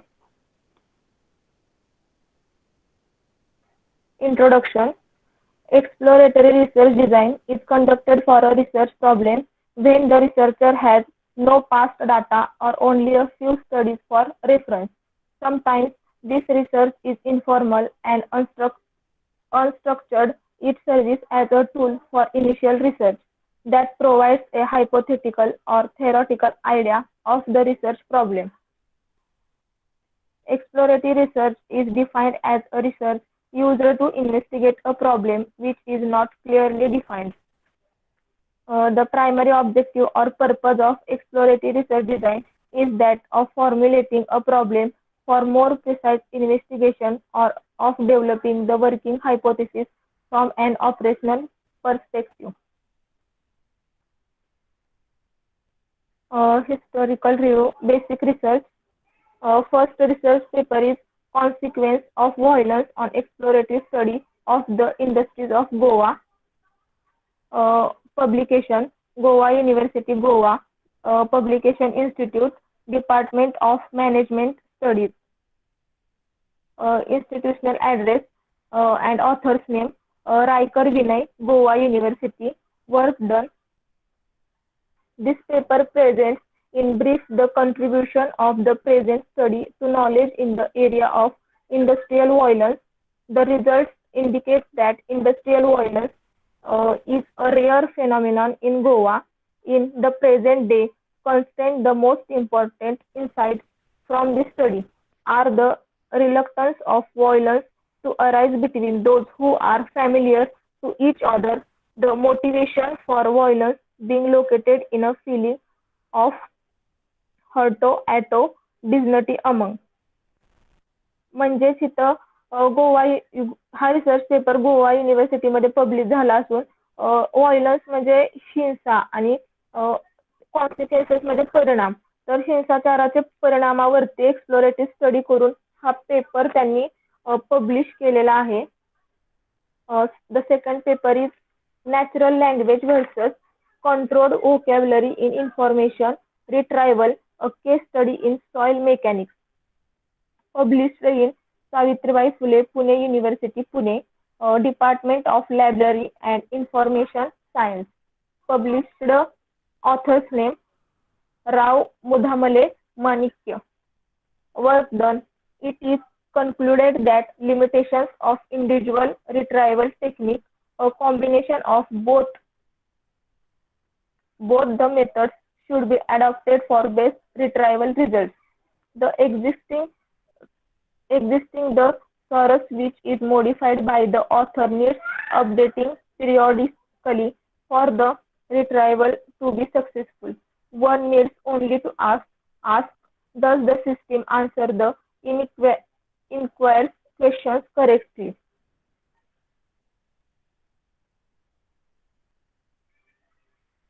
Third paper is Profile of Women College Teachers in Tiruchirappalli, an exploratory study.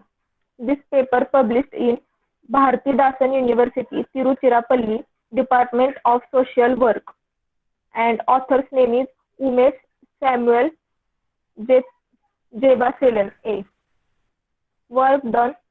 In spite of certain inherent limitations, this study has proved to be useful by throwing light on some specific problems experienced by women college teachers, and it has opened new vistas for further exploration and suitable policy shifts.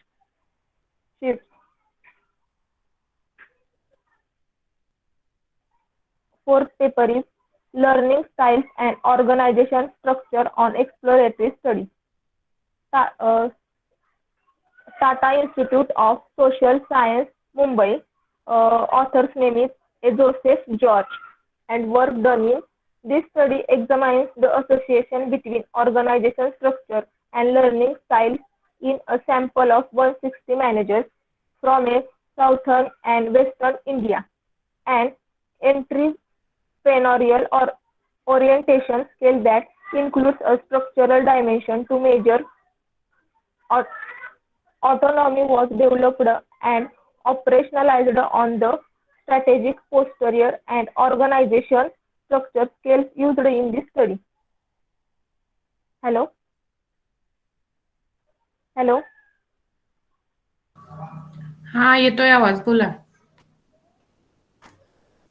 फक्त वाचून Okay. न दाखवता जरा पेपरमध्ये काय काय केलंय तर शॉर्ट मध्ये सांगितलं तरी चालेल. हा मिस. फक्त वाचून दाखवू नका. हा.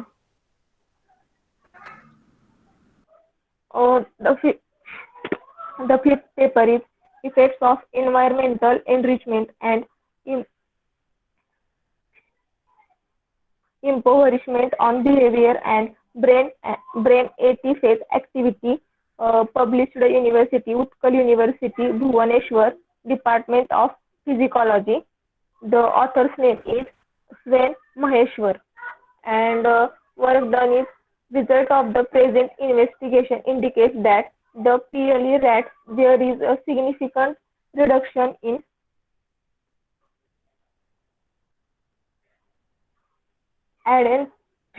adenosine triphosphate enzyme in comparison to IR or PEE. This suggests that poor environment during retaining impairs energy metabolism of the brain.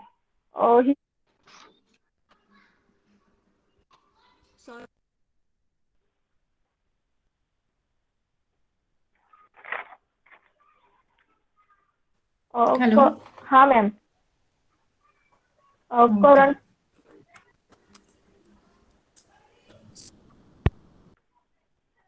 current research, title of the research paper, first research paper is self awareness and leadership on exploratory study. म्हणजेच या paper मध्ये आत्मजागरूकता आणि self आणि नेतृत्व याचा संशोधनात्मक अभ्यास केलेला आहे. त्याचं पब्लिकेशन हे जवाहरलाल नेहरू टेक्नॉलॉजिकल युनिव्हर्सिटी हैदराबाद आणि Kukatpally school of management study. The authors name is Shri Vivekananda. In this paper, work done is this research infers a positive correlation between self-awareness and leadership style. The discussion of results after the statistical analysis gives useful insight for way to enhance leadership among managers in the IT industry. The second research paper is role of higher education in bridging the skill gap and exploratory study. The publication university is NIMS University Rajasthan and the author's name is Mishra Pallavi Tomar. ह्या research paper मध्ये उच्च शिक्षणासाठी या paper मध्ये उच्च शिक्षणासाठी कौशल्य कसे असावे किंवा आपल्यामध्ये असणारे कौशल्याचे दरी म्हणजे कौशल्य जास्तीत जास्त इम्प्रूव्ह करण्यासाठी हा रिसर्च पेपर आहे. The work done in this research paper is according to the survey it was found that the current education system focuses more and rotates of objects it is leading to the poor quality of education system.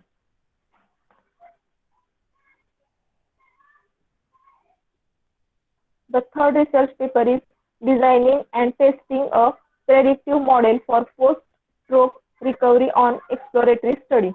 The publication university is RK University Rajkot Institution Faculty of Medicine and the author's name is Kakkad AD.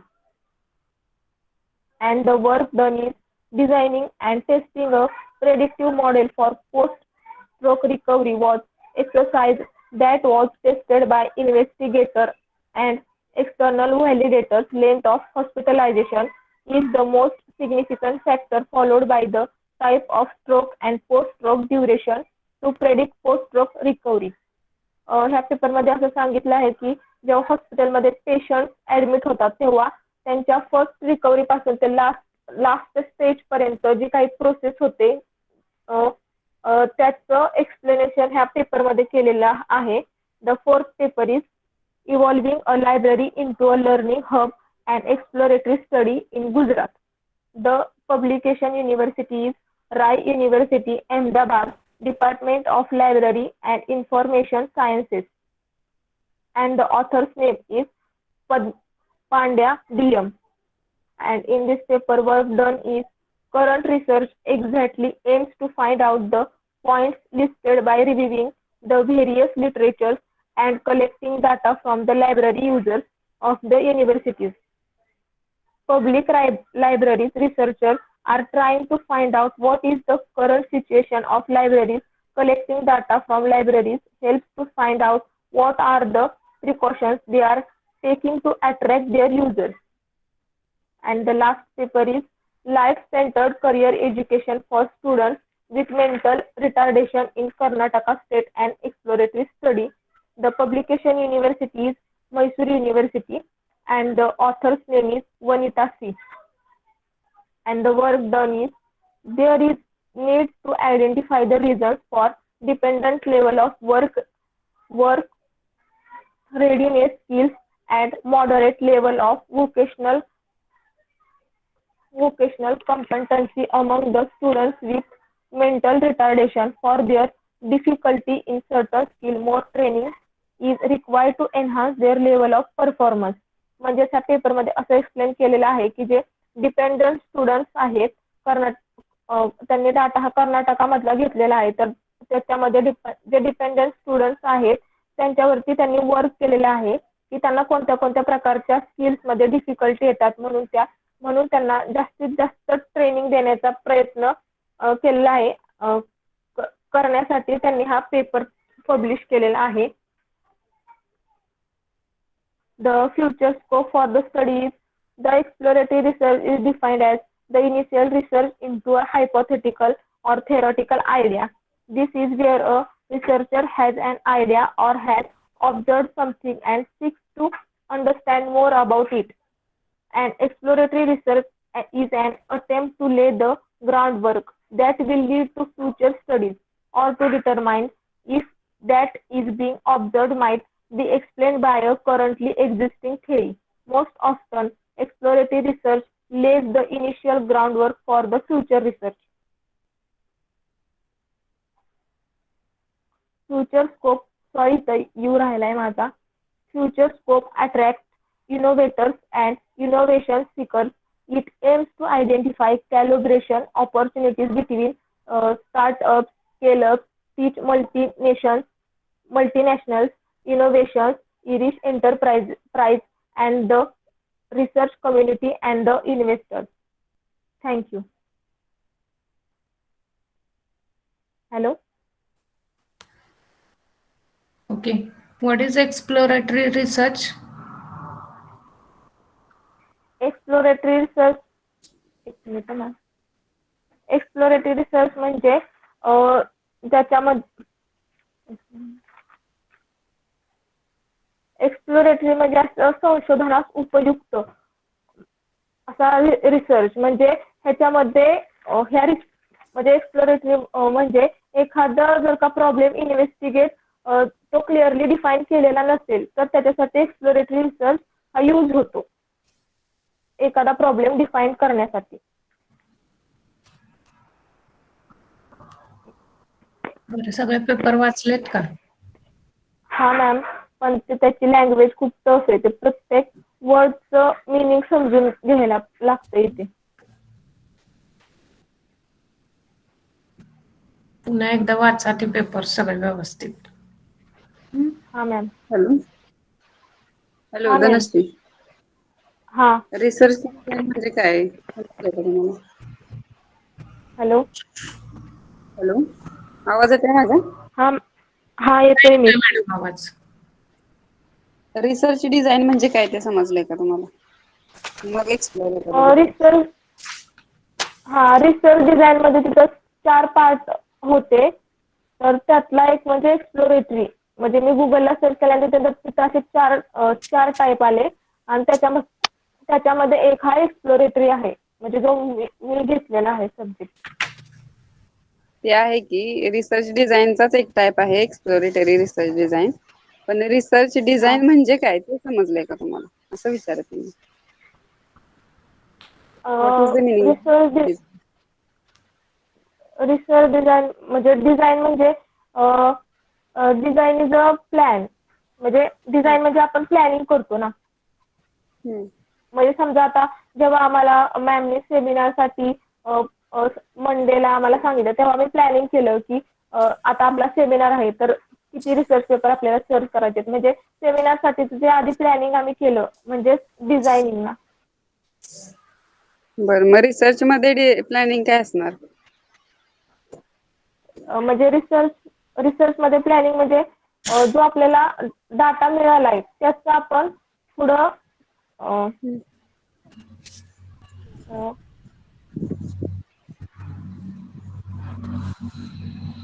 रिसर्चच्या steps कोणत्या असतात? रिसर्चच्या step नाही पाहिलं मी मॅमने ते. 10 paper तुम्ही घेतलेत, एखादा जरी paper वाचला असतात ना त्यातला व्यवस्थित एक पेपर, तरी तुम्हाला रिसर्च डिझाईन म्हणजे काय हे सांगता आलं असतं.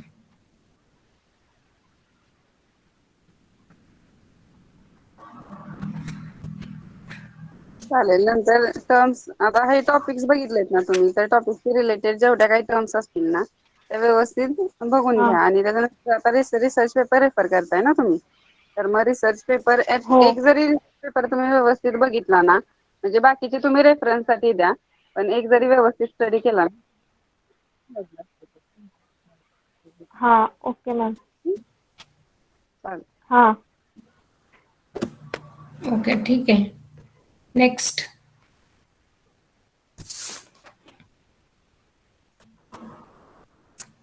वन 117.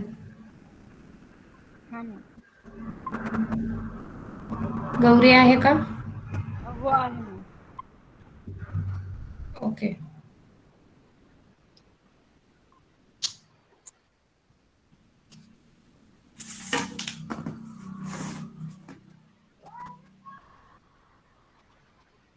मॅम स्क्रीन दिसते का?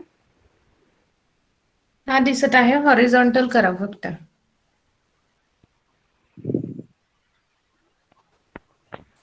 हा, झाले ना? हो हो हो. Good afternoon, everyone. My seminar topic is adverse drug reaction. Drug आपण कधी घेतो, ज्यावेळी एखाद्या व्यक्तीला डिसीज झाला असेल तर तो आपण कमी करण्यासाठी किंवा मेंटेन करण्यासाठी आपण ड्रग यूज करतोय. तर ड्रगचं 2 टाईप पडतात, डिझायरेबल आणि अनडिझायरेबल. तर डिझायरेबल मध्ये आपण थेरप्युटिक इफेक्ट बद्दल म्हणजे त्याच्यात सांगितलं जातं, म्हणजे थेरप्युटिक म्हणजे उपचारात्मक. आणि अनडिझायरेबल मध्ये म्हणजे आपण आता एखाद्या डिसीज झालाय त्या व्यक्तीला आपण जर ड्रग दिलं तर त्याच्याकडून पॉझिटिव्ह म्हणजे इफेक्ट म्हणजे असे येतील असं आपण त्याच्याकडून एक्सपेक्ट करत नाही. आणि त्या अनडिझायरेबल मध्येच साईड इफेक्ट किंवा adverse effect, toxic effect, fatal effect, सायटोटॉनिक इफेक्ट, इडिओसिंथेटिक इफेक्ट असं वेगवेगळे त्याच्यात ॲलर्जिक रिॲक्शन त्याच्यात बघायला मिळतात. तर रिॲक्शन म्हणजे काय, 2 कंपोनंट मिळून एक जो नवीन कॉम्प्लेक्स फंक्शन तयार होते त्याला आपण रिॲक्शन म्हणतो. आणि ऍडव्हर्स म्हणजे काय, की असा इफेक्ट जो फेवरेबल नाही आहे, म्हणजे प्रॉफिट कमी आणि लॉस जास्त असतो, म्हणजे त्याला ऍडव्हर्स आपण म्हणतोय. ऍडव्हर्स ड्रग रिॲक्शन म्हणजे काय, की आता एखाद्या व्यक्तीला डिसीज झालाय, मग आपण त्याला ड्रग दिलेत पण ते हार्मफुल होते, ते त्याच्यावरून साईड इफेक्ट वगैरे म्हणजे दिसायला लागतात, म्हणजे स्किनचे असतील किंवा मग ते ऍक्सिन वगैरे असं दिसायला चालू असते.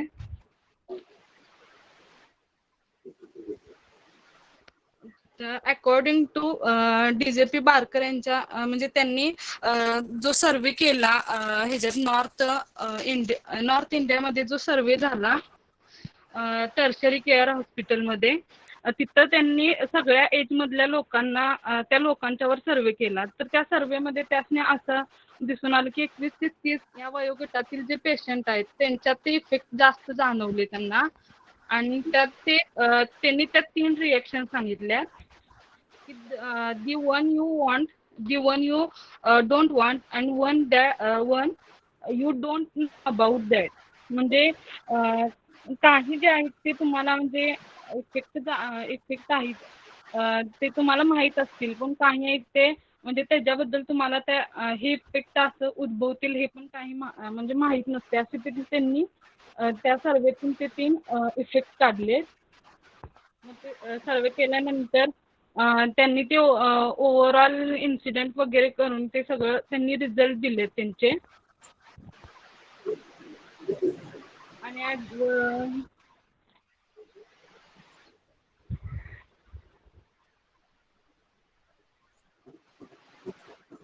म्हणजे ह्याच्यात ते असं त्यांनी सांगितले की आपण आता डिसीज वगैरे घेतोय त्यांना आपण ड्रग देतोय त्याच्याहून ते साईड इफेक्ट वगैरे जाणवतात.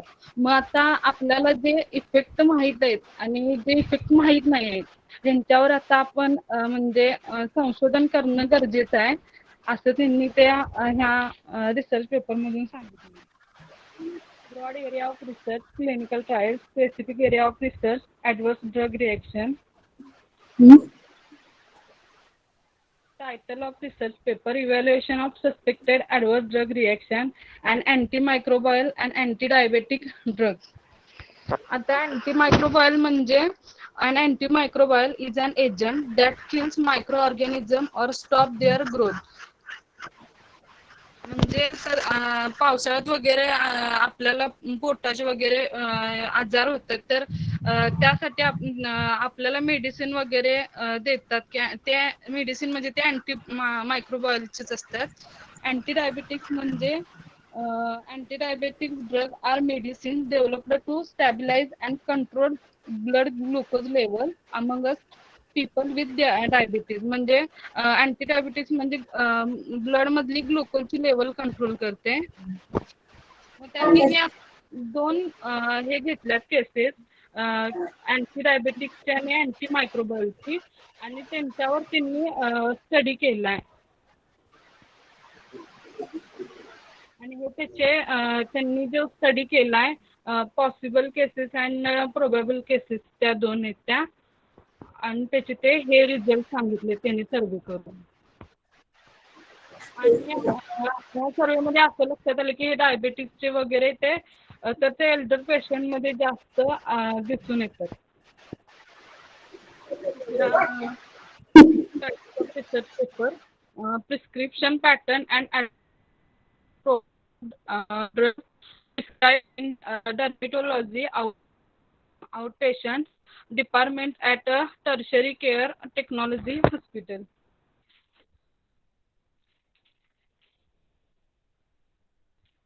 Journal name, volume number, page number, volume 3, issue 4, page number 173 to 177. Author name with institutional address. VM Medgare, CS Budget, A Turnakar, SD Sontakyan, S Chavan. Work done. Skin diseases are chronic in nature and they require lifetime treatment. Prescription pattern reflects health professional attitude towards the disease and role of drugs in its treatment. The study of prescription pattern is important to make medical care rational and cost effective. म्हणजे आता त्वचेचे आजार हे long term चालू असतात त्यामुळे त्याची treatment पण मग लॉंग टर्म घ्यावी लागते. आणि जे प्रिस्क्रिप्शन दिलेलं असते ते काय रिफ्लेक्ट करते किंवा तुमच्या आजारावरचं तुमच्या तब्येतीवर काय परिणाम करतं त्या ट्रीटमेंटमध्ये कोणती ड्रग म्हणजे वापरली जातात त्याचा रोल काय हे सांगितले. आणि प्रिस्क्रिप्शनच्या पॅटर्नचा स्टडी करणं IMP कारण आपल्या लक्षात येते की मेडिकल केअर हे आपल्यासाठी युजफुल आहे किंवा कॉस्ट इफेक्टिव्ह आहे काय हे त्याच्यातून म्हणजे कळते. ह्याच्यात ह्या पेपरमध्ये म्हणजे असं सांगितलं की OPD मधल्या पेशंट जे आहेत ते डर्मेटोलॉजी ट्रीटमेंटमध्ये जे ड्रग प्रिस्क्राईब केलेत त्याचा पॅटर्न ह्यांनी स्टडी केलाय. आणि OPD मधल्या पेशंटना ट्रीटमेंटमध्ये जे ड्रग प्रिस्क्राईब केले त्याचा ॲडव्हर्स इफेक्ट काय झालाय त्याचा पण स्टडी केला.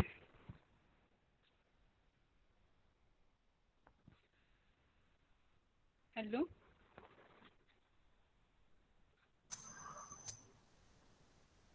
ओके, झाले का एवढेच आहेत? हो मॅम एवढंच आहे. बरं, व्हॉट इज ड्रगचे टाइप्स कोणते आहेत माहिती आहेत का? मॅम ड्रगचे 2 टाईप आहेत, डिझायरेबल आणि अनडिझायरेबल असे 2 टाईप पडतात. मग डिझायरेबल म्हणजे काय? डिझायरेबल मध्ये आपण थेरप्युटिक म्हणजे उपचारात्मक इफेक्ट बद्दल त्याच्यात सांगितलं जातं. आणि अनडिझायरेबल? अनडिझायरेबल म्हणजे मॅम आपण आता एक तर डिसीज झालाय त्याला जर आपण ड्रग दिले तर आपण एक्सपेक्टेशन ठेवू शकत नाही की तो ती ऍक्शन म्हणजे जे आपल्याला गुणधर्म पाहिजे ते मिळतील असं नाही त्याच्यात. मग त्याच्यात ते side effect, toxic effect, adverse effect, fatal effect वगैरे येतात ना मॅम.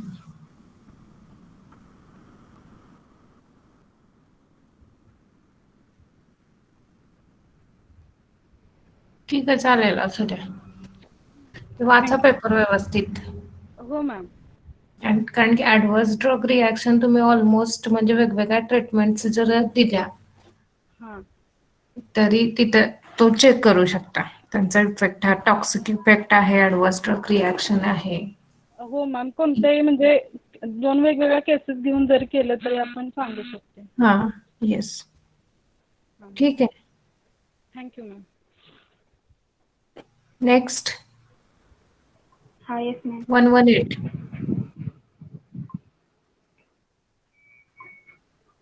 थोडस तुम्ही काय केलंय ना ते शॉर्ट मध्येच सांगा, कारण खूप वेळ झालेला आहे. वाचून न दाखवता जरा शॉर्ट समरीच सांगा आता सगळ्यांनी. इथून पुढचे जे जे आहेत त्यांनी.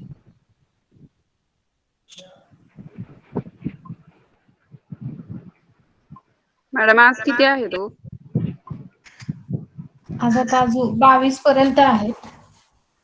18, 22 5 राहिले. 5 नंबर पण.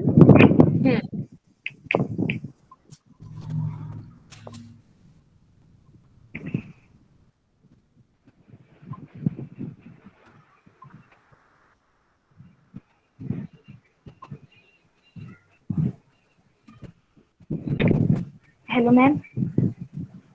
हा. स्क्रीन शेअर झाली? हो, स्क्रीन शेअर झालेली आहे. हॉरिझॉन्टल करा screen. Good afternoon, everyone. My seminar topic is multiple life contracts, branch of social economics.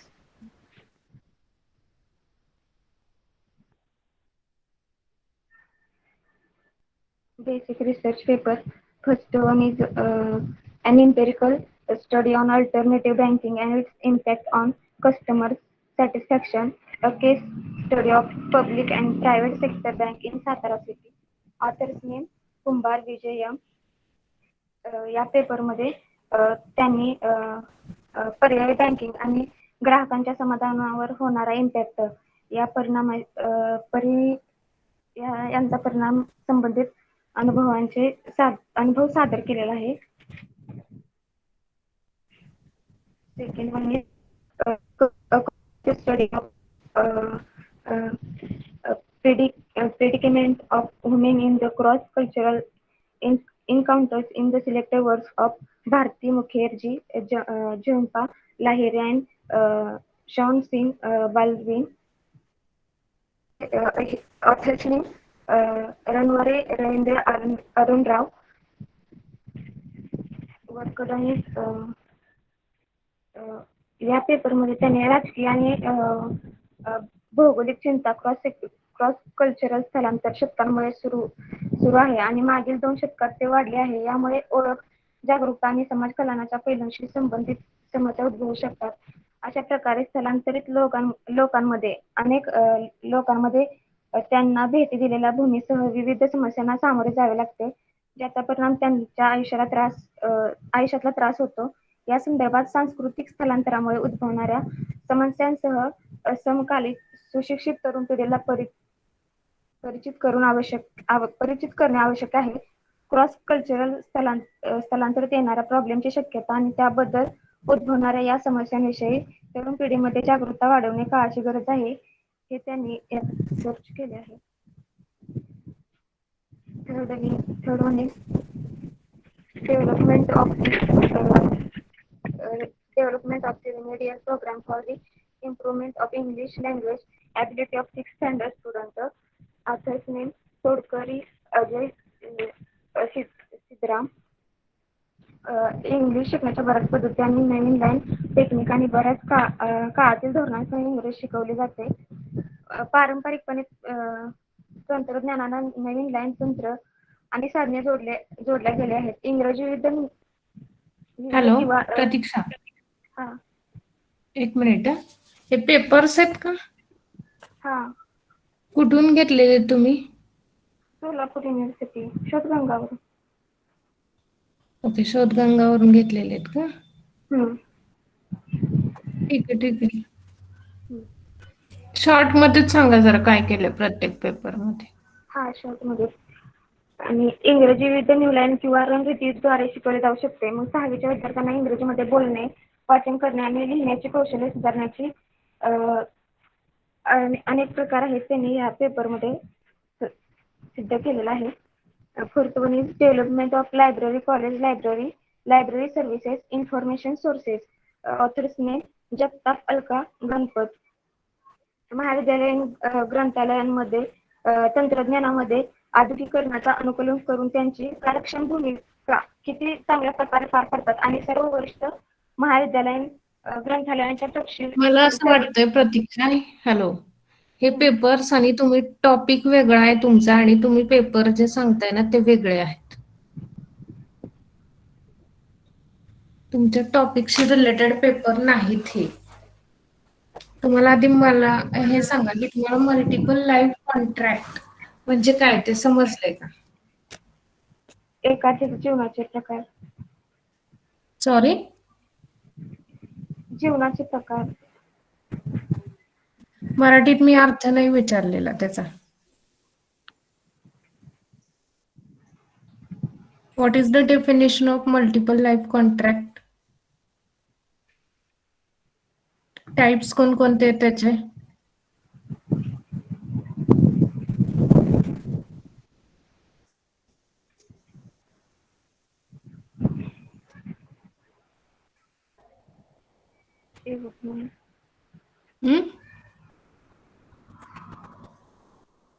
तुमचा टॉपिक आहे वेगळा आणि तुम्ही पेपर डाउनलोड केलेत वेगळे.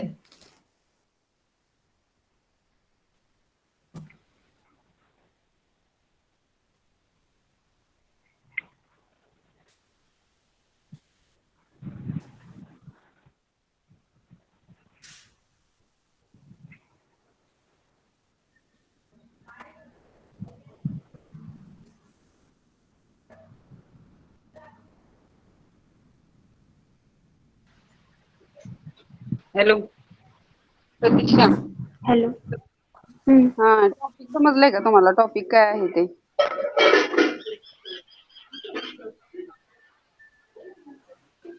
कारण तुम्ही मला वाटतं इंट्रोडक्शन सुद्धा ऍड नाही केलेली ह्याच्यामध्ये.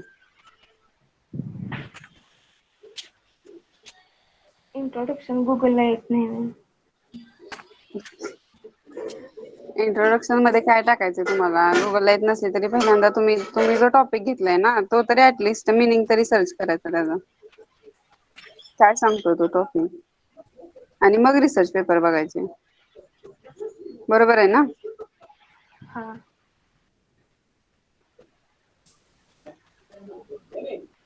तुम्ही सर्च करा आणि पुन्हा सांगायचे परत प्रिपेअर करून ह्याच्यावरती. हा.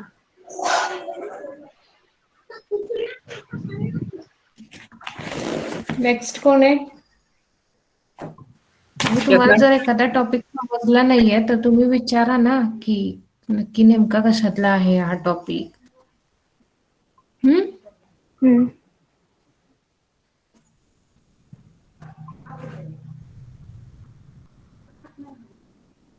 Yes, next Mali. Present ma'am. सुरू करा presentation.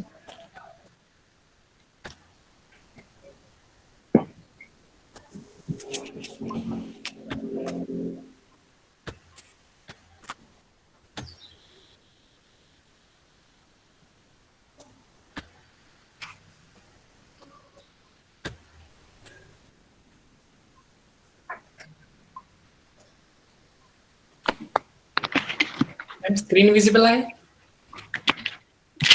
Yes. Good afternoon, all. My topic of title is Cox regression model. Introduction. Cox regression is a method for investigating the effect of several variables upon the time specified event takes to happen. म्हणजेच काय, COX regression model याचा study करतं की dependent आणि independent variable चा study करतं.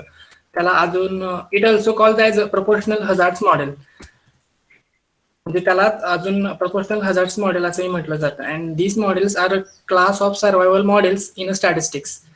Survival models relate the time that passes before some event occurs to one or more covariates that may be associated with that quantity of time. And this method commonly used in medical research for investigating association between the survival time of patients and one or more predictor variables. Broadly, this regression model is used in a survival analysis and in a specific amount there is used in a medical trials. Here is some papers. First one is the Cox regression model for counting process, a large sample study. And this paper from journal name the Annals of Statistics, volume number 10, number 4, in December 1982, page number from 1100 to 1120.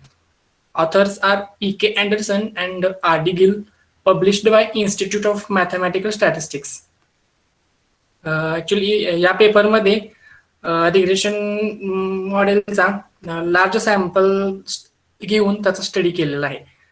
The Cox regression model for censored survival data specifies that covariates have a proportional effect on the hazard function of the lifetime distribution of an individual. In this paper, we discuss how this model can be extended to a model where covariate processes have a proportional effect on the intensity process of a multivariate counting process. Second one paper is understanding Cox regression model, a multi-angle approach. Means and हा paper आहे journal of the American statistical association in October 1982. Pages number 441 to 447, and the author name is Richard D. Gill. In this paper, Cox regression model ला multi-angle approach म्हणजे त्या अप्रोचने करून हा paper publish केलेला आहे Richard D gill यांनी. An informal discussion is given of how multi-angle techniques can be used to extend Cox regression model and to derive its large sample properties.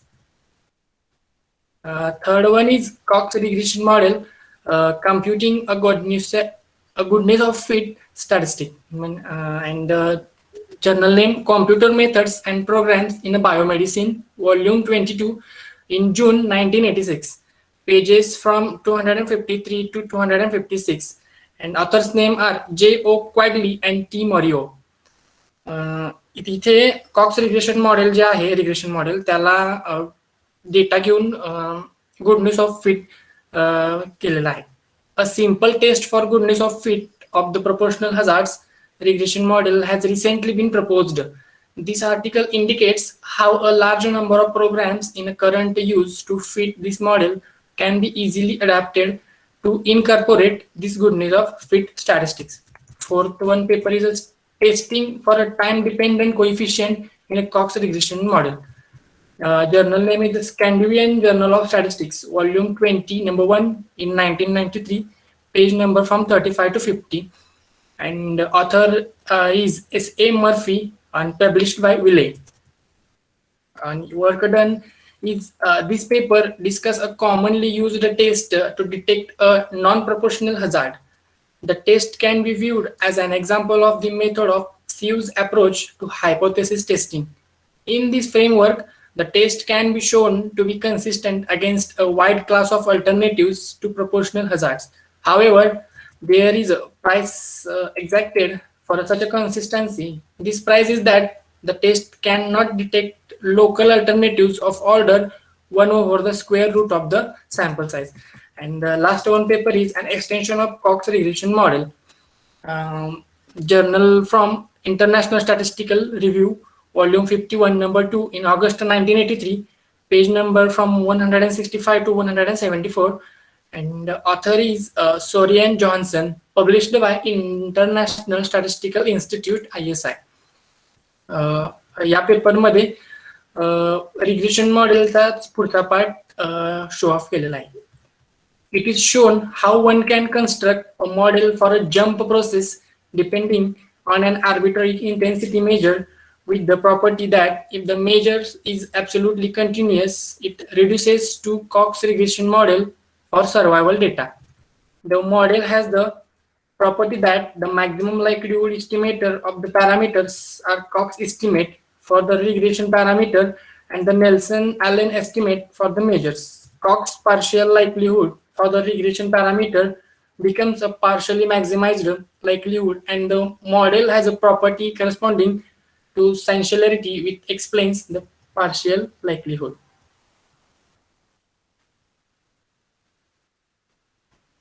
चला ma'am.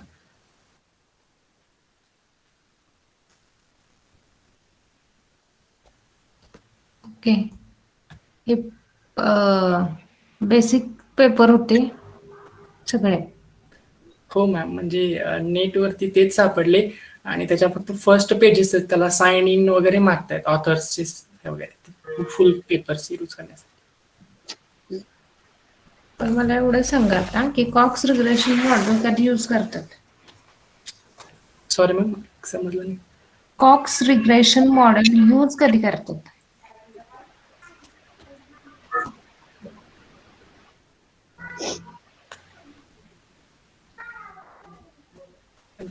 नाही, idea नाही ma'am.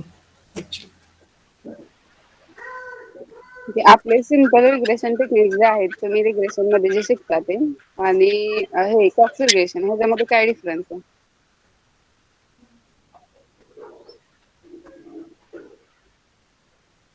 Sorry ma'am. Simple regression म्हणजे काय?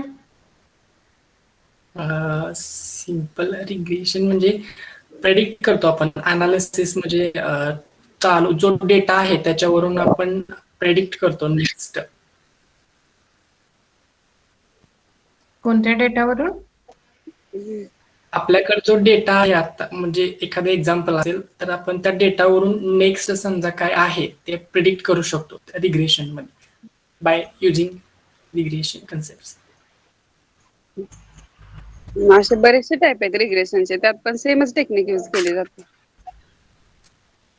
हो ma'am, types भरपूर आहेत. बरं, तू survival डेटासाठी म्हणलंस ना, कॉक्स रिग्रेशन मॉडेल सर्वायवल डेटासाठी यूज केलं जातं ना? हा, हो मॅम. सर्वायवल डेटा कोणत्या फॉर्म मध्ये असतो?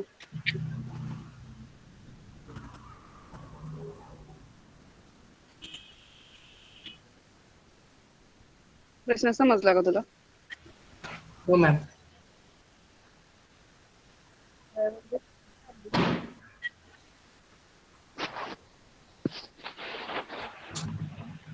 बघितलंय सर्वायवल डेटा कधी? नाही मॅम, काही आयडिया नाही. नाही बघितलं. तर पेपर जे 5 पेपर घेतलेत तुम्ही त्यातला एक तरी पेपर वाचलाय का पूर्ण? नाही मॅम, फक्त फ्रंट पेजेस आणि थोडंफार अबस्ट्रॅक्ट वगैरे. म्हणजे काय, त्या टेम्पलेट मध्ये फक्त काहीतरी इन्फॉर्मेशन फिल करायची आणि आपल्याला प्रेझेंट करायचंय म्हणून चाललंय काय हे? नाही मॅम, ते फुल पेपर रीड करण्यासाठी साइन इन वगैरे करावं लागतं आणि ते ऑथर्सची परमिशन वगैरे मागतात वेबसाईटला. म्हणजे हे 5 पेपर तुम्हाला पूर्ण मिळालेले नाहीत? नाहीत मॅम. एक पण नाही त्यातला? म्हणजे बाकीचे मिळाले जे की म्हणजे रीड करता येत नव्हते, फक्त हे.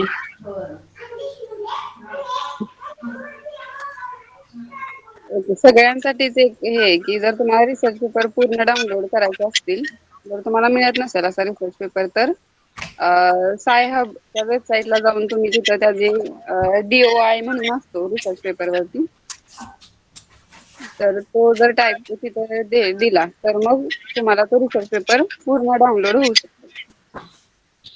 सायहबची लिंक त्यांना ऑलरेडी दिली होती. त्याच्यावरून तुम्ही केलं असतं तर झालं असतं ते डाउनलोड पूर्ण.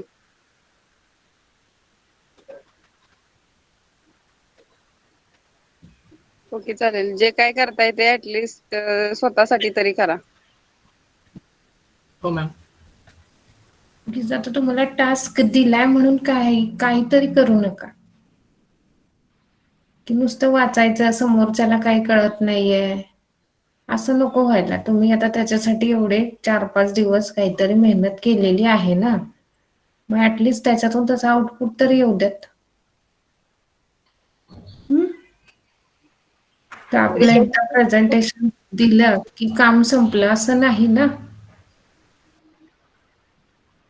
हे तुमच्यासाठी चाललंय, आमच्यासाठी नाही. तुम्हाला जर हे सांगितलं नसतं तर तुम्हाला आता कळलं तरी असतं का पेपर किंवा पेपर कसे सर्च करायचे ह्या गोष्टी.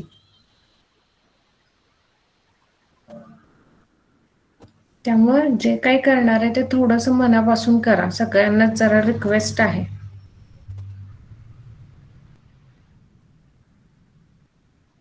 ठीक आहे, नेक्स्ट कोण आहे? आणि वाचून टाकू नका, मी परत सांगते सगळ्यांनी. 20. Yes, ma'am.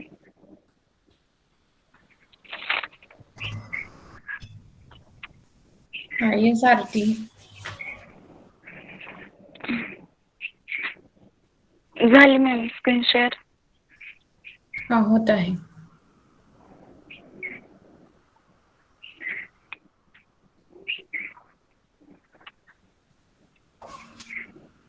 Good afternoon, everyone. My topic is population analysis. Population analysis sampling theory मधील पार्ट आहे. Sampling म्हणजे काय? Statistic is the definition of statistic is the creation of sample set. This is recognized as the one of the major processes. आणि sample हा population एक small part असतो. Population analysis needed to identify problem and community needs, establish goals and objective. म्हणजे population analysis मध्ये आपण त्याचा use कशासाठी करतात? प्रॉब्लेम आयडेंटिफाय करण्यासाठी, त्याचं गोल एस्टॅब्लिश करण्यासाठी किंवा alternative source of action, allocates resources for plan implementation and evaluate the ability of the plan to achieve goals and objectives. Historical review. Population education was coined by Professor S.R. Wayland of Columbia University, USA in 1935. That is why he is recognized as the father of population education. Basic research paper मध्ये पहिला research paper natural population analysis. Journal name is the Journal of Chemical Physics, volume 83. Author is Alan A. Reid, Robert B. Wenstock. आणि त्याच्यामध्ये त्यांनी काय केलंय? Atomic charges and orbital population of molecular wave functions आहेत, त्याच्यामध्ये development करण्यासाठी natural population अनालिसिसचा use केलाय. Then next is manifold modeling for brain population analysis. Manifold modeling म्हणजे 2 or multiple models यूज करून journal name Medical Image Analysis, volume 14, page number 643 to 653, and her author are Samuel Gerber, Talgo Tazizan, P. Thompson Felcher, Sarang Joshi. आणि त्या पेपरमध्ये त्यांनी describe केले की the building efficient representation of large set of brain images. आणि त्याच्यातून त्यांनी असं सांगितलं की लो डायमेन्शन लर्न करण्यासाठी मॅनिफोल्ड मेथडचा किंवा पॉप्युलेशन अनालिसिसचा यूज होतो. Then next is using variable combination population analysis for variable selection in multivariate calibration. Analytica Chemia Acta, volume 862, page number is 14 to 23, and authors are Yung Hung Yung, Wei Ting Wang, Bai Chong Ding. आणि त्या पेपरमध्ये त्यांनी variable combination population अनालिसिसचा use करून ते कसं model utilise होतं आणि कसं पॉप्युलेशन अनालिसिसमुळे ते एक्सप्लोर होतं ह्याचं अनालिसिस केलंय. Then next weight-based population analysis and estimation method. Fishery research paper मध्ये त्याचं आर्टिकल आहे volume 50 page 271 to 278 and author are Yasuji Kano. ह्या पेपरमध्ये त्यांनी develop the method of population analysis using weight combination of fish is called population based weight based population analysis.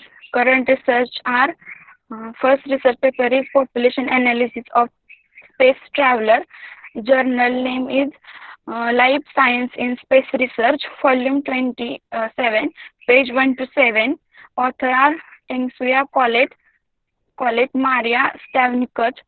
Works are त्याच्यामध्ये त्यांनी review घेतलाय bone हेल्थचा ॲस्ट्रॉनॉटचा आणि एक्झामाइन केले की time reporting practice with time changes कसे झालेत ते आणि स्पेस फ्लाईटमुळे हेल्थ इश्यू कसे इंड्यूस होते ते एक. Then next is feedback analysis of population, economy and pension, moderate scale of China's pension strategic reserve. Research paper is physical a statistical mechanism and its application, volume 551. Author are Yunshu Tang, Yaoyun Ron. ह्या पेपरमध्ये त्यांनी असं हे सांगितले की चायनामध्ये वाढत्या ग्रोथमुळं pension पेमेंटचं क्रायसिस फ्युचरमध्ये त्यांना येऊ शकतं. Then third is network analysis of population flow among major cities and its influence on COVID-19 transmission in China. Cities, volume 112. Author are Jui Lui, Yuyusum, Jimyu Shi. आणि त्याच्यामध्ये त्यांनी सांगितले की आणि important risk model was build to test contribution of population फो among multiple epicentres of spreading COVID-19. आणि ह्या पेपरमधून त्यांनी असं हे काढलेलं की ट्रॅव्हलिंग रेस्ट्रिक्शन लावल्यावर कोविडच्या केसेस डिक्रीज होते चायनामध्ये. Then fourth is IPCAP means interval permutation combination population analysis for spectral wavelength selection. Analytica Chimica Arts, volume 1171. Jingdong Gang, Wongkang Li is author. In this paper, they proposed a two-step prevalence selection method called interval permutation combination population analysis, which improves the selective performance by combining three different wavelength selection algorithm. Experiment results shown by the supportive of IPCPA and its wide application potential. And future scope is आता सध्या Covid pandemic मध्ये कोवॅक्सिनचं पण आपण population analysis through use करून हे करू शकतो.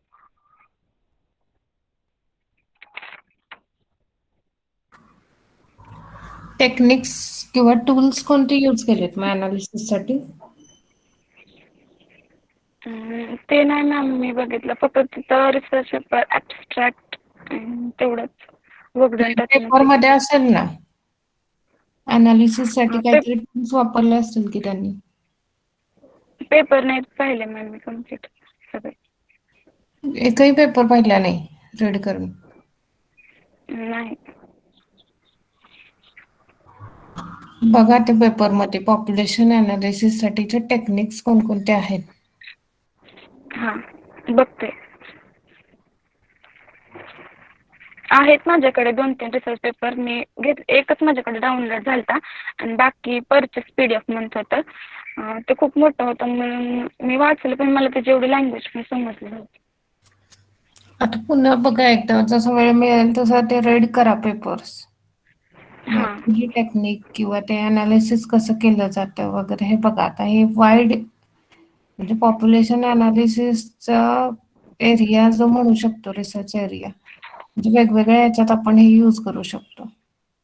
हो प्रत्येक एरियामध्ये केलंय फिशरीज मध्ये परत सर्जरी सगळ्या एरियामध्ये बऱ्यापैकी त्याचे रिसर्च पेपर आहेत आर्टिकल्स आहेत पॉप्युलेशन अनालिसिस यूज करून त्यांचं ते टेक्निक किंवा अनालिसिस कसं केलं जातं. हा करते चेक मी. हा ते बघा. हा चालेल. थँक्यू. Okay next 121.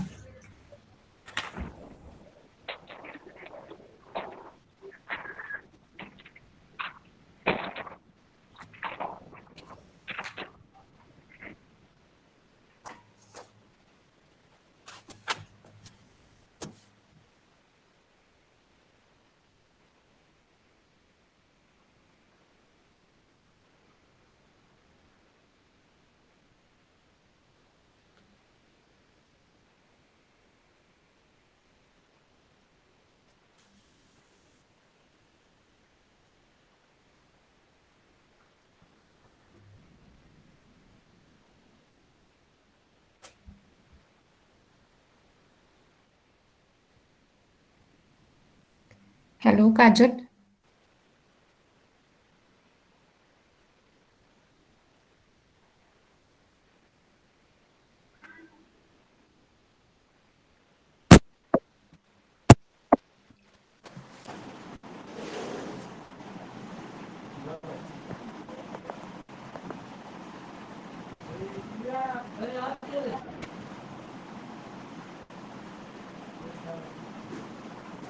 काजल दिसत आहे प्रेझेंटेशन.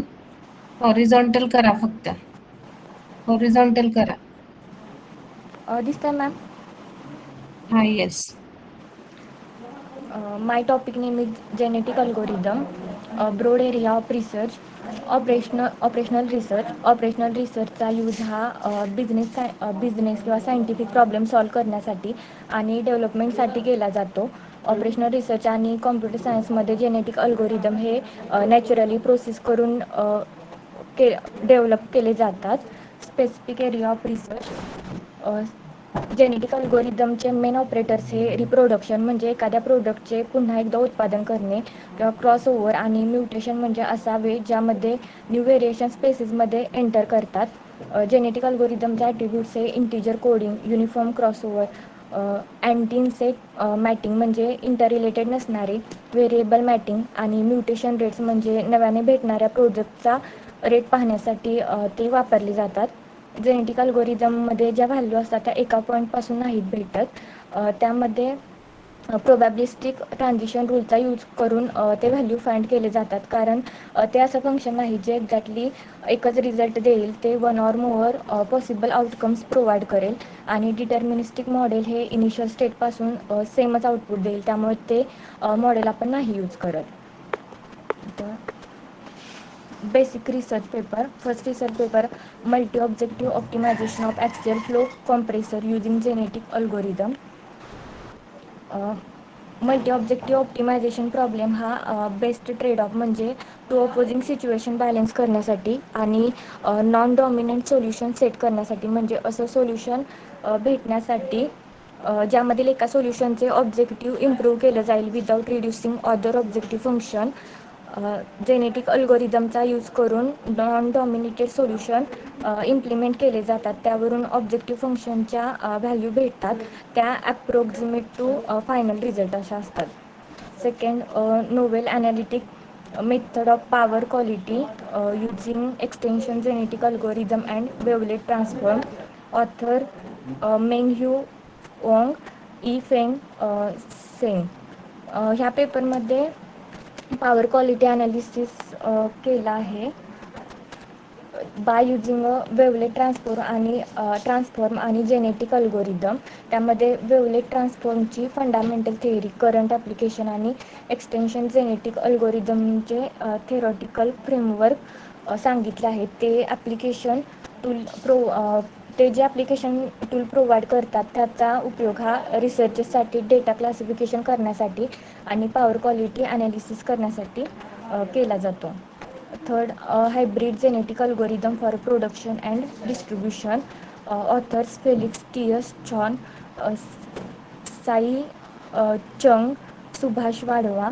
ह्या पेपरमध्ये मल्टीफॅक्टरी सप्लाय चेन मॉडेल्समधील उत्पादन आणि त्याच्या प्रोडक्टच्या आणि त्यामध्ये जेनेटिक अल्गोरिदमचा यूज सांगितला आहे. सप्लाय चेन प्रॉब्लेम्सचा क्रायटेरिया हा मल्टी क्रायटेरिया डिसिजन मेकिंगचा असतो. त्यामध्ये प्रोडक्शनचे वेट घेण्यासाठी आणि त्याचा डेटा सिस्टमॅटिक वेने ठेवण्यासाठी जेनेटिक अल्गोरिदमचा वापर केला जातो. म्हणजे प्रोडक्शन प्लांट्समध्ये जॉब ॲलोकेशन सिस्टमॅटिक वेने इम्प्लिमेंट करण्यासाठी जेनेटिक अल्गोरिदमचा यूज केला जातो. Fourth one genetic algorithm and confusion matrix for document clustering. Author AK Santra, C Jospin Christy. ह्या पेपरमध्ये जेनेटिक अल्गोरिदमचे ग्लोबल क्लस्टरिंगच्या फॉर्मॅटमध्ये प्रेझेंट केलं आहे. ज्यामध्ये नंबर ऑफ क्लोज्ड ट्रिपलेट हे टोटल नंबर ऑफ ट्रिपलेटपेक्षा जास्त असतात. मग ज्याच्या असल्यामुळं ऑप्टिमल सोल्युशन हे फाइंड आउट करण्याचा प्रॉब्लेम ओव्हरकम केला जातो. ज्याचा रिझल्ट हा true false positive, false negative, true positive आणि ट्रू निगेटिव्ह ह्या फॉर्मॅटमध्ये दाखवला जातो. Fifth is elastic genetic algorithm for assignment problem with imprecise goal. Author is Jayanta Majumdar, Ashok Kumar Bhumiya. ह्या पेपरमध्ये असाइनमेंट प्रॉब्लेम सॉल्व करण्यासाठी इंटरवल व्हॅल्यू फंक्शन हे 2 टाईप्समध्ये मॉडिफाईड केले जातात. ते म्हणजे ऑप्टिमिस्टिक डिसिजन मेकिंग आणि पेरिमिस्टिक डिसिजन मेकिंग. ऑप्टिमिस्टिकमध्ये मॅक्झिमम पे ऑफ एक्झामिन केले जातात आणि पेरिमिस्टिकमध्ये मिनिमम पे ऑफ एक्झामिन केले जातात. अशा टाईपचे प्रॉब्लेम सॉल्व करण्यासाठी जेनेटिक अल्गोरिदम हे इंटरवल व्हॅल्यूड फिटनेस फंक्शनच्या फॉर्मॅटमध्ये डेव्हलप केले जातात. Current research. First, neural networks optimisation through genetic algorithm. Author Samin Abdul Karim, Tutut हेरेवान.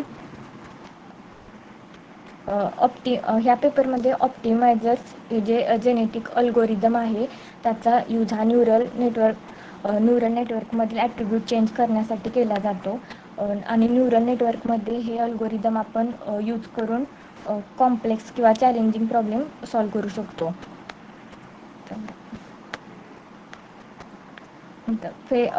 नंतर face recognition based on a genetic algorithm. Authors Hu Zhai from La Jolla institute for immunology. ह्या पेपरमध्ये face recognition म्हणजे human face match करणे digital image or video फ्रेमच्याद्वारे. हे model genetic algorithm आणि support vector मशीनवरती based आहे, ज्यामध्ये जेनेटिक अल्गोरिदमचा यूज हा सर्च स्ट्रॅटजी ऑप्टिमाइज करण्यासाठी म्हणजे की टर्म्स यूज करून डेटाबेसेस सर्च करण्यासाठी आणि सपोर्ट वेक्टर मशीनमधून डेटा ॲनालाइज करून क्लासिफिकेशन करण्यासाठी केला जातो.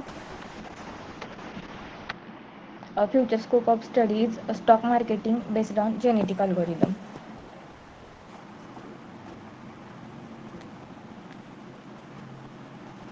Thank you ma'am. अल्गोरिदम सांगता येईल का? स्पेसिफिक अल्गोरिदम का? नाही. पेपर वाचलेत? हो, एक म्हणजे व्यवस्थित बघितलाय, बाकी म्हणजे ओव्हरलुक केलेत असे बऱ्यापैकी. Okay, what is genetic?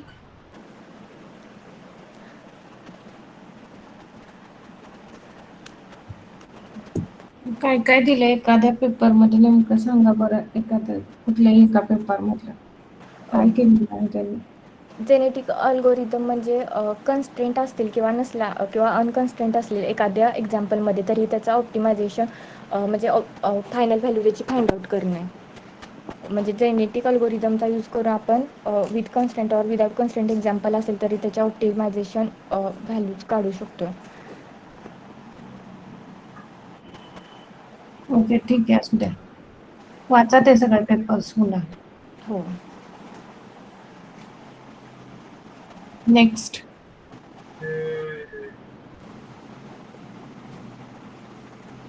Yes, ma'am. हा शिवानी सुरू. Okay.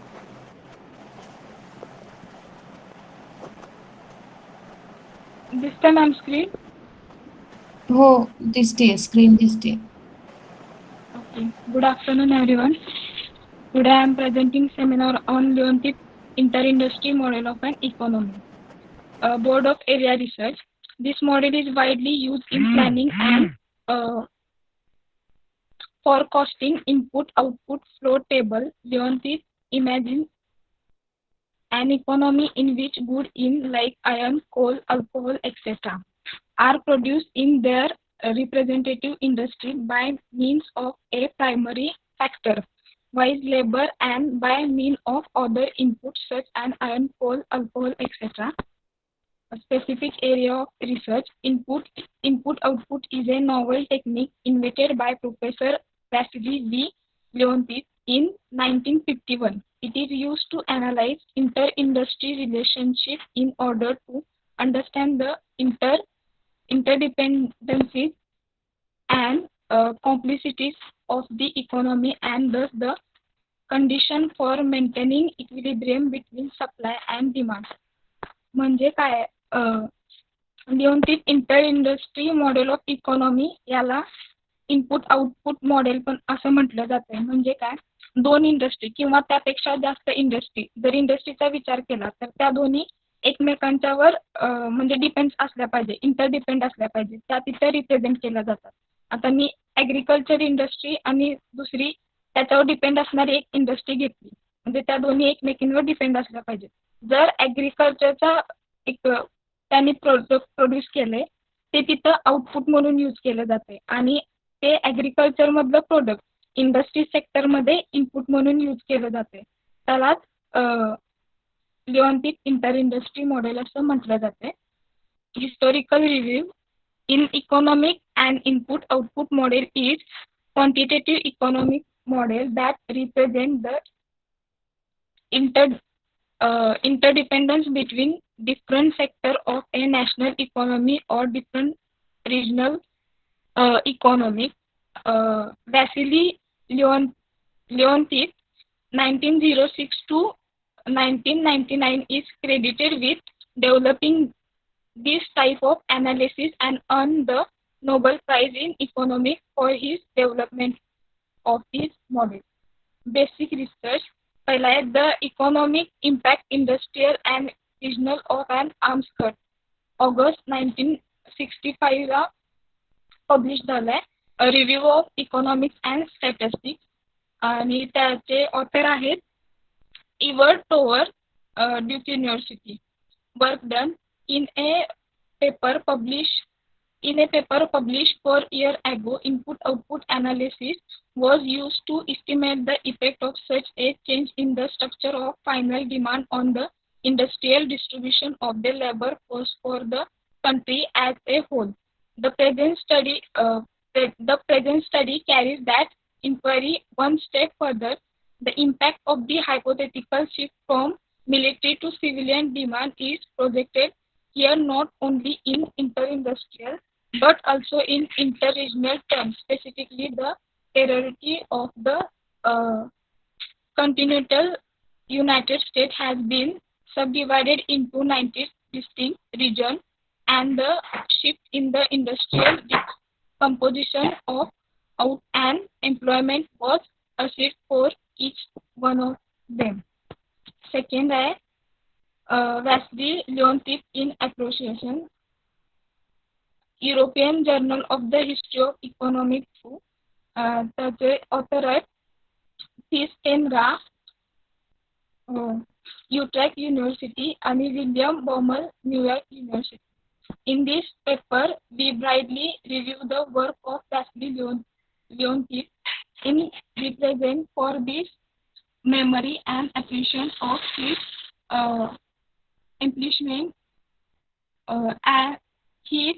accomplishment. His work encompasses and redirects the entire field of economics, including pure theory. म्हणजे त्यांनी काय काय केलंय, म्हणजे त्यांचं जे योगदान आहे आणि त्यांनी म्हणजे ह्या मॉडेल विषयी काय त्यांचे सगळे काय म्हणतात त्याला त्यांनी कार्य केले ते त्याच्यामध्ये मांडलेलं आहे. तिसरा आहे a dynamic input output model with foreign trade impact and its application to Chinese economy. हा 70th इंटरनॅशनल इनपुट आउटपुट कॉन्फरन्सला पेपर पब्लिश केला आहे. पेपर कॉन्फरन्स कोड 45 आणि त्याचे ऑथर आहेत Xinjian Liu China. Lawrence J. Lau put forward non-competitive input-output model that can show the important characteristics of Chinese economic structure. Based on the model, this paper set up a dynamic non-competitive input-output model which can reflect this impact of foreign trade changes. Applying this model, we simulate the Chinese economic runs in recent years and investigate the trends of future 3 years under the influence of import and export change. it was expected that Chinese economy would recenter the fast track in later 2009. चौथा आहे Wassily Leontief early paper based the input output model. हा पण 7th international input output conference जेव्हा झाली कॉन्फरन्सला हा release केला paper. त्याचे author आहेत अरोज आणि हेडल मेक्सिको. वी Leontief move to US in the early 1930s with an offer to work at the National Bureau of Economic Research and would later accept a position in Harvard University, where the full development developed his 1936 and 1937 paper presenting the output model. At arrival the US forever, Leontief will publish a large number of papers dealing with various other issues, mainly methodologically and also theoretically. These articles are increasing and useful for understanding the theoretical background and Leontief's pro-observations at the time, which would also influence the development of the IO model. This paper analyzed a few of such early papers which appear in journals nowadays include its JSTOR searching for possible economic and extension development economics contain a number of theories, but little research has been conducted. Hello hello. एक minute. तुम्ही जे सांगताय topic तो I think पूर्ण economics मधलं सांगताय, बरोबर ना? हो. स्टॅटिस्टिक्स आणि ह्याचा काही संबंध आहे? ह्याचा काय ना मॅम, ह्याचे जे म्हणजे जर एक्झाम्पल वाईज बघायला गेलं ना तर ह्याच्यामध्ये लिनियर अल्जेब्राची म्हणजे मॅट्रिक्स मेथड यूज करून ते जे आउटपुट मिळणार आहे ते किती बेटर आहे हे दाखवलं जातं. तिथं पण स्टॅटचा यूज केला जातो ना. रिसर्च पेपर स्टॅटिस्टिक्सचे कुठे आहेत? ऍक्च्युली मॅम हे तर रिसर्च पेपर आले जेव्हा ते आउटपुट इनपुट मॉडेल टाकले.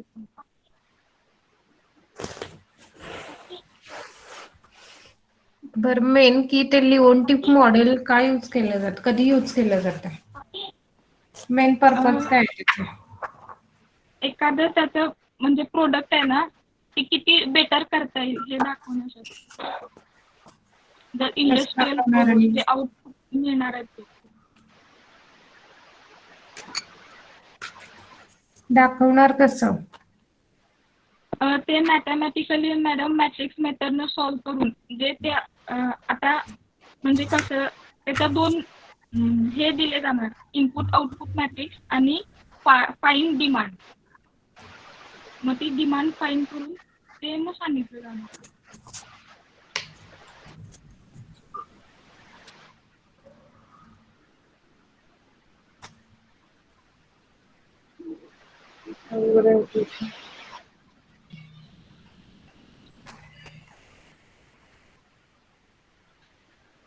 बघा एकदा व्यवस्थित ते.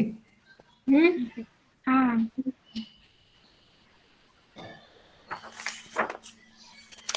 मॉडेल सांगता येईल का कसं असतं ते?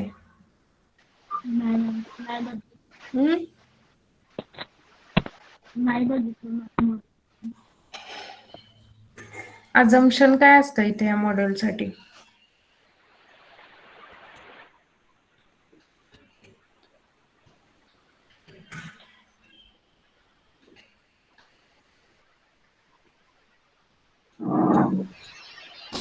नाही माहिती, म्हणजे तुम्ही व्यवस्थित ते वाचलेलंच नाहीये.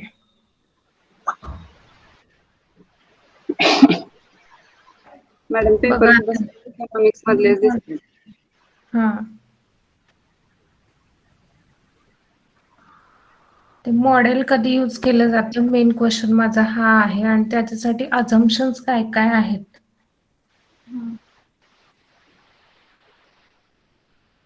बघा ते आधी ती कन्सेप्ट वाचा आणि मग रिसर्च पेपरकडे जावा. सगळ्यांनी रिसर्च पेपर सर्च करायला सांगितलेत म्हटल्यानंतर फक्त तेवढंच काम केलेलं आहे. 5 current 5 basic research paper search केले. ओके सांगितलं झालं काम संपलं. तुम्हाला जो टॉपिक दिलाय तो आधी तुम्ही समजून घ्यायला पाहिजे होता सगळ्यांनीच. आणि त्याच्यानंतर मग तुम्हाला रिसर्च पेपर मी वाचायला घेतला तर थोडाफार तरी समजला असता. पण तुम्ही इथं टॉपिक समजून घ्यायचाच प्रयत्न केला नाही. तुम्ही डायरेक्ट रिसर्च पेपर सर्च केलेत आणि पेपर वाचले पण नाहीयेत काही जणांनी ते नीट.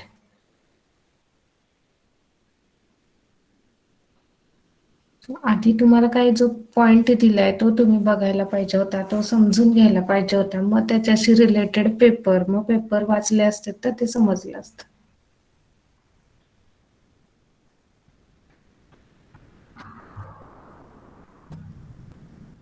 आता तरी ज्यांनी प्रत्येकाने जो टॉपिक घेतलेला आहे तो टॉपिक व्यवस्थित वाचा.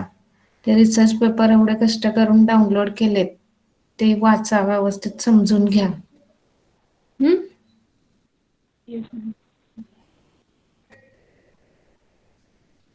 मॅडम काही सांगायचंय? नाही मॅडम. ओके, उद्या जे आहेत ना ज्यांचे प्रेझेंटेशन त्यांना 10च मिनिट वेळ दिला जाईल प्रेझेंटेशनला. आणि त्या 10 मिनिटातच तुम्ही सांगायचं आणि वाचून कोणी दाखवायचं नाही. वाचून जर उद्यापासून कोणी दाखवलं तर मी तिथं आहे तिथं प्रेझेंटेशन स्टॉप करायला सांगणार. सांगायचंच नाही पुढे काय. आजचे प्रेझेंटेशन हे खूप म्हणजे एकदम पुअर प्रेझेंटेशन झालेत असं म्हटलं तरी चालेल. की एवढे पुअर प्रेझेंटेशन मी कधीच बघितले नाहीत.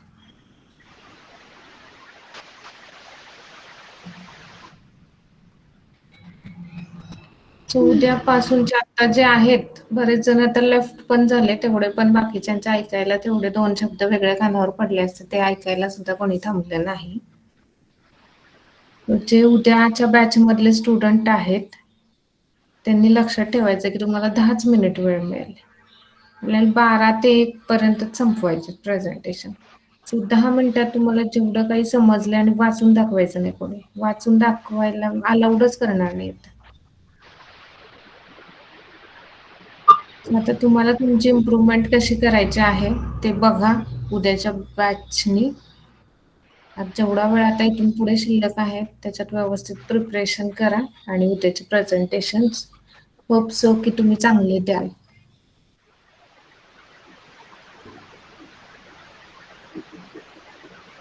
ओके, ठीक आहे चालेल. थांबूयात मग आज आपण आता. आणि ज्यांचे झालेत सेमिनार त्यांनी पण उद्या जॉईन करायचंय. आता तुमचं झालंय म्हणून तुम्ही उद्या जॉईन करायचं नाही असं नाही. ज्यांचे राहिलेले आहेत त्यांचे तुम्ही ऐकायचेत सेमिनार.